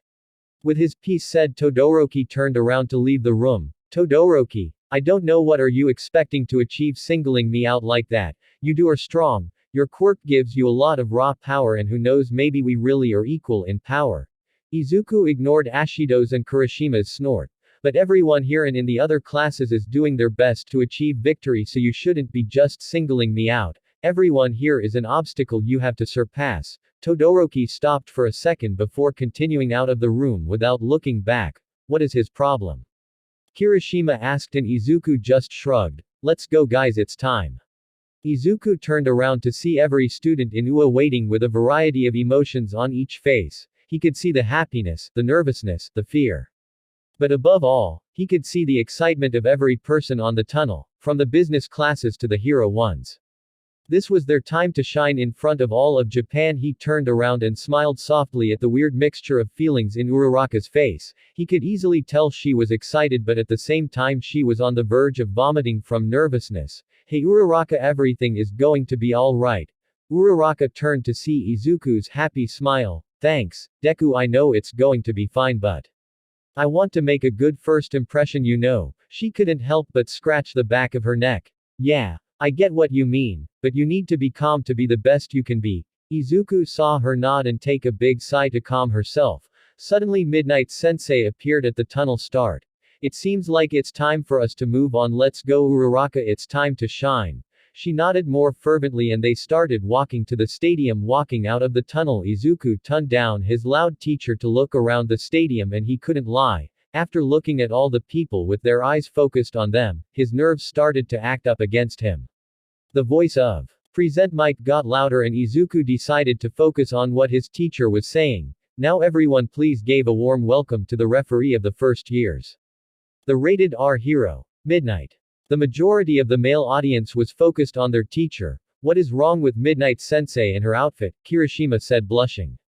Suddenly he felt a sharp pain on his arm and turned to see Ashido pinching his arm. Ashido. She didn't answer, just pouted and turned her face. Izuku couldn't help but giggle at the antics of his friends. Midnight Sensei snapped her whip and shouted for everyone's attention, silence everyone. Now could the representative of the first years, Midoriya Izuku, come here? Izuku felt the stares of his classmates on him. A few days before his teachers informed him about the speech, he tried to avoid it, but in the end, his teachers convinced him. He walked to the podium, stood before the microphone, and took a deep breath before starting. First of all, I thank you all for coming today to see us. Thank you for your cheers and your praise. He let the clap of the audience die before continuing. I'm not that good with words, so I will only say this: watch us. Engrave us in your mind, because the next time you see us will be on the streets protecting you and our society. The next time you see us we will be the ray of hope that will destroy the darkness of the world. Izuku chuckled a little. Sorry, that sounded a little corny. He looked down at his classmates and students. Give everything you have. Don't leave anything unfinished. He looked up at the audience. Watch us. He smiled, bowed a little, and left the podium. A brief but beautiful message, if I say so. Eraserhead. Present, Mike shouted while the audience cheered. He is right, you better give everything you have. Remember the school motto plus ultra. The students and the audience screamed together. Enough chit chat, is time for the first event. Midnight said while a screen appeared behind her. The first event is obstacle race. In an instant, every student tensed. All classes will be running a couple of kilometers lap around the stadium. The point of view of our school is liberty. That means that while you stay on track, you can do whatever you want.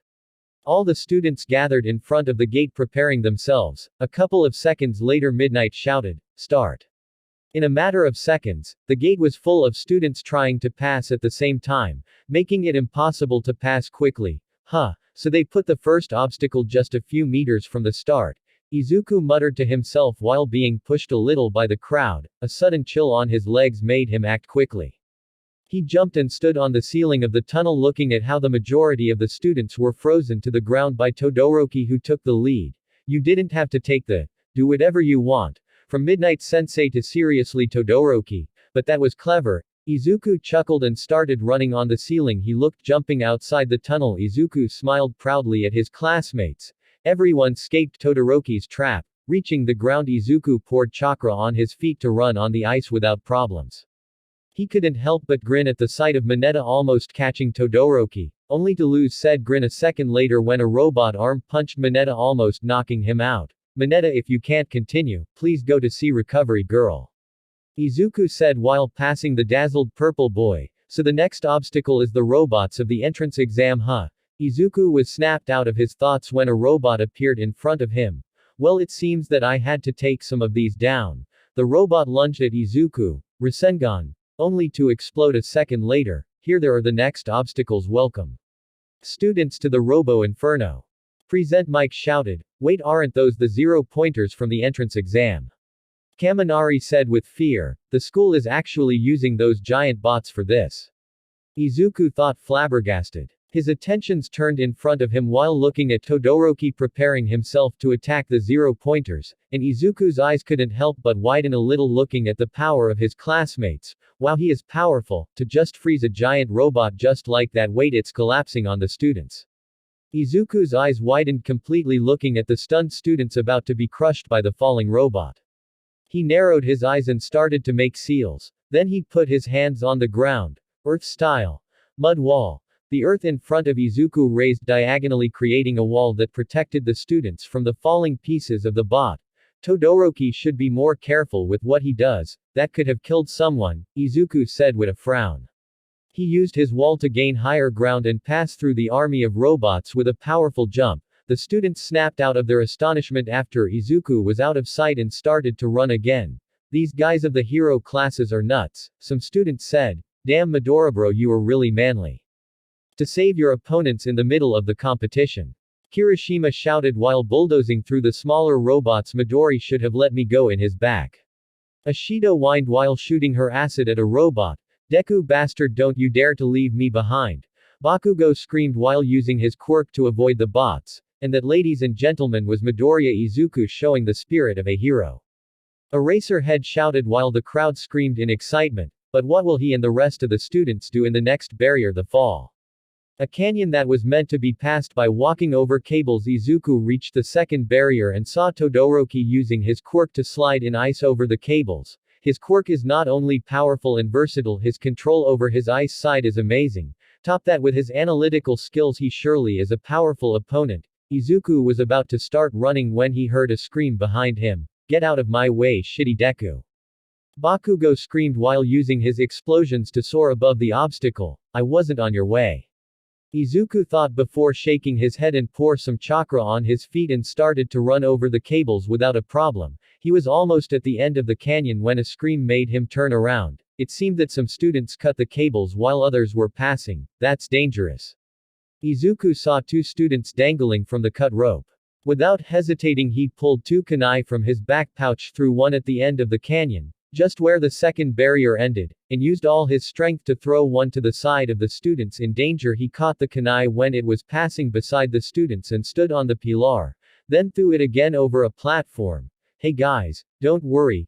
Izuku smiled at the students who had their eyes wide as plates. This will take just 3 seconds. He put his hands on the leg and arm of the students, and before they could process what happened, they appeared over the platform where Izuku's kunai was. Are you guys okay? One of the students that he recognized as one of the girls from Class B recovered enough to ask, why would you do that? Izuku raised an eyebrow. There must be something to protect us from the fall. Why would you help us and risk to lose? The brown-haired girl asked with clear confusion. Well, you looked really afraid dangling like that and I could help. Izuku shrugged like it was obvious, but you're right, I must go see you on the end of the line. He smiled and disappeared, leaving the girl from Class B very confused. You guys on the hero classes are crazy, the other student from a non-hero class said before fainting. Izuku appeared at the end of the second barrier, took his kunai and continued the race. He saw that he was still in third place, but the students crossing the canyon were close. He reached the last barrier, a minefield. Izuku stopped a little. Okay, there is no way those are lethal. That means that I can pass this quickly without worrying for the students behind me. In front of him he saw Todoroki and Bakugo passing the middle of the field, attacking each other. Izuku couldn't help but chuckle and shake his head. Well, it's time to rain their parade a little. He stopped at the start of the minefield and prepared his kunai. Man, they're going to be mad. Izuku sighed before using all his strength to throw his weapon for Todoroki and Bakugo. The next scene seemed to pass in slow motion. They saw the kunai pass between them at alarming speeds, quickly leaving them in the minefield behind, and stuck at the end of the tunnel. Both boys almost stopped completely when their brain processed what was about to happen. Suddenly both heard Izuku's voice and their hearts froze. Horation! In a blink of an eye, Izuku was way in front of them, picking his kunai and walking through the tunnel. The stadium stood quiet for a moment before Present Mic broke the silence. And there you have it, people, the winner of the first round of the first year's sports festival, Midoriya Izuku, the Green Flash of Class A. The stadium roared in cheers and excitement. Izuku smiled a little. The Green Flash. I like how it sounds. He turned to see the rest of the competitors arrive. For a couple of minutes students poured through the tunnel. Of the 42 students that passed to next round, only 2 are not from the hero classes. Even the girl that was dangling on the rope managed to get in. Deku. You made it in the first place, you're amazing. I made it into the second round, but looking at the difference between us is frustrating. Izuku chuckled a bit. I can teleport around Uraraka, a race is kind of cheating for me. Izuku chuckled. I knew you cheated, Midori. Mina said while walking towards them. I thought we were friends. But I see how it is. You cheat and refuse to give me a piggyback ride. She started to weakly punch Izuku in the arms. But Ishido, you never asked for a piggyback ride. Mina froze for a second and deflated completely a second later, kneeling on the floor defeated. You're really bad, Midoriya bro, you broke her. Kirishima said, laughing. Everyone at the defeated Mina laughed, even Iida, who was having a mental breakdown in the back. Now the second event of the first year's sports festival is a cavalry battle between the 42 who classified. The twist is that those on the top will suffer the most, remember, because you'll hear it a lot here in UA. With a flourish she pointed her whip at Izuku, who raised an eyebrow. Midoriya Izuku, who classified first, is worth 10 million points. Izuku felt the stare of everyone around him and couldn't help but sweat a little. Nice 41 against 1. Pretty fair, Midnight Sensei. Izuku sighed, lamenting his luck after Midnight announced the rules and how they need to form teams for the event. She gave them 15 minutes to form the groups. Great, I'm worth 10 million points, I'm not going to get any teammates. Izuku lamented silently. I mean, I technically don't need a team, but I need to ask Midnight Sensei if I can use clones as teammates. Izuku started walking to Midnight, but someone put a hand on his shoulder, stopping him. Deku, let's be teammates. Uraraka said cheerily. Izuku's eyes widened. But Uraraka. Everyone will be against me. If you are with me, you reduce your chances to get on the last event by a lot. Izuku explained her, but she shook her head. You said it yourself, Deku, you can teleport around. If we escape using your teleportation, we win. That's actually not a bad plan, Uraraka. Izuku said while pinching his lower lip. Midoriya bro, let's team up, you need a powerful horse to receive all the hate of the rest of the students. Kirishima said behind him. Hate? Izuku asked in shock. I mean, you have the 10 million points, Midori, whoever has it passed to the next round, so yeah, everyone hates you at the moment. Mina said, walking beside Kirishima. But don't worry, you have your friend Mina to save you from the bad people. You guys are sure you want to team up with me? As you said, I'm on the radar of everyone. It's going to be complicated. It'll only be difficult if you don't let loose a little, Midoriya bro. Kirishima put a hand on his shoulder. I know you don't like to show the extent of your abilities, but this is the right moment to show off a bit. And honestly, it feels a little insulting that you feel the need to hold back for us or something. He is right, Deku. I may not know you as much as Kirishima and Mina, but even I know that you held back a lot on the first event. Uraraka said with a pout.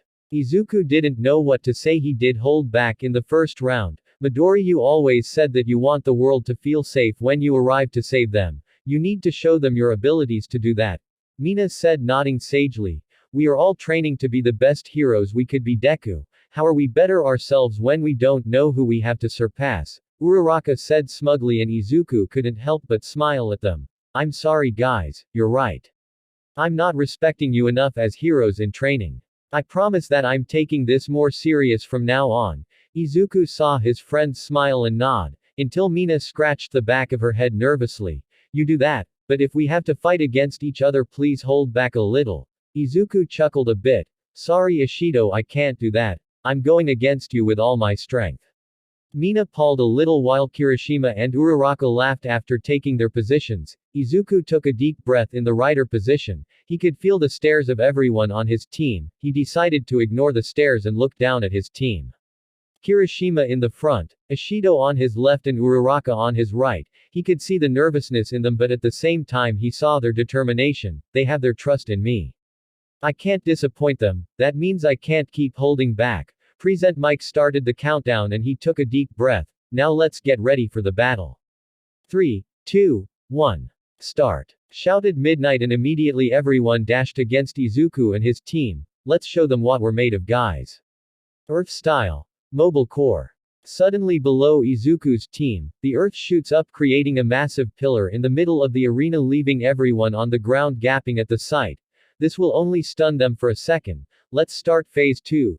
Izuku pulled a scroll from his back pouch and unrolled it. I've been working on these for a while. Hopefully nobody gets hurt, Izuku said with a little concern before putting his hand over the scroll and throw it above them, where the scroll exploded, creating a smoke cloud. Wait, what do you mean with that? Kirishima asked and looked up. His eyes turned wide as plates, looking at the falling kunai from the sky. Did you just make kunai rain? Make it rain, Midori. Mina said excitedly. The people on the ground are going to become pincushions. Uraraka screamed. Everybody take cover. Midoribro is trying to kill you. Izuku's eyes widened. I'm not trying to kill anybody. Those are not real kunai, Izuku said urgently. His teammates looked down at the ground and saw everyone trying to avoid Izuku's attack. For a moment his team was concerned, but after a few seconds, they saw the blade of the kunai squash against the floor like it was made of gum. Finally, after the kunai stopped falling, everyone looked up at Izuku confused. I got this idea after the attack of the USJ. I actually took the idea from Mineta. You used glue kunai to trap people. Mina asked, looking down at some of their opponents trying to rip off the gooey kunai. That's a happy coincidence. Look at the handles, Izuku said smiling. Uraraka eyes widened. Wait, those handles have your seals. Izuku grinned. Exactly, so it's time for us to take the offensive. Izuku made a seal. Shadow clone technique. 5 Izukus appeared in front of them. Kirishima and Mina grinned while Uraraka almost screamed startled. Take every headband you can. His clones nodded and disappeared. Wow, what are those? Uraraka screamed. I didn't get hit on the head by one of those weird kunai and I'm hallucinating, right? Those were 5 Deku clones. That's one of the unfair amounts of techniques that Midori can use, Mina said, rolling her eyes. Well, we did tell him that he needed to show off, Kirishima said while receiving a headband from an Izuku's clone that appeared in front of him.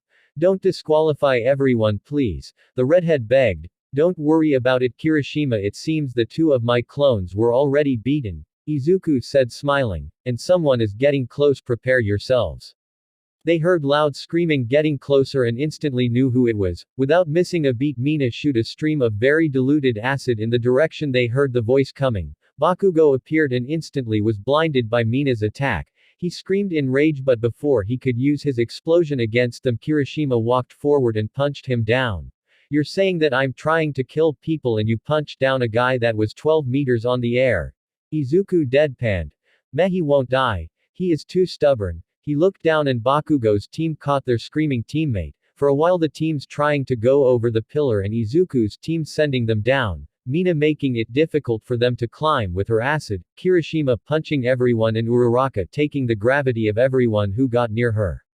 Izuku repelled them with his wind-style techniques. The shadow clones recovered another 4 headbands before disappear, 30 seconds left. Midnight shouted. Izuku felt the air shift. It seems that Todoroki's and Bakugo's team are done playing nice, they are going to go all out in the last attack, prepare to jump. Kirishima turned to Izuku with narrowed eyes and the face full of ash. Bakugo used an explosion directly on my face, and you call that playing nice?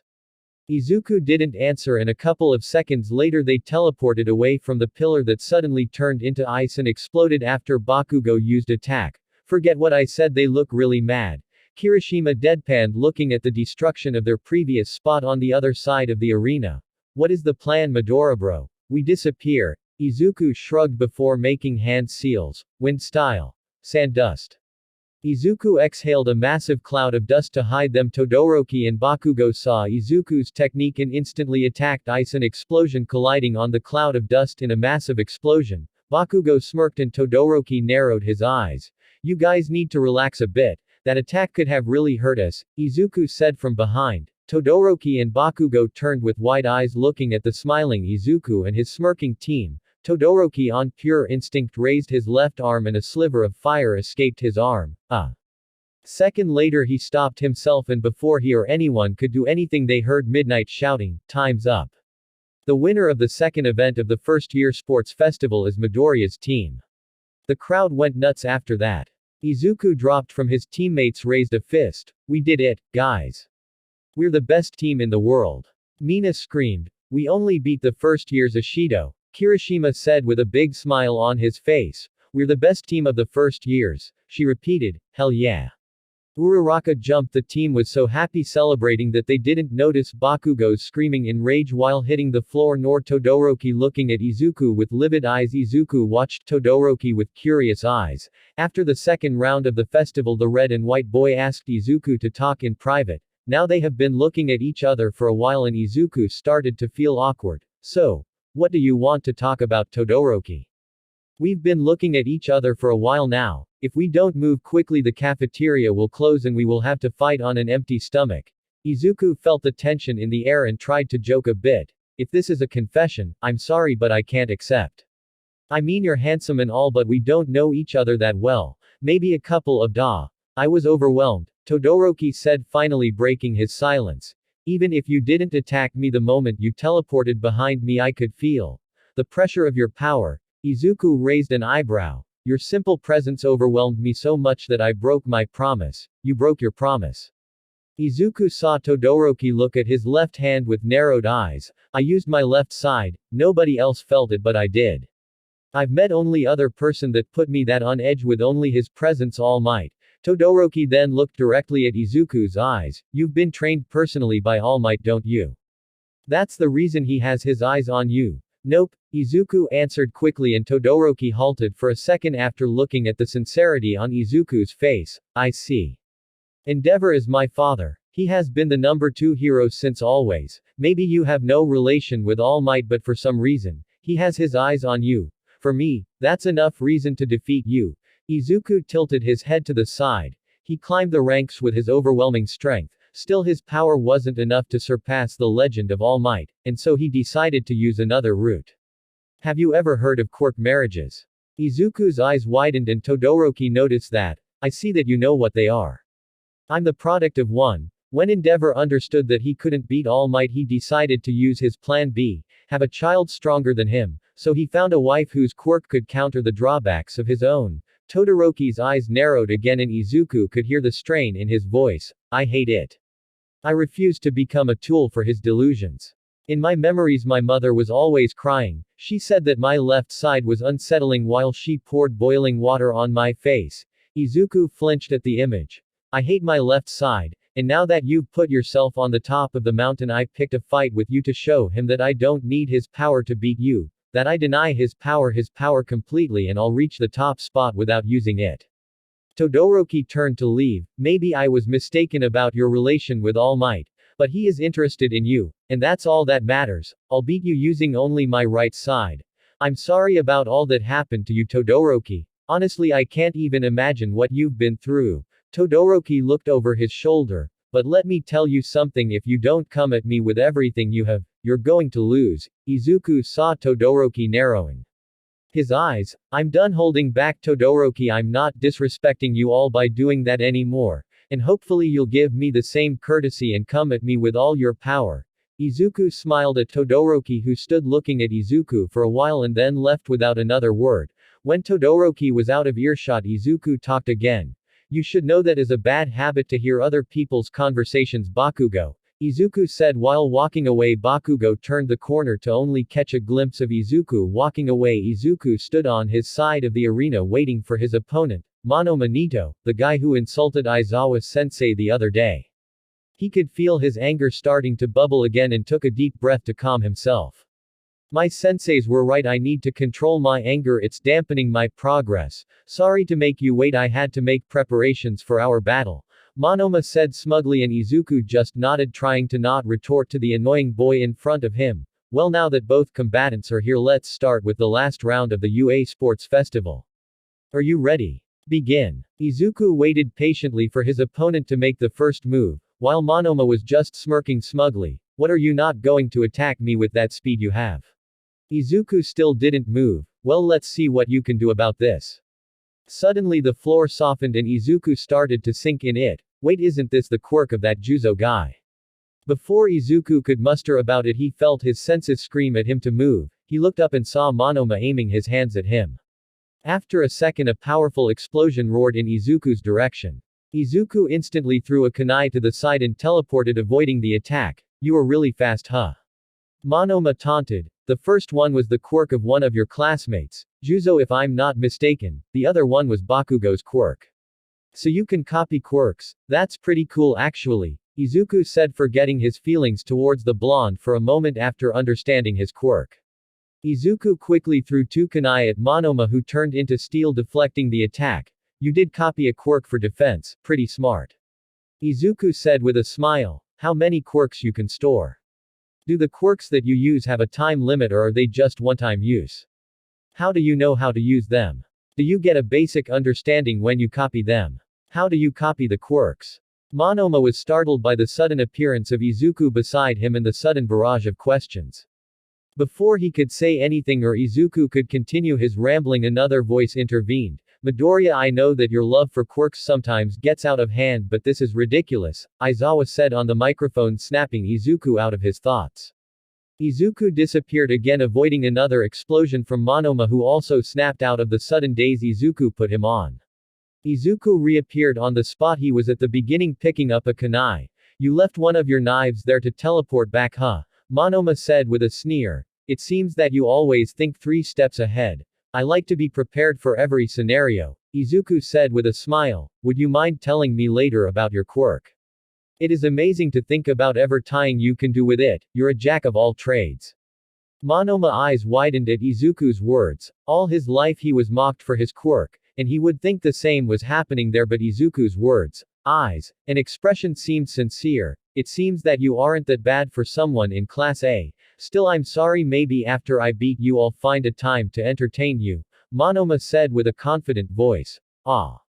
You're right, we're fighting, I'm sorry. Izuku made seals with his hands, wind style. Vacuum bomb, the sphere of air clashed against Monoma, who only withstood the attack thanks to his steel body. Izuku then took a bunch of shuriken from his pouch and threw them at the dazzled Monoma, who tried to avoid the attack only to realize that the shurikens weren't aimed at him when the attack passed beside the confused boy. Izuku pulled the wires attached to the shuriken, making them curve and wrap against Monoma. So you think you can trap me?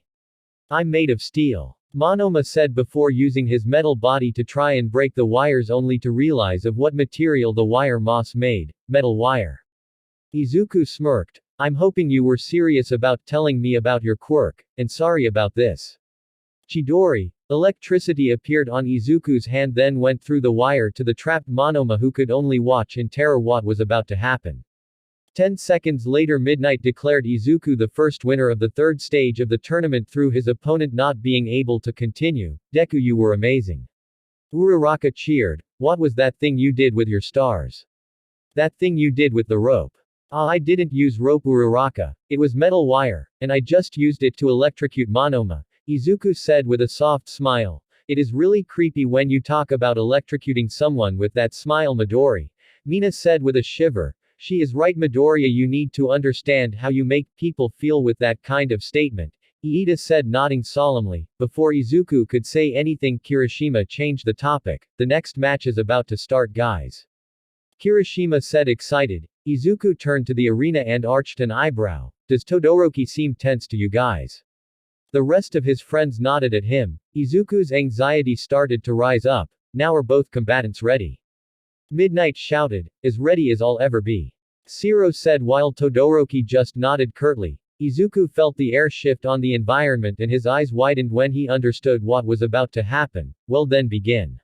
Midnight snapped her whip and Shiro didn't hesitate to start the attack, wrapping Todoroki in his tape and using all his strength he tried to swing Todoroki outside the ring. Izuku appeared on the arena outside the ring, Earth style. Great Mud Wall. A massive wall of earth appeared just in time to stop Todoroki's powerful attack from reaching the audience. I should be angry at Todoroki for putting the audience at risk. But damn, he is powerful, Izuku whispered to himself. Moments later, Todoroki melted the ice and Izuku cancelled his jutsu. How did you know he was about to do that, Midori bro? Kirishima asked after Izuku returned to his seat. Since the moment he appeared, everything of him screamed anger. I felt the energy around him gather at an alarming rate. It was obvious he was going to do an attack of that magnitude. Do you think he is going to be okay? Mina asked with a small frown. We can only hope, Ishido. We can only hope, Izuku said, already thinking on his next course of action. XXX. The next battles of the first batch didn't go as Izuku expected. Mina whipped a win against Aoyama after dodging all his lasers and destroying his belt. Do you think he is going to charge me for his belt? Was the only thing on her mind after her battle. Izuku had to explain to her that it was the support course who'll be in charge of that. The next battle was the fight between Tokiyami and Ibara Shiosaki, the last student from Class B. Tokiyami finally won thanks to the claws of Dark Shadow. Then was Kirishima's fight against Tetsu. Izuku just knew that it was going to be a long fight by both combatants with a heavy defensive quirk, but to reach the point of having to define the winner in an arm wrestle battle was really weird. Then it was turn for Iida's fight, or whatever that thing was. After using Iida as an advertising space for 10 minutes, Hatsume Mei left the ring, making Iida the winner, even if he didn't feel like it. Yaoyorozu's fight surprised Izuku. He knew of her capabilities, but it seemed like Shinso managed to make her talk and she couldn't break his control. Finally, it was time for Uraraka's fight, and even if Izuku didn't show it, he was scared for her. Bakugo, for all his wrongs, was a natural fighter, and his quirk made him a complicated opponent for almost anyone. So here he was walking to the waiting room to talk with Uraraka, if not to calm her nerves, to calm his. Hey Uraraka, how are you feeling?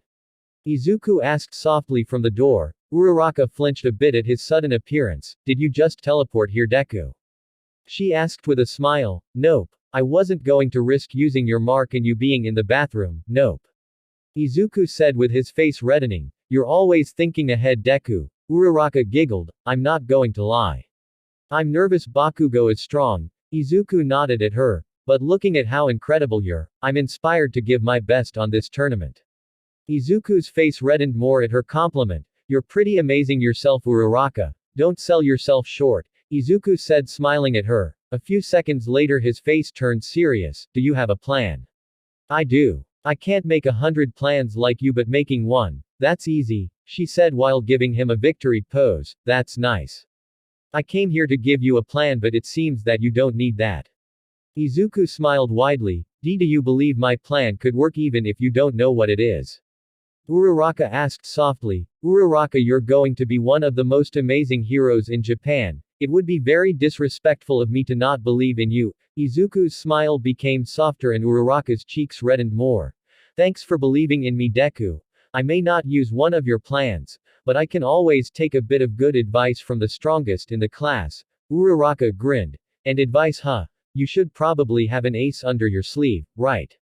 Uraraka nodded with determination. Don't call it. Uraraka's eyes widened. Bakugo is an incredible fighter. Uraraka, if you give him even a hint of your ace, he will counter it or avoid it. His fighting skills and instincts are that good. Uraraka nodded slowly. Don't show my ace until it's too late for him to react. Izuku nodded with a smile. I know you can do it, Uraraka. You're that amazing. Izuku said before walking her to the exit of the waiting area. Izuku watched with rapt attention Uraraka's fight and couldn't help the smile growing on his face, where everyone was watching a poor girl being pushed around by Bakugo.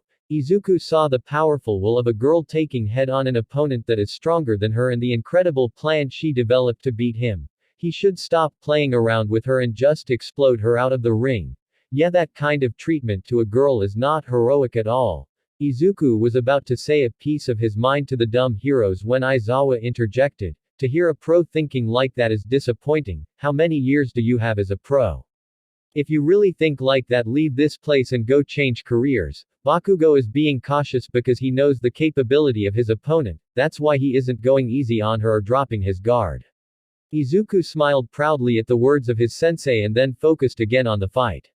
XXX Bakugo was standing still waiting for the dust to dissipate. He knew that Deku must have helped Round Face to develop a plan to beat him, that's why she was attacking so desperately.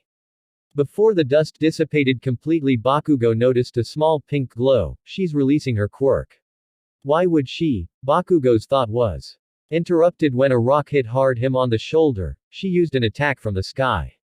Bakugo tried to lift his hands to destroy the attack, but the rock that hit him on the shoulder hurt him more than he thought and couldn't lift his left arm enough. Growling, he lifted his good arm and braced himself for the pain that was about to feel. Before he unleashed his attack, from the corner of his eye he could see Uraraka running at him and felt nervous for a second. He used the strongest explosion he could muster to destroy all the debris and blow Uraraka away from him. After the massive blast, his arm was screaming in pain and he could barely move it. He saw Uraraka stand up slowly, preparing herself for another clash. I'm not done yet. Deku wouldn't give up. I can still fight. Uraraka said with strangled voice but determined eyes, and then she started running at Bakugo. That was a pretty good move for a desperate attack. Okay, let's get serious then, Uraraka. Bakugo screamed and started running at her too. Suddenly he saw her stumble and drop to the floor.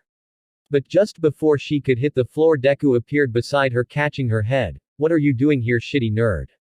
Bakugo halted immediately and screamed, but Izuku ignored him. You did amazing, Uraraka, Izuku said softly. She is unconscious, sensei. Midnight ran at them to check on the girl who was unconscious with her eyes open. Uraraka can't continue. The winner of this fight is Bakugo.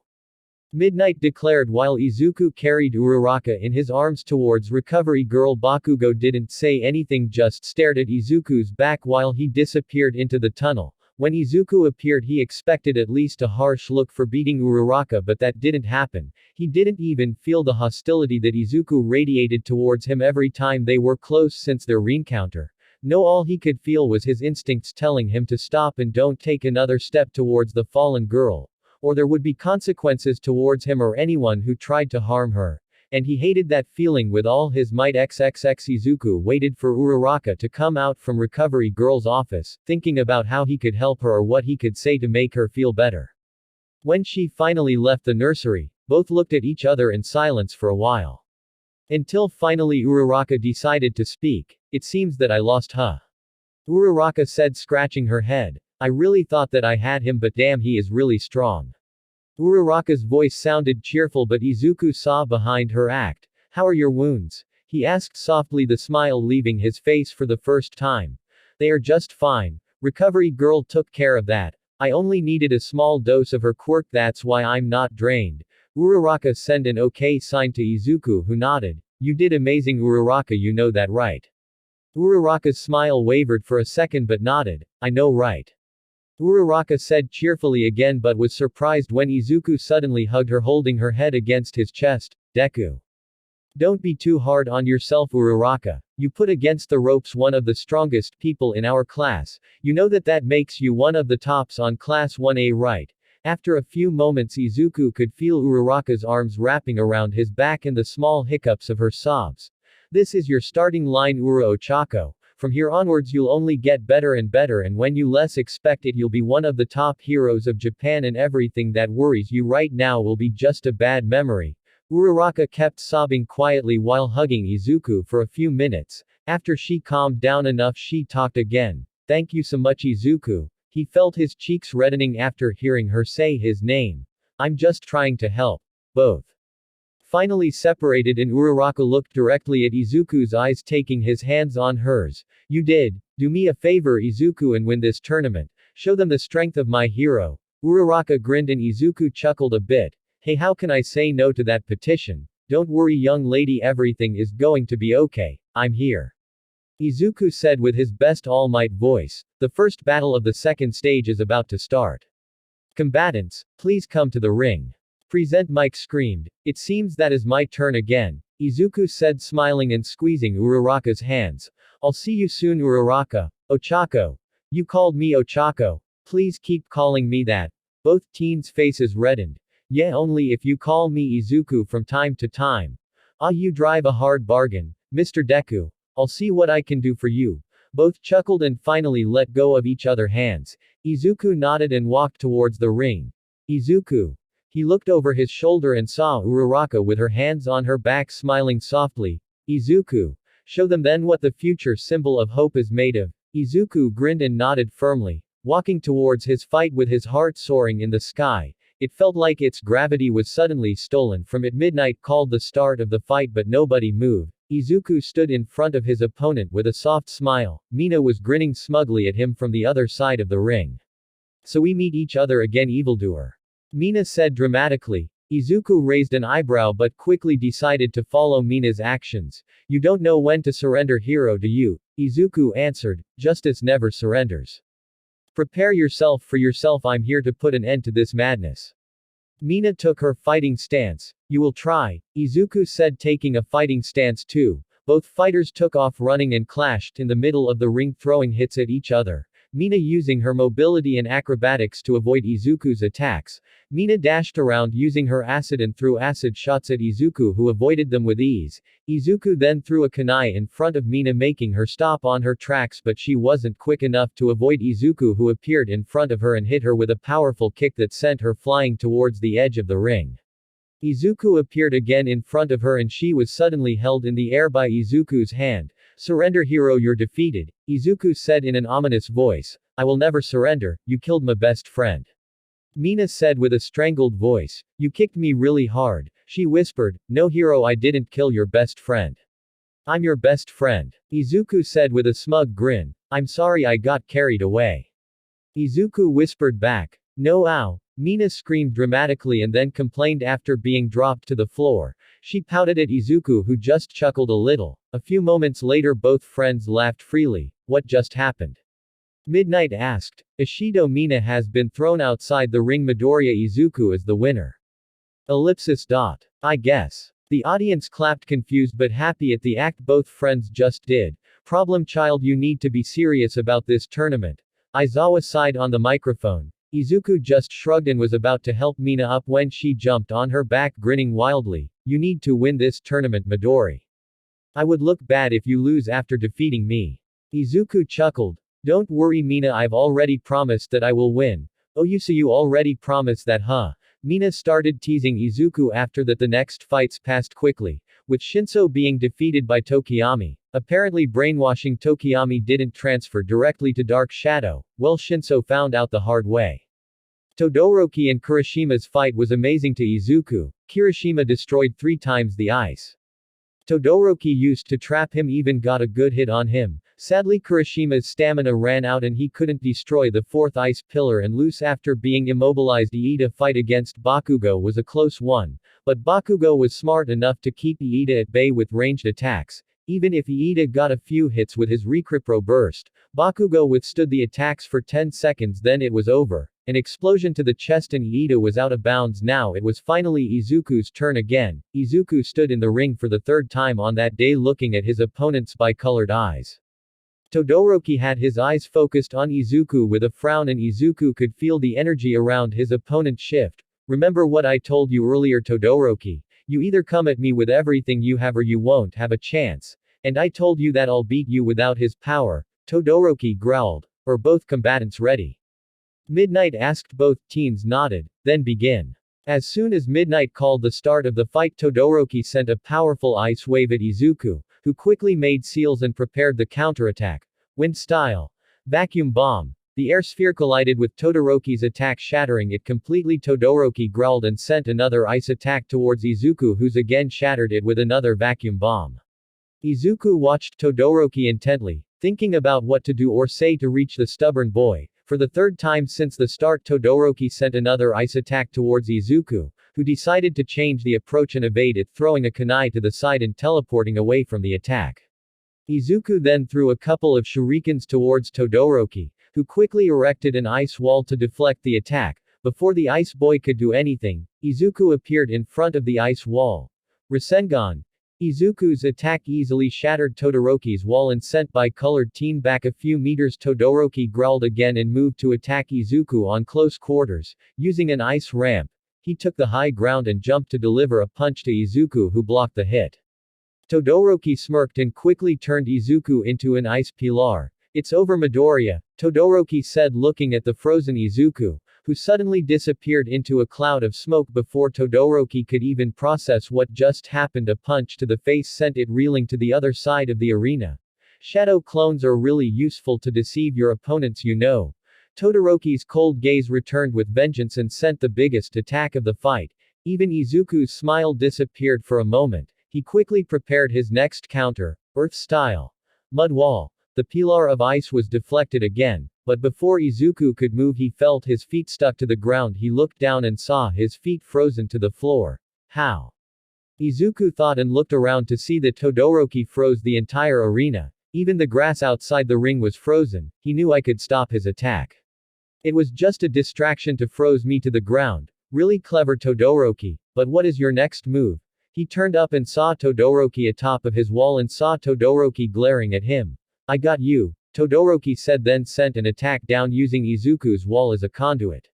Izuku's eyes widened for a second before throwing his kunai at Todoroki, who barely avoided and teleported on the air. Over the glaring Todoroki, he quickly undid his wall, forcing Todoroki to jump to his glacier and slide down. Wind style. Great breakthrough.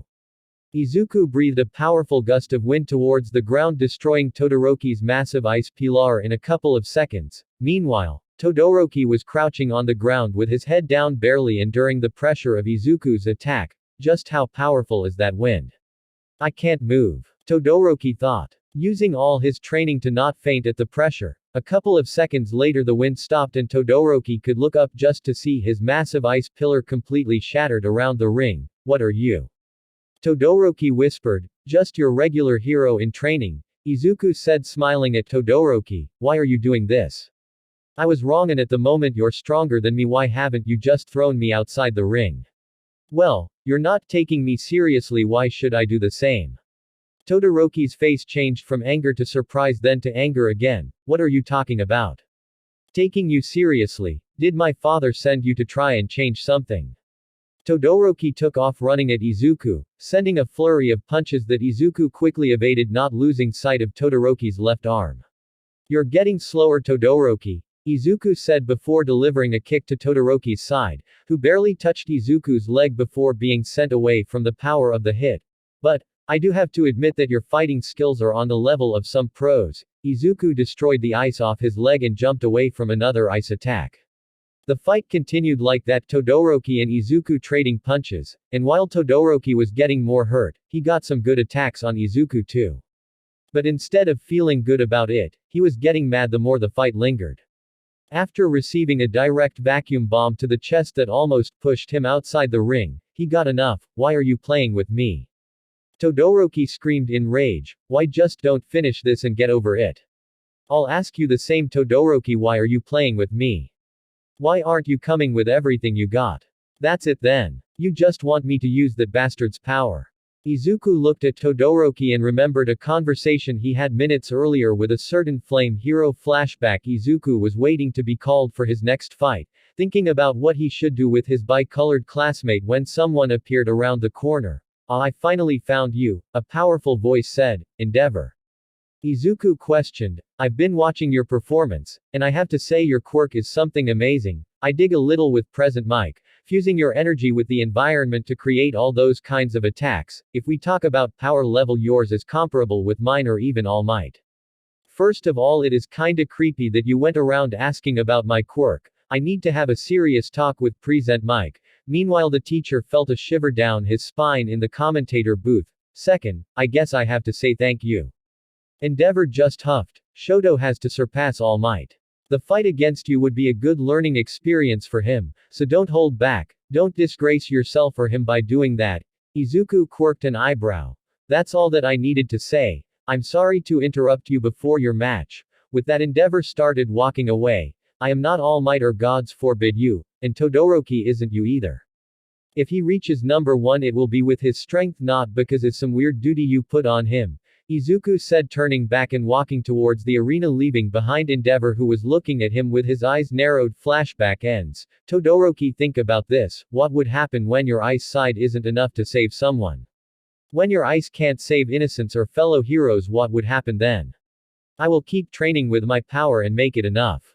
Todoroki growled before sending another ice wave at Izuku, who sidestepped it with ease. I'll tell you what happens then, Todoroki. People die.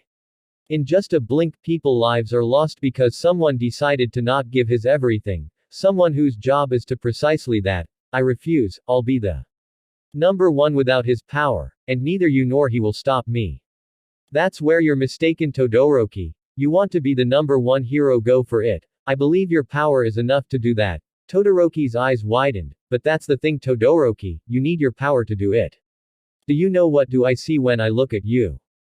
Todoroki Shoto, bright hero in training, not Endeavor. When I analyzed your quirk, I wrote half hot and half cold, not hell flame. Todoroki's eyes widened a bit more. You're your own person, Todoroki. The ice user stood there frozen in place. A lost memory appeared suddenly on his mind. Do you want to be a hero?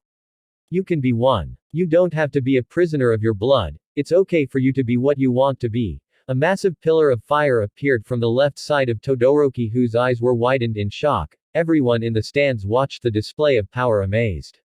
Izuku smiled at the sight. Helping your enemy, not taking your chance to beat me when you could. Who is the one playing around? I'm going to be a hero, Todoroki said, grinning. Izuku's smile widened. Endeavor shouted something about finally accepting him and making his dream come true that both teens decided to ignore. Why are you laughing? You had me on the ropes there. Now it's time for me to turn this battle around. Todoroki created a massive attack of ice that Izuku jumped to avoid. Then a wave of heat started to rise from Todoroki's left side when suddenly the heat disappeared in an instant. Todoroki's eyes almost bulged out of his sockets and he barely maintained consciousness. He slowly turned to his right and saw Izuku smiling at him, his fist still deep into his stomach. How? He barely whispered. I put my seal on your uniform when I kicked you earlier. Izuku smiled, scratching his head. Honestly, I hate to do it like this, but if I did differently we would have caused a lot of collateral damage. Izuku grinned a bit and saw Todoroki starting to lose consciousness. This is your story, Todoroki. I'm excited to see how it will go from here. Todoroki is unconscious. The winner of the first semifinal is Midoriya Izuku. A second later the crowd roared in excitement.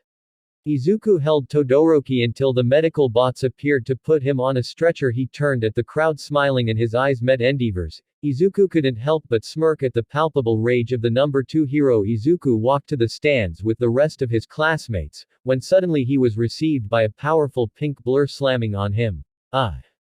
Midori, you did it! Exclaimed Mina, lifting Izuku off the ground. It was a lot less flashy than I expected, but you did it. Izuku chuckled and felt a hand grabbing his shoulder. As manly as ever, Midori bro, you never cease to amaze me. Kirishima said, grinning. I'm just glad I could help out, Todoroki. Izuku saw Uraraka a few steps behind them, smiling fondly at him. You did amazing, Izuku, she said softly. Thanks, Ochako. Both students stood there smiling softly for a second until a croaky voice interrupted the moment. So you use your given names now, Kiro? Suyu said, tilting her head a little. Both teens blushed at that comment. Well, you see, Suyu, things happened and well, we just kinda started to. Izuku eyes widened and quickly slapped Kirishima on the chest. The redhead looked at Izuku, who pointed at Suyu's head. Kirishima turned to see Suyu, and his body instantly hardened. What are you doing with that on your head, Suyu? Kirishima screamed, pointing at the small purple frog on Suyu's head. Oh, you mean this little guy? She pointed at the small frog. It came with this. She took a scroll from her pants. It's for you, Midoriya-chan. Suyu tilted her head again, confused by the reactions of her friends. With a shaky hand, Izuku took the scroll, a kunai ready on his other hand. Well, I have the message. You can go now, Izuku said, but the small frog croaked and shook its head. What do you mean no? Izuku almost shouted. He quickly opened the scroll. You asked permission to stay here. The small frog nodded. No, it's not happening. You can't, I forbid it. The small frog pointed to the scroll. Izuku kept reading. My mom said yes. The small frog nodded proudly. Izuku kept reading, then smirked. Aha. It says here that you aren't allowed to shoot water to me or Kirishima. The small frog shrugged and accommodated itself on Suyu's head. Gamabu has its orders, Kirishima. It won't attack us, but keep your eyes open. Both teens glared at the small frog that was comfortable on Suyu's head. Izuku sighed and looked around. Where is Iida?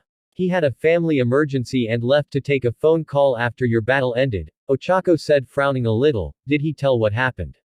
Izuku asked, and everyone shook their heads. Let's just hope is nothing too serious. Present Mike announced the next battle and everyone sit down with their thoughts away from the battle in front of them. Izuku was walking towards the ring, trying to focus on his next battle against Bakugo. The explosive blonde managed to win against Tokiyami after understanding the weakness of Dark Shadow. Izuku reached the ring for the fourth and last time that day. He looked around, smiling at the sight of the expectation on the people's faces. A growl and a shout made him focus on his opponent. What are you looking at, Deku? Don't get too full of yourself only because you beat that half-and-half bastard. Izuku turned to see Bakugo being his usual angry self and shook his head, deciding to ignore him. Don't ignore me, shitty nerd. It seems that the last fight is already on fire. Ladies and gentlemen, this is the last battle of the first year sports festival. Present Mike shouted. On one side we have the blonde bomber with iron vocal cords. Seriously, someone has to check if he has a secret screaming quirk, because all that shouting isn't normal or safe for anyone's throat. Bakugo Katsuki. You don't have ground to talk about that, Mike. Eraserhead deadpanned. I don't know what you're talking about. And on the other side, the green battle machine. The guy whose quirk is as weird and unpredictable as his hair, the green flash of Ua Midoriya Izuku. This is it, Deku. This is the moment I remember you, where your place is, below me. Bakugo growled. Izuku just shook his head and waited for midnight to start the fight. Are both combatants ready? Both nodded. Start. Bakugo instantly took off, running at Izuku with his hands crackling with explosions. Izuku quickly pulled a scroll from his back pouch and threw it in the air, as if I would let you do that. Bakugo blasted the scroll before Izuku could summon all the kunai from it, then he instantly used an explosion to barely avoid a kunai that Izuku threw at him, not noticing the shuriken falling from the sky to collide with the kunai and redirect it towards Bakugo's leg. Bakugo growled when the kunai grazed his leg. His eyes widened when he saw Izuku at his side, and before he could use an explosion, Izuku attacked him with a barrage of punches that he could barely block. He shot to the sky when he had enough space and aimed a powerful explosion at Izuku. Water release. Rampaging water. Izuku spat a powerful stream of water that engulfed Bakugo's explosion. Bakugo growled and used his explosions to dive towards Izuku. Air release. Vacuum bomb. Bakugo avoided the attack, and from the corner of his eye he noticed a kunai inside the air sphere. He quickly rotated and aimed an explosion towards the sphere when he felt a burn on his side. Storm release. Laser circus. Izuku shot several beams at Bakugo, who tried to use his dexterity and mastery with his explosions to avoid most of the attacks, but there were so many that after a few good shots he dropped to the floor, gasping. Lava release. Ash stone ceiling. Before Izuku's binding technique could reach Bakugo, he exploded himself to the side and stood up, breathing heavily. I won't let you catch me again, Deku. Bakugo growled, and Izuku smiled before reappearing besides Bakugo, who instantly threw an explosion to his right. Izuku was blown away and disappeared again, reappearing where he was, smoking and with widened eyes. You thought I didn't notice the shit you put on me, Deku? Bakugo ripped the part of his blazer that had Izuku's mark. You think you're so sneaky, but I've been putting attention to your movements and every time you teleported this shit was there. Bakugo showed him the ripped cloth. Hope. That's so you. Your instincts and analytical skills are amazing, Bakugo. Izuku said with a big smile. If you change your attitude, I'm pretty sure you could give Todoroki a run for his money on being the #1 hero. That irked Bakugo, who roared in rage. That shitty half and half don't have a chance, and neither do you, bastard. I'm going to be the #1 above everyone. Bakugo jumped again in the air and started spinning in the air, creating a tornado using his explosions. Prepare yourself, bastard, this is my super move. Howitzer impact. Do you assumed I only put one mark on you? Hearing Izuku's voice behind him, made Bakugo's blood run cold, making him falter just before he could finish his attack. Rasengan. Izuku's attack connected with Bakugo's back. After Bakugo created the giant smoke tornado, everyone expected a big explosion, but it didn't come, so everyone was there watching the smoke dissipate slowly, waiting to know what happened to the fighters. After a few tense moments, the smoke finally dissipated and everyone was stunned at the sight. Bakugo was trapped in molten rock and Izuku was standing beside him. Bakugo Katsuki is trapped and unconscious. The winner of the first-year sports festival is Midoriya Izuku.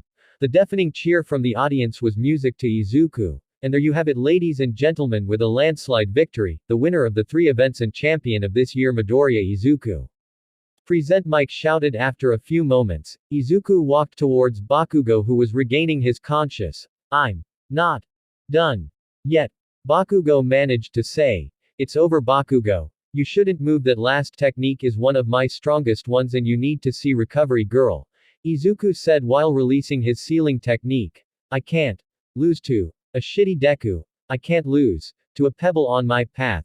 Izuku stopped to look at Bakugo, who was stubbornly trying to get up.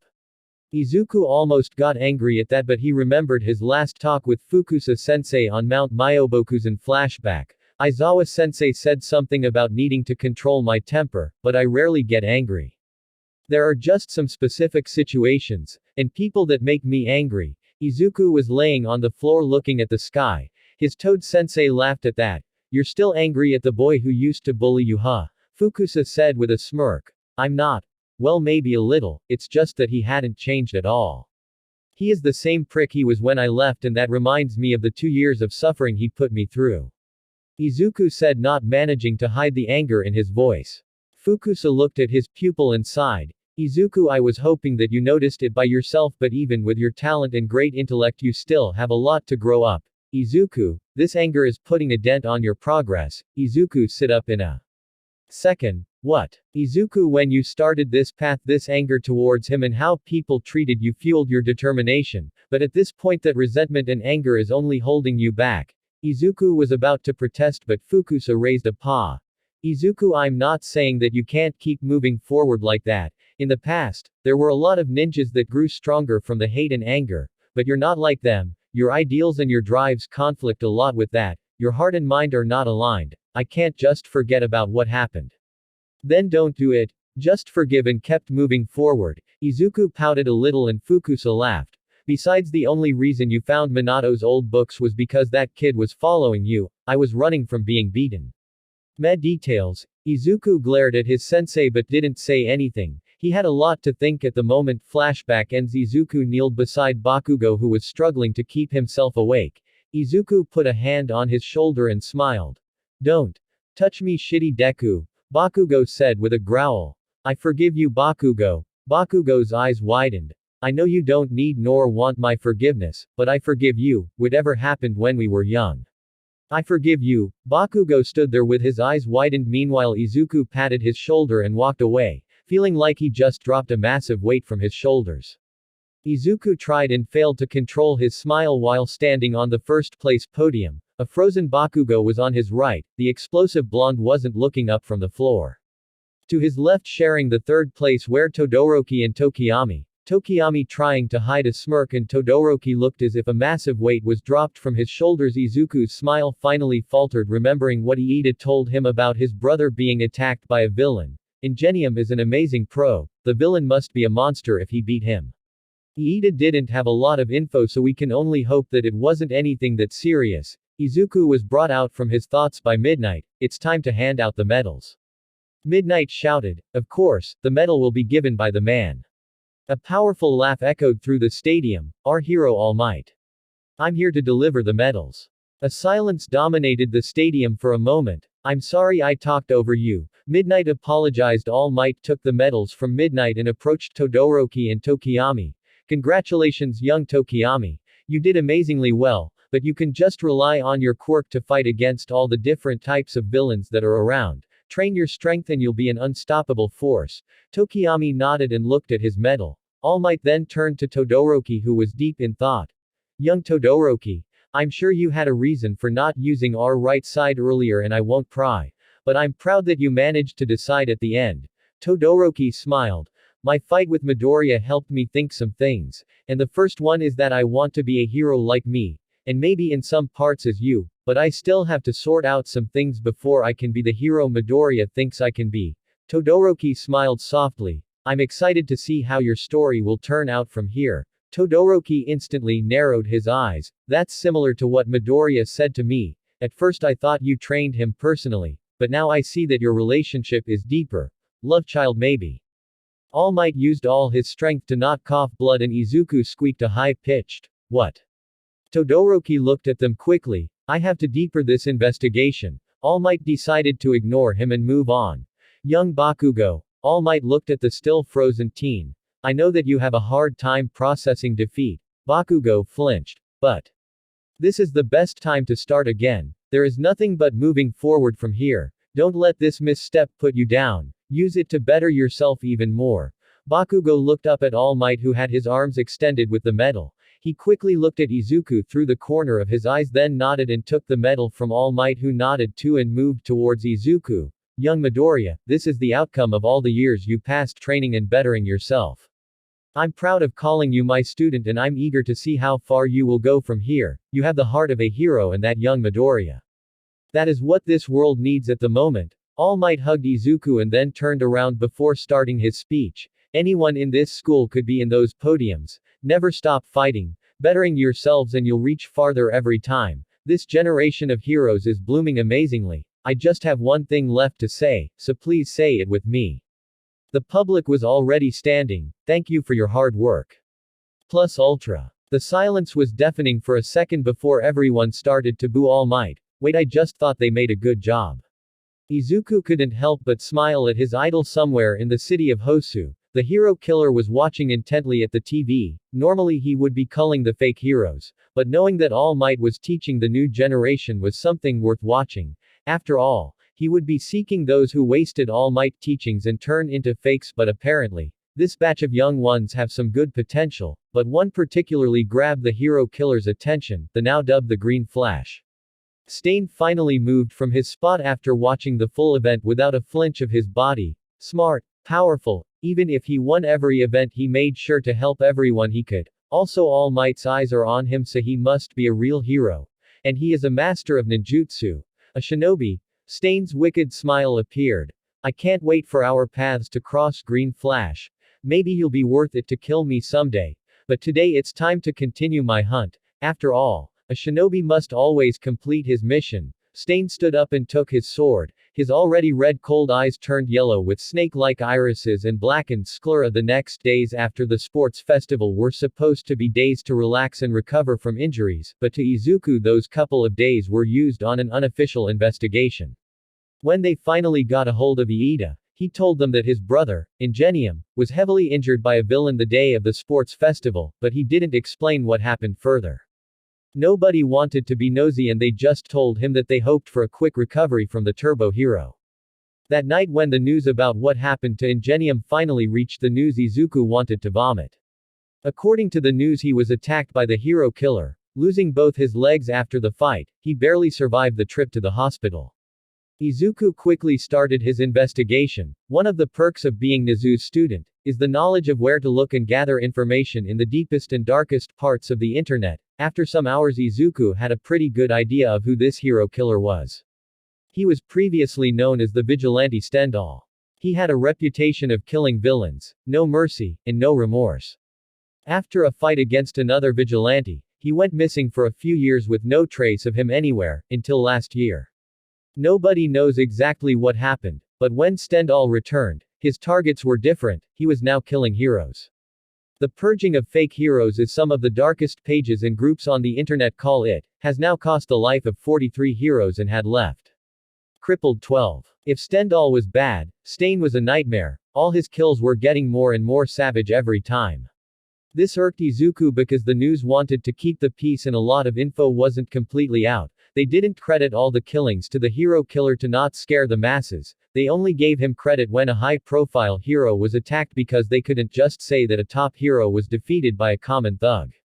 Now Izuku was on his way to Ua. He could easily teleport there. After the USJ fiasco he put a few seals all around the campus, but he decided to walk to gather his thoughts before presenting his investigation and some plans he made to Nezu when a voice brought him out of his thoughts. Good morning Midoriya. Iida was power walking towards him. Why are you walking so slow, you'll be late. Late. Iida, we still have a lot of time to get there. Izuku replied confused at the attitude of his friend. UA students must be always 10 minutes earlier. After that Iida practically sprinted ahead of him. Izuku sighed and teleported to his locker startling the blue-haired boy who was entering the building. You shouldn't use your quirk like that Midoriya. We don't have our license yet, you could get in trouble. And if you could just teleport here, you don't have an excuse to not be 10 minutes earlier. Sorry Iida, I just wanted to think some things while walking. Iida nodded and went to his locker. After some thought Izuku decided to speak. Iida, I don't have any idea of what to say to you. Other than I'm here for you. Whatever you need and I can help you with. You can count with me. Izuku saw the larger boy stiffens for a second before turning at Izuku. Thank you Midoriya, I'm somehow coping. Sorry for worrying you, Iida said before turning around and leaving quickly. In those mere seconds when Izuku could see the rage and pain on Iida's eyes, Izuku was a little baffled at the absurd quantity of offers he got. I knew I will have a good number for winning the festival, but 7,564 offers is just ridiculous. Now for those who didn't get any offer, don't worry, you'll still internship with a pro hero. That's why you need hero names. The whole class started talking excitedly but quickly stopped when Aizawa used his quirk. The names can be temporary, but you have to be careful because you can end with a name that you'll regret in the future. Midnight will help you with this. You can wake me when you're done. After that, Midnight entered the classroom and Aizawa went to his sleeping bag. Izuku couldn't help but smile at the cheery attitude of his classmates, who were worried about the decision of their names before Suyu, alias Froppy, make everyone cheer up. He could admit that everyone was creative on their hero names, even, Can't Stop Twinkling, which seems very on point for Aoyama. Izuku almost burst laughing after Lord Explosion Murder appeared in front of them and how quickly and seriously Midnight refused his name. Now it was time for him to present his decision. He as Suyu had his name selected for a while, with the approval of Fukusa-sensei of course. The sage hero, Hokage. Actually it was Fukusa who suggested the name Hokage and Izuku quickly said no, but Fukusa explained to him that the Hokage was someone who protected their village with everything they have. It was a title of a protector. It was a title of someone who gave hope to his people, and that was something Izuku wanted to be. Of course, Izuku added the sage part to pay respect to his Toad sensei. That has a nice ring to it. Midnight approves it and Izuku turned to Kirishima and Ishido who smiled at him knowing exactly why the sage part was added. After Izuku it was Todoroki's turn. He went with his name, Shoto, which made him smile a little at the serious tone of his hopefully new friend, but then his smile dropped at Iida's dejected expression after deciding he'll be just Tenya. After everyone, sans Bakugo, had decided their hero names for their internships, Izuku was called to the principal's office. Nezu-sensei, I have something you need to see.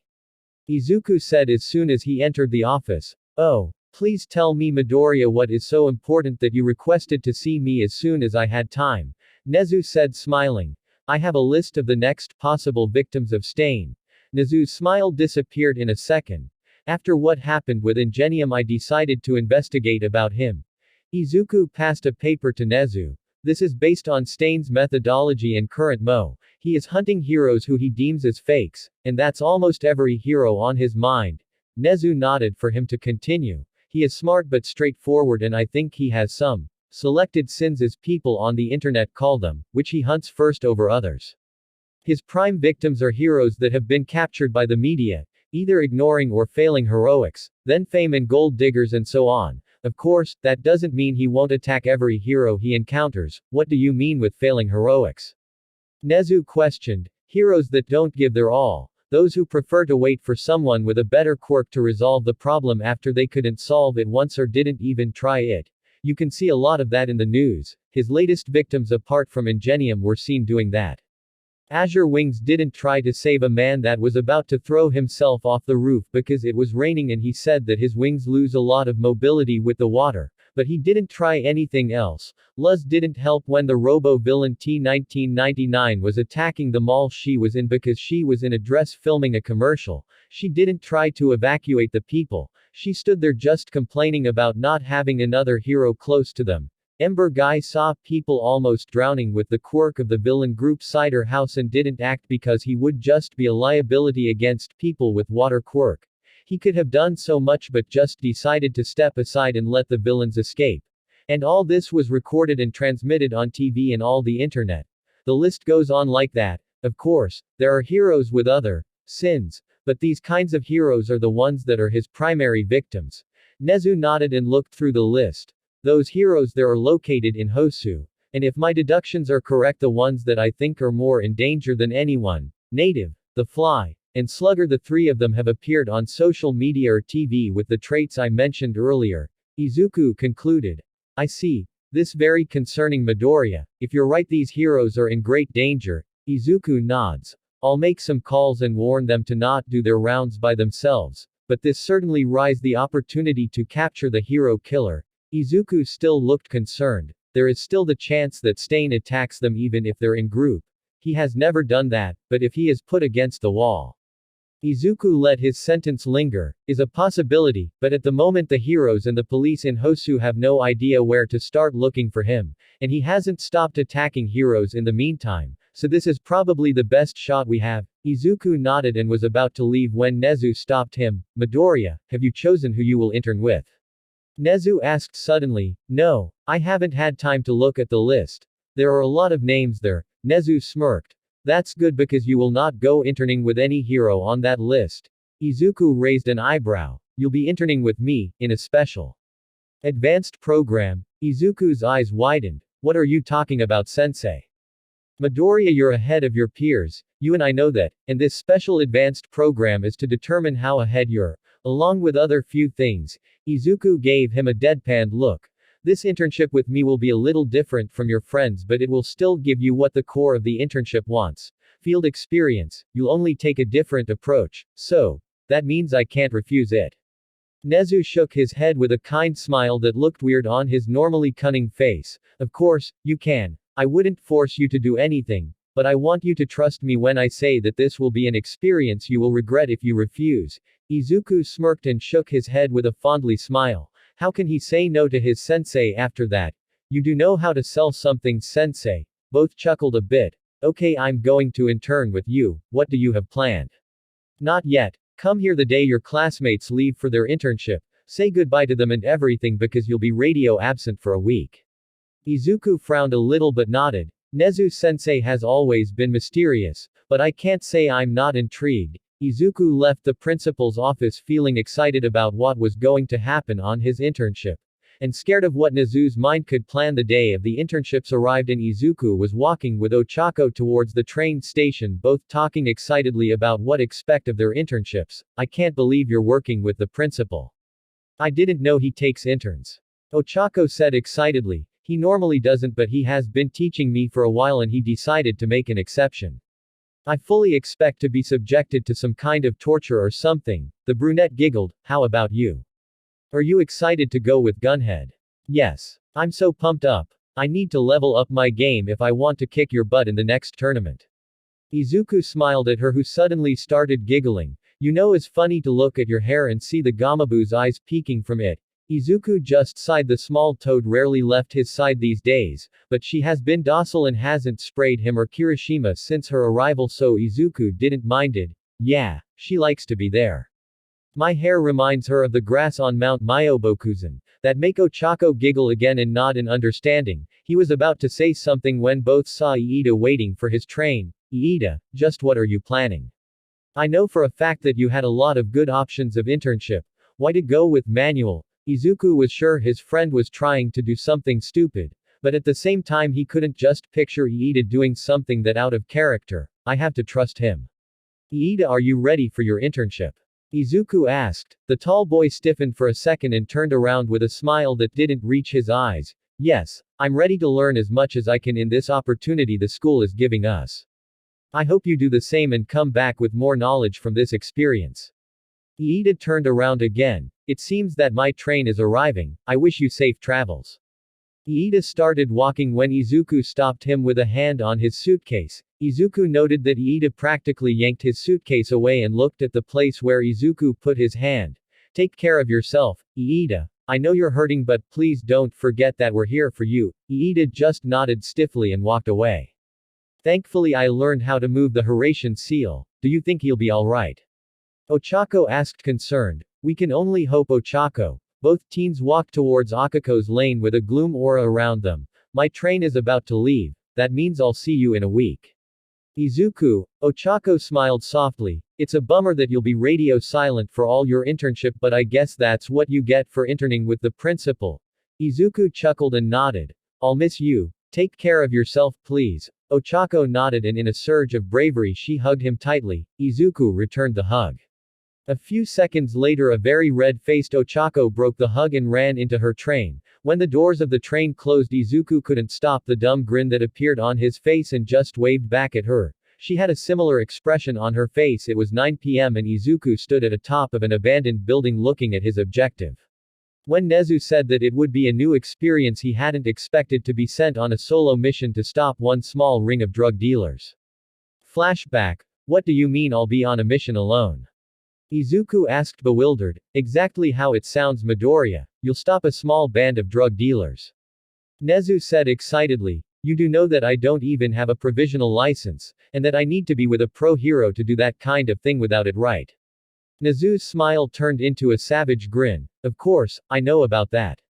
And you will have full permission to do it. After all, I'm also a pro hero, and you wouldn't be alone. Kind of. Izuku was starting to hate when he says that.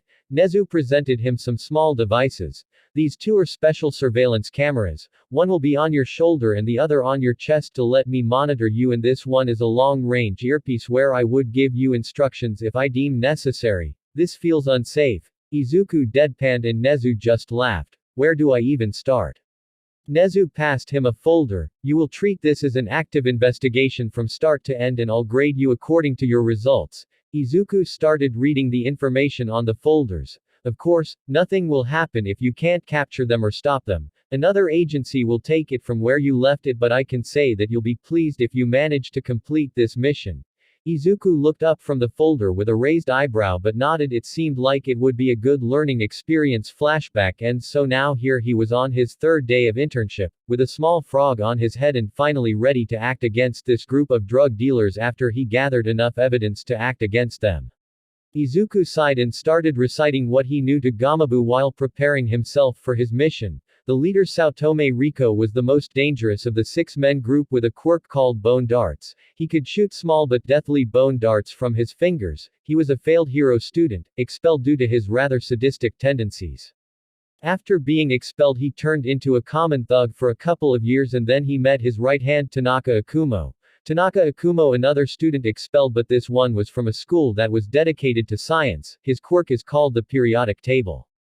He can measure and manipulate with pinpoint accuracy the chemical components of any substance or object. He was expelled after being caught making and selling drugs in school. Both met on a bar and after sharing their stories they decided to start an adventure together. Trigger is one of the most common drugs on the black market and had a lot of demand in the underworld. With Akumo's quirk, making a really powerful trigger would be easy, but the materials to make it were difficult to acquire. That's why they sell the low-quality kind. Minor telekinesis, wood skin, claws, strength amplifier are the quirks of the rest of the Saotomes group.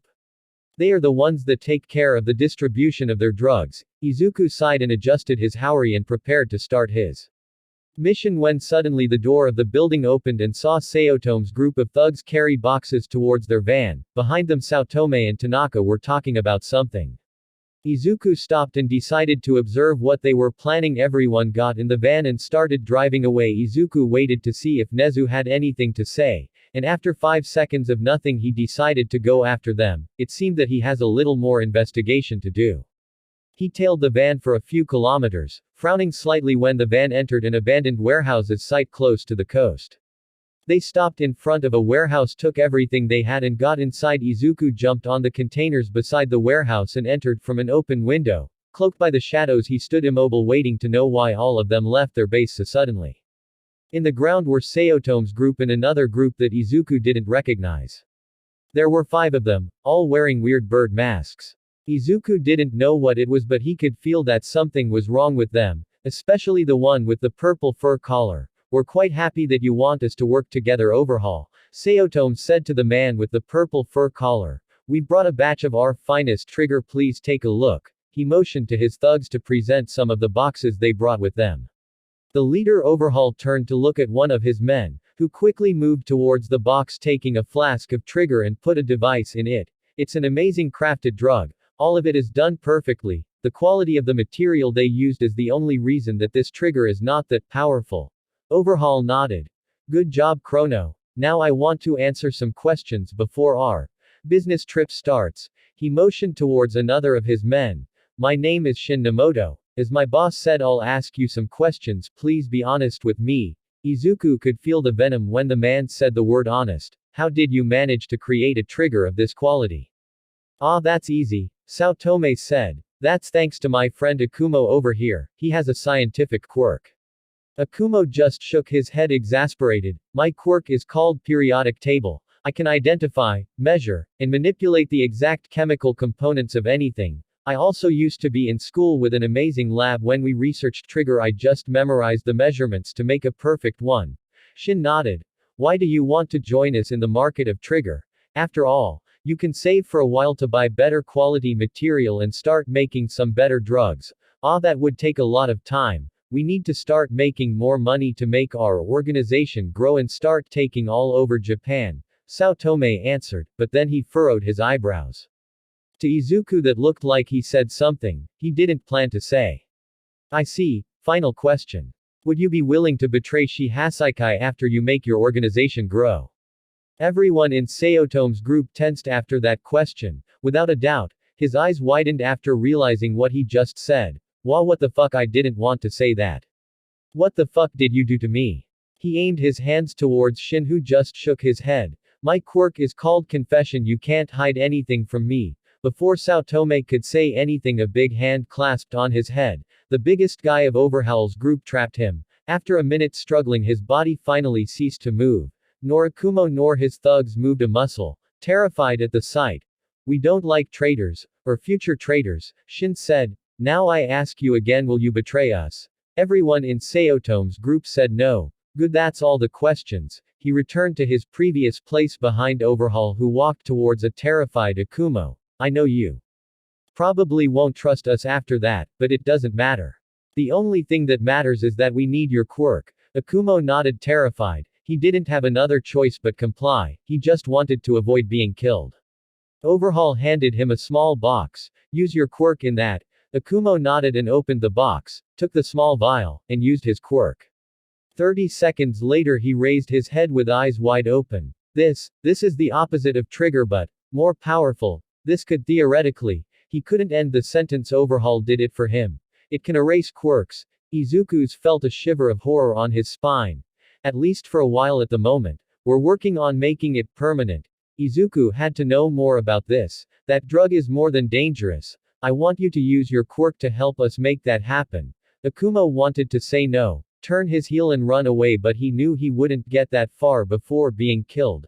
It's possible, but there is a component there that I can't identify completely, which is weird because that hasn't happened before.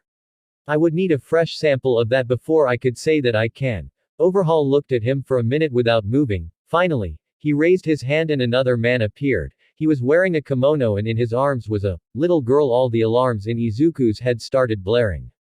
He quickly used the emergency button Nezu gave him. Then he stopped moving, hoping to gather enough natural chakra. He felt Gamabu leave his hair and perch herself on his shoulder. His eyes widened at the sudden surge of natural energy. He looked towards the small frog that had her paws together. Apparently, the small frog could help him gather natural chakra. I thought only Fukusa-sensei could do that. Izuku focused again, readying himself for what was about to happen. Chrono took a syringe and took the little girl's arm, which didn't move nor complained, and took some of her blood. Izuku used all his self-control to not just blow them away. Then he gave the syringe to Akumo, who was pale and sweating. Her blood is the main component of the quirk erasing drug. Analyze that and tell me if you can do it. Akumo looked sick but complied. Taking the syringe, he used his quirk on it. Yeah, I could do it. I can extract the exact component you need. He quickly returned the syringe. Overhaul seemed pleased. But I won't do it. The tension rose again. I won't use child's blood to help you with this madness. Overhaul shook his head. It's a shame. We can still do it now that you just confirmed us as possible. It's a shame you could have made our job quicker. Overhaul took off one of his gloves. Chrono, Shin, take Eri to the lab. Both quickly nodded, took Eri from the kimono-wearing guy, and left. Nobody moved until they heard the car driving away. Are you sure you don't want to reconsider? Overhaul insisted. You're sick in the head. Quirk erasing drugs made from the blood of a child. Akumo was walking backward, preparing himself to run when his back hit something. The massive man that killed Saotome was behind him. A shame, really. Overhaul extended his arm towards Akumo, then suddenly a sharp pain made him stop. Ah. What the hell was that? A shield dome appeared above him while he glared at 3 shurikens that pierced his arm. Rasengan. The big man behind Akumo suddenly went flying through the wall of the warehouse. Everyone looked towards the newcomer. A teenager wearing a green jumpsuit, a dark blue flak jacket, and a dark green haori with black flames, looking at them with anger palpating from his toad-like eyes. An infected child playing to be a hero. Overhaul hissed. Izuku moved quickly and put a hand on Akumo's head, his Horatian seal appearing on his forehead. Get out of here and go to the police. If you don't do it, I will know it, Izuku said through gritted teeth. The rest of your group is already going there, so I recommend you to do the same. If you make me go for you, you'll regret it. Akumo noticed that the rest of his group was nowhere to be seen and quickly nodded, leaving the warehouse hopefully towards the police station. Izuku already had his hands full at the moment. You just make your last mistake, hero. Overhaul hissed. Izuku saw, amazed at how he used his left hand to dismantle his right arm that was hurt and reassemble it. Now it was fully functional. Rappa. One of the men that haven't moved ran straight towards Izuku, sending a flurry of punches as soon as he was close. Finally, it's my time to fight.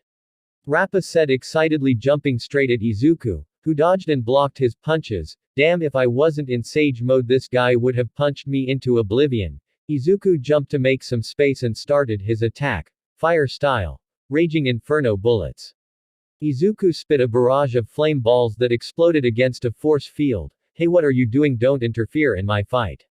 Rappa shouted at the kimono-wearing man. Those flames would have burnt your fist, Rappa. The man said simply. And we have our orders. We're supposed to work together. Izuku used the opportunity to speed through them towards Overhaul, who didn't expect that and almost received a powerful kick to the head. The kick was stopped by another force field that shook at the power of the kick. Overhaul sent his hand towards Izuku, who disappeared before he could touch him. Okay, now I know how your quirk works. The 3 of them looked up towards the ceiling where Izuku was standing. Overhaul your quirk, use your hands to dismantle and reassemble things. Rappa can punch quick and strong, maybe something to do with his joints, and kimono-wearing guy uses force fields. I don't know about the guy knocked down outside, but he seemed strong. Izuku said, shrugging. It's a shame that you're sick. You're a smart one with decent analytical skills. Overhaul said. But it makes no difference that you know how our diseases work. You're going to die here. Oh, but it does make a difference. Now I know who do I need to defeat first. Izuku disappeared again in front of the kimono guy, Rasengan. The force field barely had any time to appear and almost cracked at the strength of the attack. Not enough, huh? Rappa quickly punched Izuku, who exploded in smoke. Giant Rasengan. The trio of villains looked up again to see Izuku going down towards the force field that exploded after the attack connected, sending Overhaul and Rappa flying. 2 down. Izuku muttered and teleported the now defeated kimono guy away. Then he quickly jumped backward, avoiding Rappa's punches. Ha ha ha ha, you surely are an amazing fighter, let's do this, hero. Izuku teleported to the ceiling again, barely avoiding Overhaul's hand that attacked him from behind. You're dead, kid, Overhaul hissed and put his hands on the floor, sending a flurry of rock spikes at Izuku. Wind style. Vacuum bomb. The spikes exploded when the airball connected, sending Overhaul flying again. Then Izuku threw shurikens towards Overhaul's arms, making him scream in pain. That'll stop him for a moment. If I didn't know what his quirk can do, I would be really confused. That almost looked like an Earth-style technique. Izuku avoided another punch from Rappa, who jumped towards the ceiling to attack him. Okay, these two are powerful, I need to end this quickly. Izuku threw kunai at Rappa, who blocked them with the metal gauntlets he wear. Then Rappa jumped at Izuku, who teleported away. Then he started teleporting around and throwing more kunai at the villain, who could only block or punch them away. Come back here and fight me like a man. Rappa shouted angrily. I don't have time for that, Izuku said in a cold tone. Sealing technique. Metallic web. Rappa felt something tensing around him. His eyes widened when he finally noticed the wires connected to the kunai he deflected, but it was too late to do anything as the metallic wires tensed quickly, tying him up tightly. What is this shit? This won't stop me. Rappa started to use his strength to break the wires when Izuku talked again. I know, Izuku said, appearing in front of Rappa with a hand touching the metal wires. Lightning style. Thunderbolt. Rappa screamed in pain and kept struggling for a few seconds until he finally lose consciousness. That leaves just. Izuku was interrupted by another massive flurry of earth spikes. He jumped back, but one spike manages to pierce his leg. He gritted his teeth in pain. Rappa wasn't that lucky. What the hell is wrong with you? You just killed one of your. Izuku stopped dead in his tracks when a shot rang all over the warehouse. Overhaul used the spikes to block Izuku's view and shot him straight in the chest.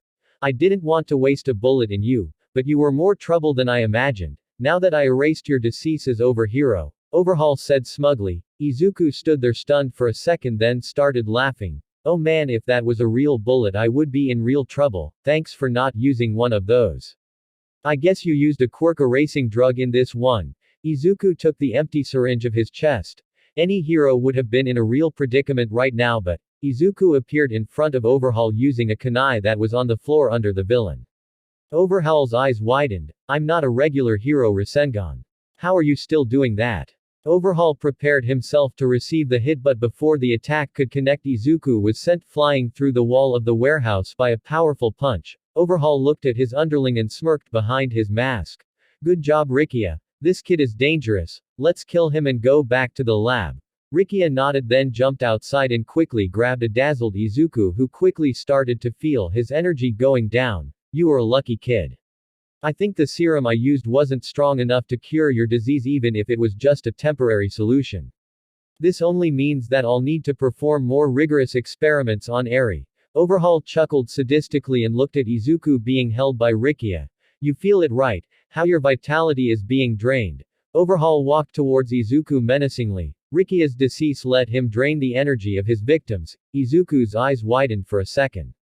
His chuckle caught both by surprise. He really shouldn't be taking my energy at the moment. A grunt made Overhaul look at his underling, who suddenly looked a lot like a frog. If you don't stop that, you'll end up as a frog statue. Rikia quickly threw Izuku away. He skidded on the floor and then looked up at the changing villain. What the fuck did you do to me? Rikia screamed, touching his deformed face. Water style. Tidal wave. The massive torrent of water crashed against the villains, sending them into a wall. Izuku quickly threw tags at the villains. Overhaul destroyed them, but Rikia, who tried to punch them away, got some on his arms. Sealing tag binding. The tags quickly activated and thin threads wrapped around the semi-toad-like villain. Overhaul growled and went to destroy the seals of his underling when a kunai went through his arm. Overhaul growled while Izuku appeared in front of him and kicked him away from Rikia. And then there was just one. Izuku said, teleporting the sealed Rikia away. Izuku looked at Overhaul that again reassembled his injured arm. You could have so much good with your powers. This is just a decease that I'll use to destroy the corruption of humanity, and after that, I'll take my rightful place as the Lord of the Underworld. After I'm done, everything will turn back to the way it should have always been. You people are sick and I'm the cure. Overhaul hissed. You're really messed up in the head. What sickness, what cure? You are a psychopath that uses a little girl to make his twisted desires true. Izuku growled. You wouldn't understand. You're just a sick child. Overhaul touched the floor again, sending another flurry of spikes towards Izuku. Izuku teleported away. Your decease is really annoying. And you haven't seen anything. Fire style. Giant fireball. The massive fireball hurled towards Overhaul. He created a wall in front of him to stop it. The wall held for a second before exploding in pieces after the collision. You are going to die today, hero. Your luck ran out with that bullet. The slightly charred Overhaul sent a flurry of spikes towards Izuku at incredible speed, the biggest one he could create. You deceased people think that only because you have a quirk you can become something you are not. But I'm going to show the world where it should be. Under me. Teleportation barrier. The spikes crashed into an invisible barrier that swallowed them. Behind Izuku, the warehouse they previously were exploded. He is really powerful. Is really sad that he is villain. I just have a minute left in Sage mode. I have to end this. Izuku jumped into the air and dived towards Overhaul. What the? Overhaul barely avoided Izuku's kick, stumbling back a few meters. How can you still be alive? He tried to retaliate, but the last attack took a lot of him. His eyes widened when he saw the blue sphere on Izuku's hand. Who are you? Overhaul whispered. My name is Hokage. The one who will put you in Tartarus. And the one who will save a small scared child from a monster. Izuku lunged at Overhaul. The villain tried to use his quirk to defend himself, but Izuku was faster. The attack finally connected right into Overhaul's chest, and for the first time since Shigaraki, Izuku let the full brunt of his attack go until the end. Finally, Overhaul went flying and crashed against the debris of the fallen building. Izuku quickly ran towards him and put a tag on him. Sealing tag binding. The cloth quickly enveloped Overhaul while not covering his hands. Izuku looked at the wrapped villain and shook his head. Lava style. Ash stone ceiling. Lava wrapped over the already trapped Overhaul. Better safe than sorry. Izuku muttered when his earpiece turned on. Midoriya, where are you? What is going on? Izuku has never heard Nezu scared. Who is the person that is wrapped there? Wa Nezu sensei, haven't you been seeing all of this? Izuku screeched. I saw you run behind Sayotome's group van and then the signal shut down. I sent the nearest heroes towards your last location, but I see they didn't reach you. I'm sending them towards where you're. Don't move, and while you do that, explain to me what happened. Ah, yeah, that's great. I have 3 villains captured here. Nezu Sayotome's dead and there is another villain that Overhaul killed. Overhaul, is this guy wrapped here? Izuku heard Nezu gasp a little. That was concerning. Did you say Overhaul? Midoriya? Nezu asked, concern dripping in his voice. Yeah, that's how Saotome referred to him. The captured ones are Rikia something and kimono wearing guy. The first actually didn't hear the name of that guy, sorry. Also the one who Overhaul killed was named Rappa. He didn't hesitate, sensei. Izuku whispered the last part. For a lot of villains, most of their underlings are disposable. Nezu sighed. Midoriya, I need you to come for me. I'll need to explain a few things to some heroes and policemen. No can do at the moment, sensei. Nezu didn't say anything, but Izuku could feel the raised eyebrow of his principal. I still have to recover a little girl these monsters had captured. They have a kidnapped girl and you didn't rescue her. You wound me, sensei. Of course, I rescue her. Technically a few clones and Gamabu did, but she is okay now and waiting for me. I had a reason to stop these guys, I promise. But I don't have the time to explain right now, so I'll go for you and explain everything after I get her, okay? The line went silent for a few seconds, but finally Izuku heard Nezu chuckle. Do it quickly, Midoriya, you and I have a lot to explain. Izuku grinned. I think I hear police sirens, so I don't have to check on these guys anymore. Ah, before I forget. Tell them that don't unwrap these guys without putting anti-quirk cuffs, their quirks are dangerous. Before Izuku teleported away, he heard Nezu groan when Eri returned to the car after Overhaul took her blood. She considered for a second try to run again, but Chrono was there beside her and that meant she wouldn't get far. She still remembered how bad it felt when her body moved slowly after she was pinched with his pointy hair. I just want to be saved. I don't want to go back to Overhaul's lab. Please someone save me. The tears appeared in her eyes again. She couldn't take being trapped anymore. After some time they arrived at the house and she saw Shin leave the car, while Chrono waited for him to open the door. But that never happened. Instead the car moved violently and she screamed in fear. What the hell it's going on? Chrono said, opening the door. Wind style. Vacuum bomb. Chrono went flying towards the backyard. Eri was terrified of what just happened when suddenly a small purple frog appeared in front of her.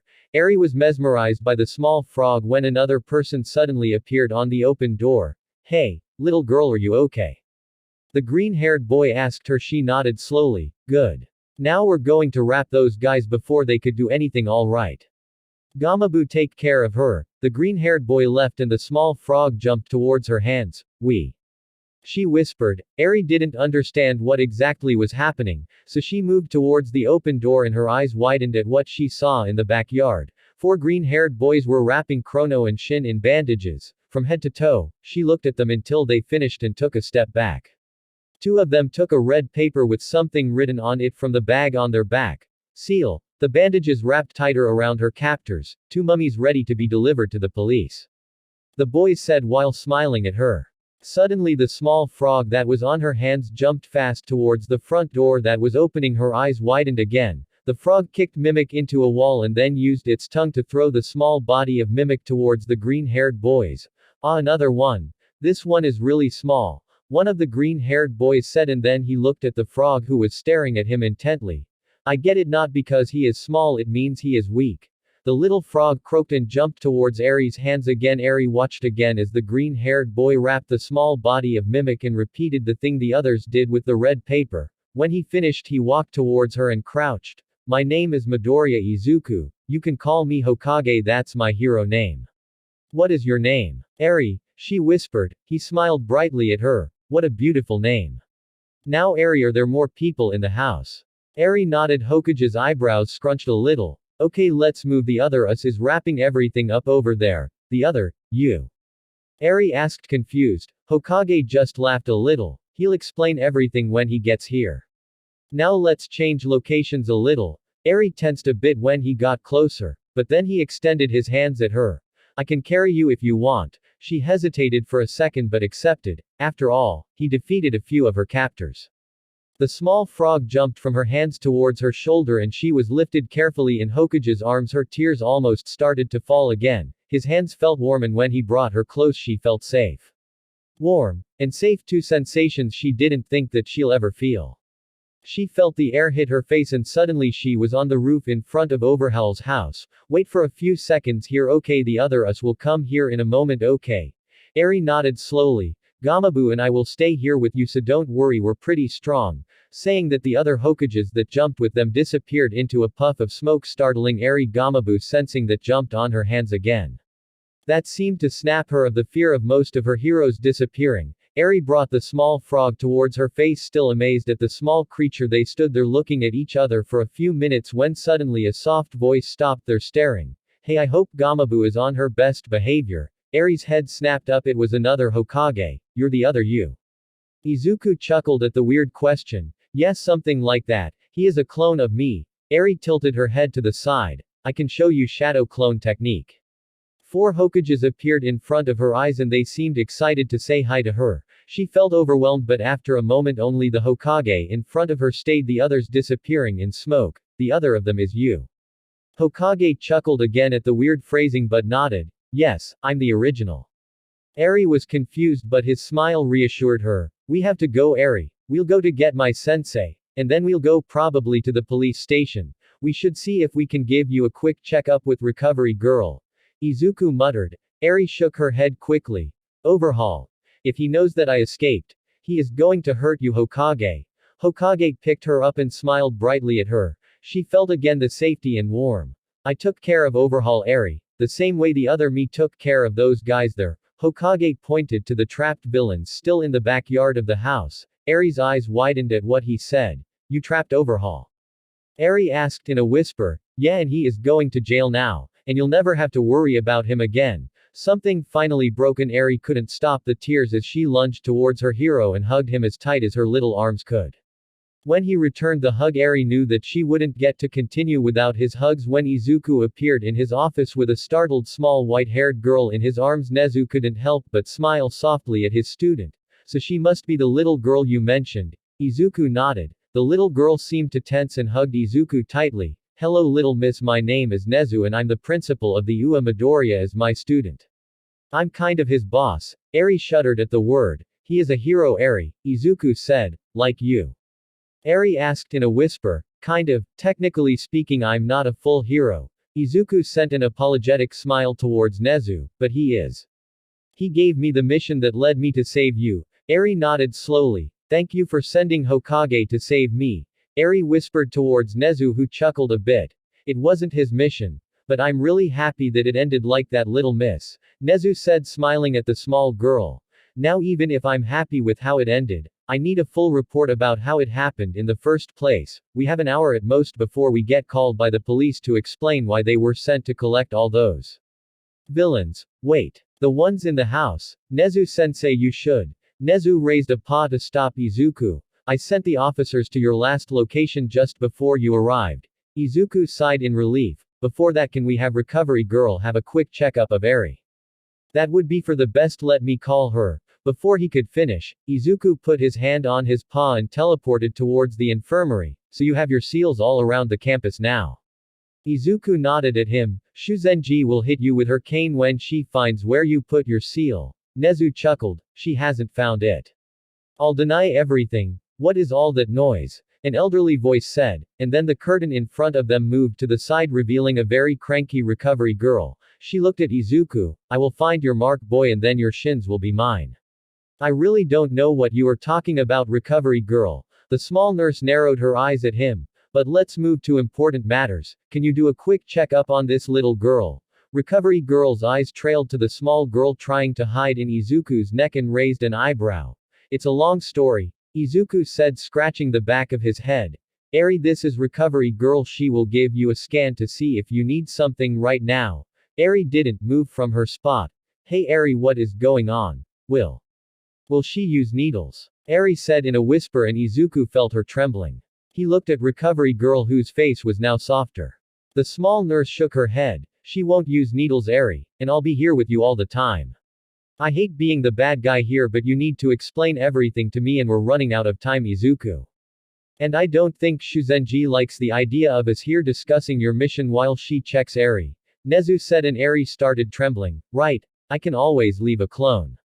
Shadow clone jutsu. Another Izuku appeared in a puff. Eri relaxed a bit after that, and Gamabu seemed to be fond of you, Eri. She'll protect you. Eri looked at her shoulder where the small purple frog was.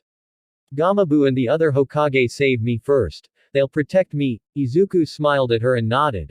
I'll come back in a few minutes, okay? Don't worry, next time use the door. Recovery Girl said right before he teleported back towards Nezu's office. Thank you for letting me take her to Recovery Girl Sensei. Nezu nodded at him. Now let me explain what exactly happened. Izuku retold the story of how his mission went from start to finish. Nezu didn't say anything until Izuku was done. Why did you decide to engage? Was the only question Nezu asked. He was about to kill Akumo. I couldn't let that happen, that's why I engaged. I could teleport us away, maybe. There were a lot of people to teleport and I couldn't count on Overhaul just waiting there for a few seconds waiting for me to disappear. That may have worked. But I could have lost Overhaul, and that drug sensei was made to erase quirks. He said that right now it was unfinished, but it could make it permanent. I couldn't just let him leave. If he somehow escaped and get to Eri. Izuku's knuckles went white. Nezu nodded and sighed. I can't exactly punish you for this. Our communications were cut. It was probably Overhaul's doing, but the recordings are still there. I checked the first minutes of footage. You did wait for a while to follow Sayotome's group, and without my instructions to retreat, you had no other options but engage. You also waited until things seemed to be spiraling towards a bad situation. Nezu said, mostly to himself. Okay, I have an idea of how to proceed. We should go for Eri and leave for the station. Do you perhaps have some seals close to the police station? Yeah, I have the one in Akumo's forehead. Nezu raised an eyebrow. I told him to go straight to the police station. If he is not in there, he should be close. Worst case scenario, I'll have to drag him there. Nezu shook his head and chuckled. Okay, let's go then. Principal and student appeared in Recovery Girl Clinic. Izuku was received with a cane on his chins. Ah. What? Why? Izuku said while rubbing his legs. Recovery Girl merely showed him a tag with his seal on it. Wow, but she pointed at Gamabu, who was entertaining Eri and his clone, spitting water on the air and making figures with it. Izuku could see the glimmer on her small-toed eyes. Izuku narrowed his eyes. How is she, Recovery Girl? Nezu asked. The elderly heroine looked at them before sighing. She walked towards them and spoke in a low voice, anemic, scared, with signs of severe surgical interventions that leave her legs and arms scarred. If you hadn't left your clone and Gamabu here, I don't think I could be able to even approach her. They could hear the anger in her voice. Tell me that the monster who did this is in jail. Or 6 feet under. He muttered the last part. He has been apprehended and is on his way to Tartarus thanks to Midoriya here. Nezu pointed to Izuku. Recovery girl looked at Izuku for a few seconds. Did you beat his ass to the ground? Izuku's eyes widened and Nezu make a choked noise. I used the same attack I used on Bakugo at the sports festival. But I didn't stop it until the end. Recovery girl nodded firmly at him. Good. She'll need vitamins and therapy, to say the least. Now, there is another problem. When I asked her about her quirk, she almost had a panic attack. Izuku frowned. I didn't press the issue, but it's worrying. Izuku and Nezu shared a worried look. I'll try to talk with her later. The nurse nodded at him. Good. I took a hair from her and send it to the lab to check for her family. The results will be here in a few minutes and then I'll send them to the police station. Izuku felt his heart tug but nodded. Now go away, I have to prepare the vitamins for Eri. I expect you to come back here after you're done with the police. She then proceeds to put his seal tag on her desk. Next time ask for permission. It's a good idea to have one of these here, but I don't like when people modify my office without my permission. Izuku chuckled and walked towards Eri, his clone and Gamabu. Hey guys, it's time to go. Eri looked at him and her eyes shined. Are you ready, Eri? She nodded quickly and extended her arms. She seemed to hesitate for a second, but Izuku quickly took her in his arms. Eri quickly wrapped her arms tightly around him. Izuku grinned at her. His clone disappeared and Gamabu jumped on Eri's shoulder. A few seconds later the group disappeared, leaving Recovery Girl with a small smile on her face. Akuma was sitting inside an interrogation room. He still couldn't believe that he actually went and surrendered himself to the police. But who can blame him? That green-haired kid that appeared out of nowhere scared the hell out of him, so here he was waiting for the police and his lawyer to arrive, just praying to the deities that he could get a good deal with the law if he gave away all the info he had. And another quick prayer to never see that green-haired boy again. He muttered to himself. Now that's just rude. A voice behind him made him jump off his seat. The green-haired boy has a name, which he won't tell you because giving my name to a criminal is a bad idea. You can call me Hokage. Akuma walked back towards a corner of the room. What are you doing here? Akuma screeched. Hey, don't scream. You make Eri uncomfortable, Izuku said, signaling the girl. Akuma finally took his eyes away from Hokage. On his left shoulder was a rat. Maybe a dog. It was sitting there with a briefcase on its lap. On his right arm was, is that the little girl Overhaul was experimenting with? Izuku nodded. That means, you defeated Overhaul, right? Yes, I did. Right now he must be on an anti-quirk cell somewhere or in a heavy transport towards Tartarus. That serves him right. That's the least he deserves, Akuma huffed, nodding to himself. Suddenly he tensed again, his face turned white as a sheet. That means you defeated Overhaul, he stated in a whisper. And his allies on the warehouse, Nezu added cheerily. And Mr. Chrono, Mr. Mimic, and Mr. Shin. Eri added, whispering softly. Izuku, Nezu, and Eri leave the interrogation room in different states. Izuku saying that they shouldn't have added that. Nezu laughing. Eri confused with Akuma fainted in the corner of the interrogation room. Izuku, Nezu, and Eri waited in silence while the chief of the police station, Tanaka, walked from one wall to another in front of them. He has been doing that since entering the room, just stopping to look at them for a while and then resume his walking. Finally, after 5 minutes, he spoke. You know that you're in serious trouble, right? Vigilantism is severely punished, especially for heroes in training, Tanaka said. Technically I didn't break any law. I was completing a mission under the orders of Principal Nezu, who is my supervisor for the week of internships, Izuku answered. Sending a first-year student on a solo mission aside, your mission included engaging against an S-tier villain group. To be fair, I wasn't aware of the danger I was in until I was in combat. Izuku scratched his head. I did wait for instructions. For like 5 seconds, Izuku muttered the last part and Officer Tanaka turned to Nezu. You gave him permission to engage with an S-tier villain group. Officer Tanaka seemed agitated. Due to external circumstances I couldn't reach Midoriya and I couldn't tell him to not engage. Nezu was interrupted by the police officer. So he did engage without permission. If you let me finish. Nezu hissed. Officer Tanaka tensed for a second before frowning. His task for the week was supposed to be treated as an actual mission. If I had any objection to his actions, I would contact him. The equipment he had included a way for me to do that and monitor his moves. If I didn't have an objection, I would remain silent and he'll proceed. His mission of observing and detaining Sayotome's group was going smoothly. I saw how the drug dealer group got into his van and Midoriya stopped for a while waiting for my instructions. I didn't see anything wrong in him going after them.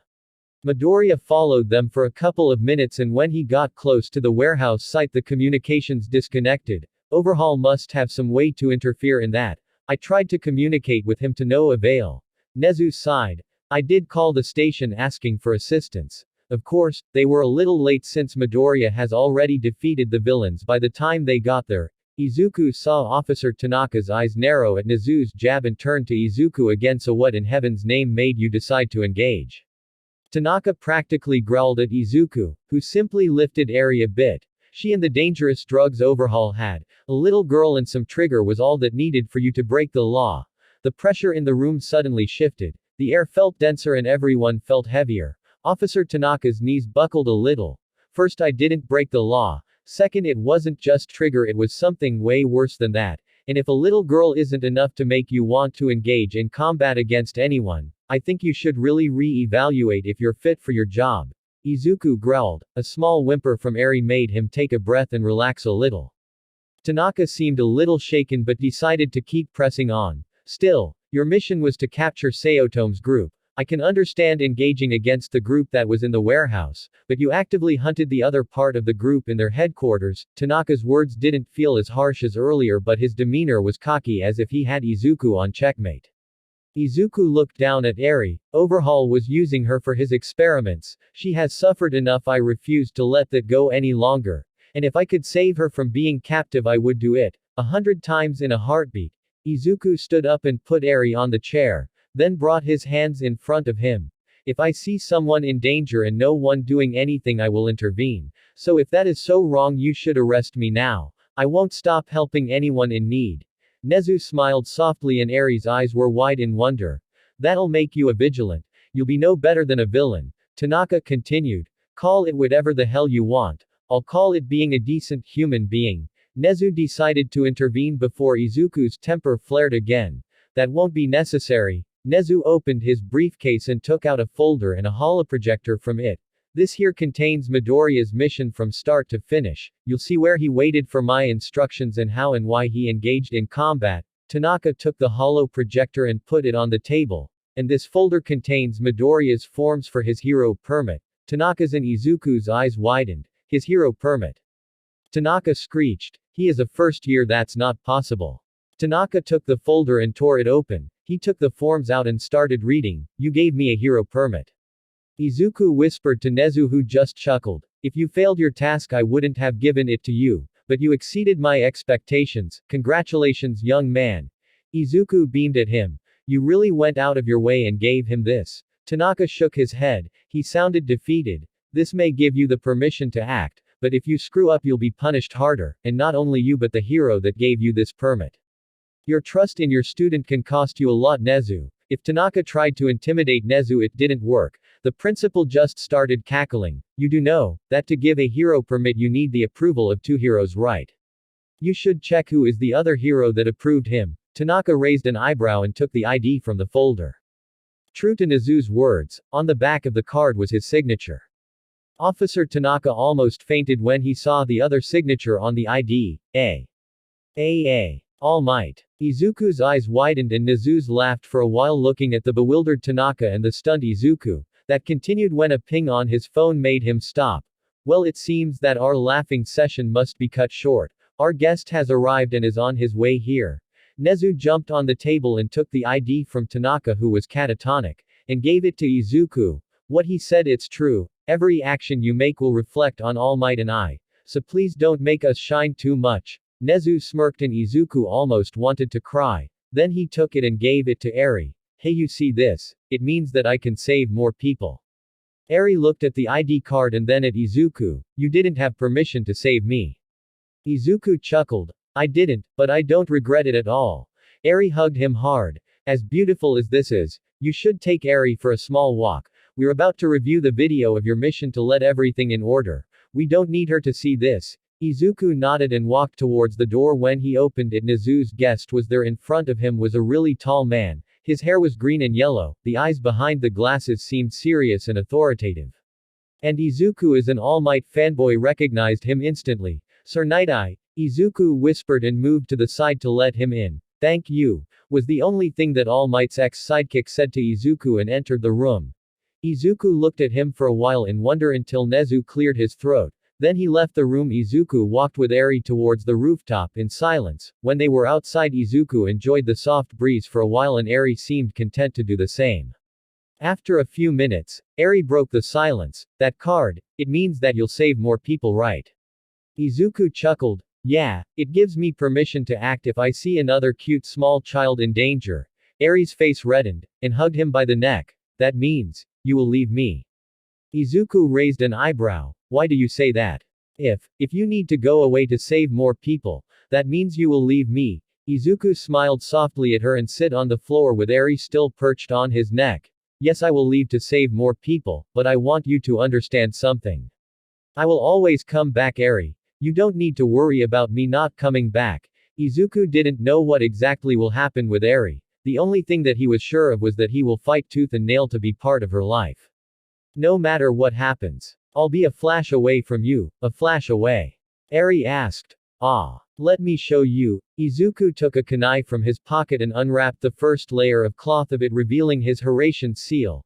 This here means hope. I use it to appear all over the place. He threw the kunai to the rooftop of the building crossing the street and both appeared on top of it after a second.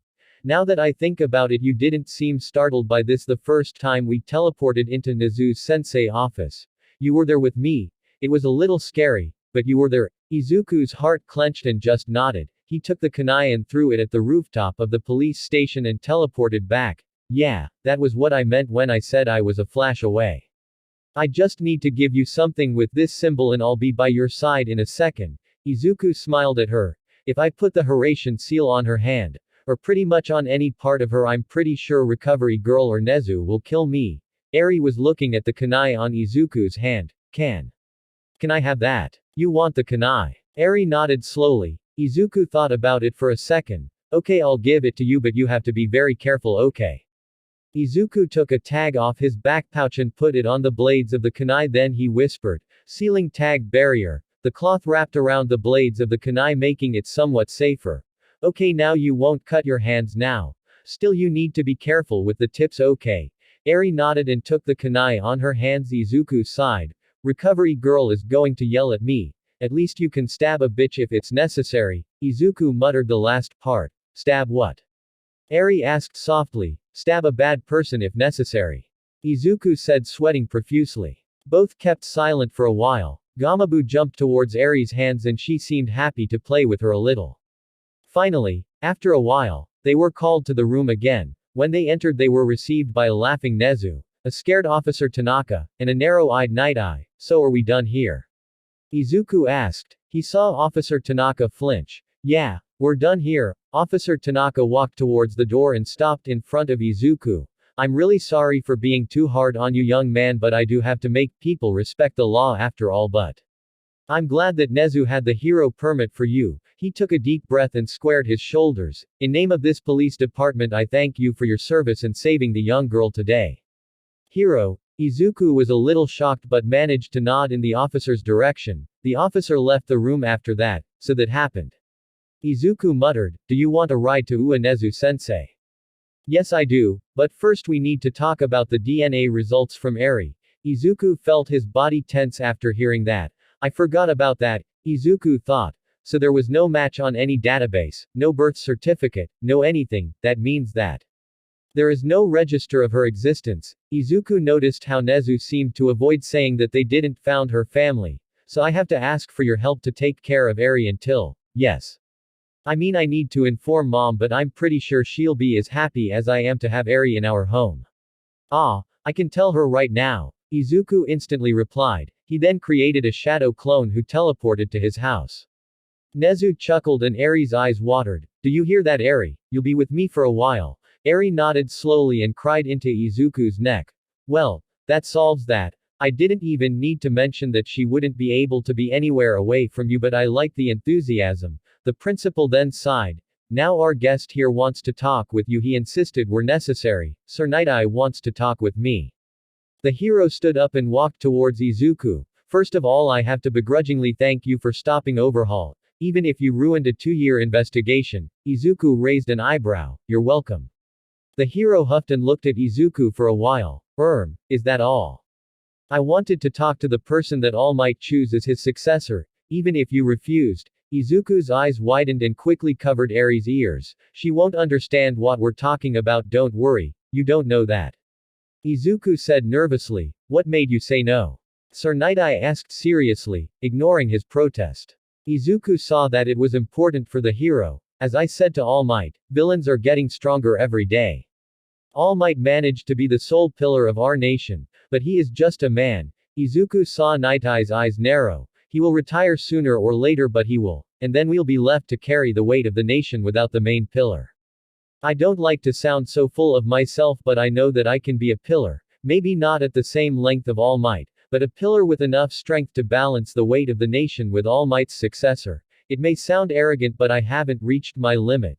And 2 pillars are always better than 1. Night Eye stared at Izuku for a few moments before answering. You are right, it sounds arrogant. Izuku chuckled sadly a little. Eri saw this and hugged him tighter. But you're not wrong. After seeing you destroy Shihasaikai, you're on your way to being a symbol for Japan, I'm sure about that. And you're right saying that All Might is just a man and his successor. Izuku noticed how he clenched his jaw at the word. Will be just a man. Night Eye sighed. I have a chosen successor for All Might, you know. Izuku's eyes widened. He hasn't refused, but he asked us for time. I wanted to ask the one who refused the reason. I feel that he thinks as you do. Night Eye smiled fondly. I guess you trained him. Do you think he'll become a great hero without turning into All Might's successor? Izuku asked and saw the fire igniting in Sir Night Eye's eyes. Of course, I have no doubt that he will. He is called the one closer to being number 1. I'm sure that as soon he is an official hero, he'll be the heir of the title of Symbol of Peace.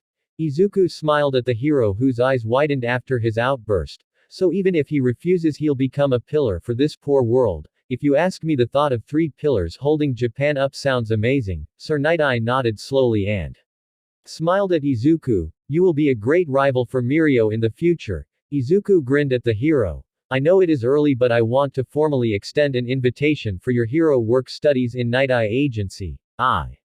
Thank you, Izuku whispered surprised. I'll send the forms to Nezu as soon as I get to my agency. You don't have to accept, but I wanted to be the first to invite you. After that, he bowed goodbye and left a shocked Izuku and a smiling Nezu behind.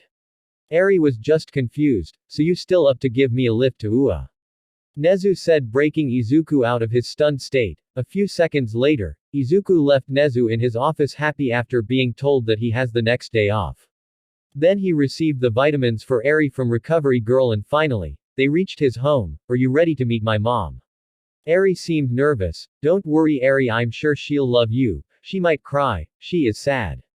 Izuku chuckled at the purity of Eri. No, she cries when she is happy, or excited, or afraid. Sometimes when she is hungry, well, she cries a lot. Don't worry, I'm pretty sure she'll cry of happiness and your cuteness this time.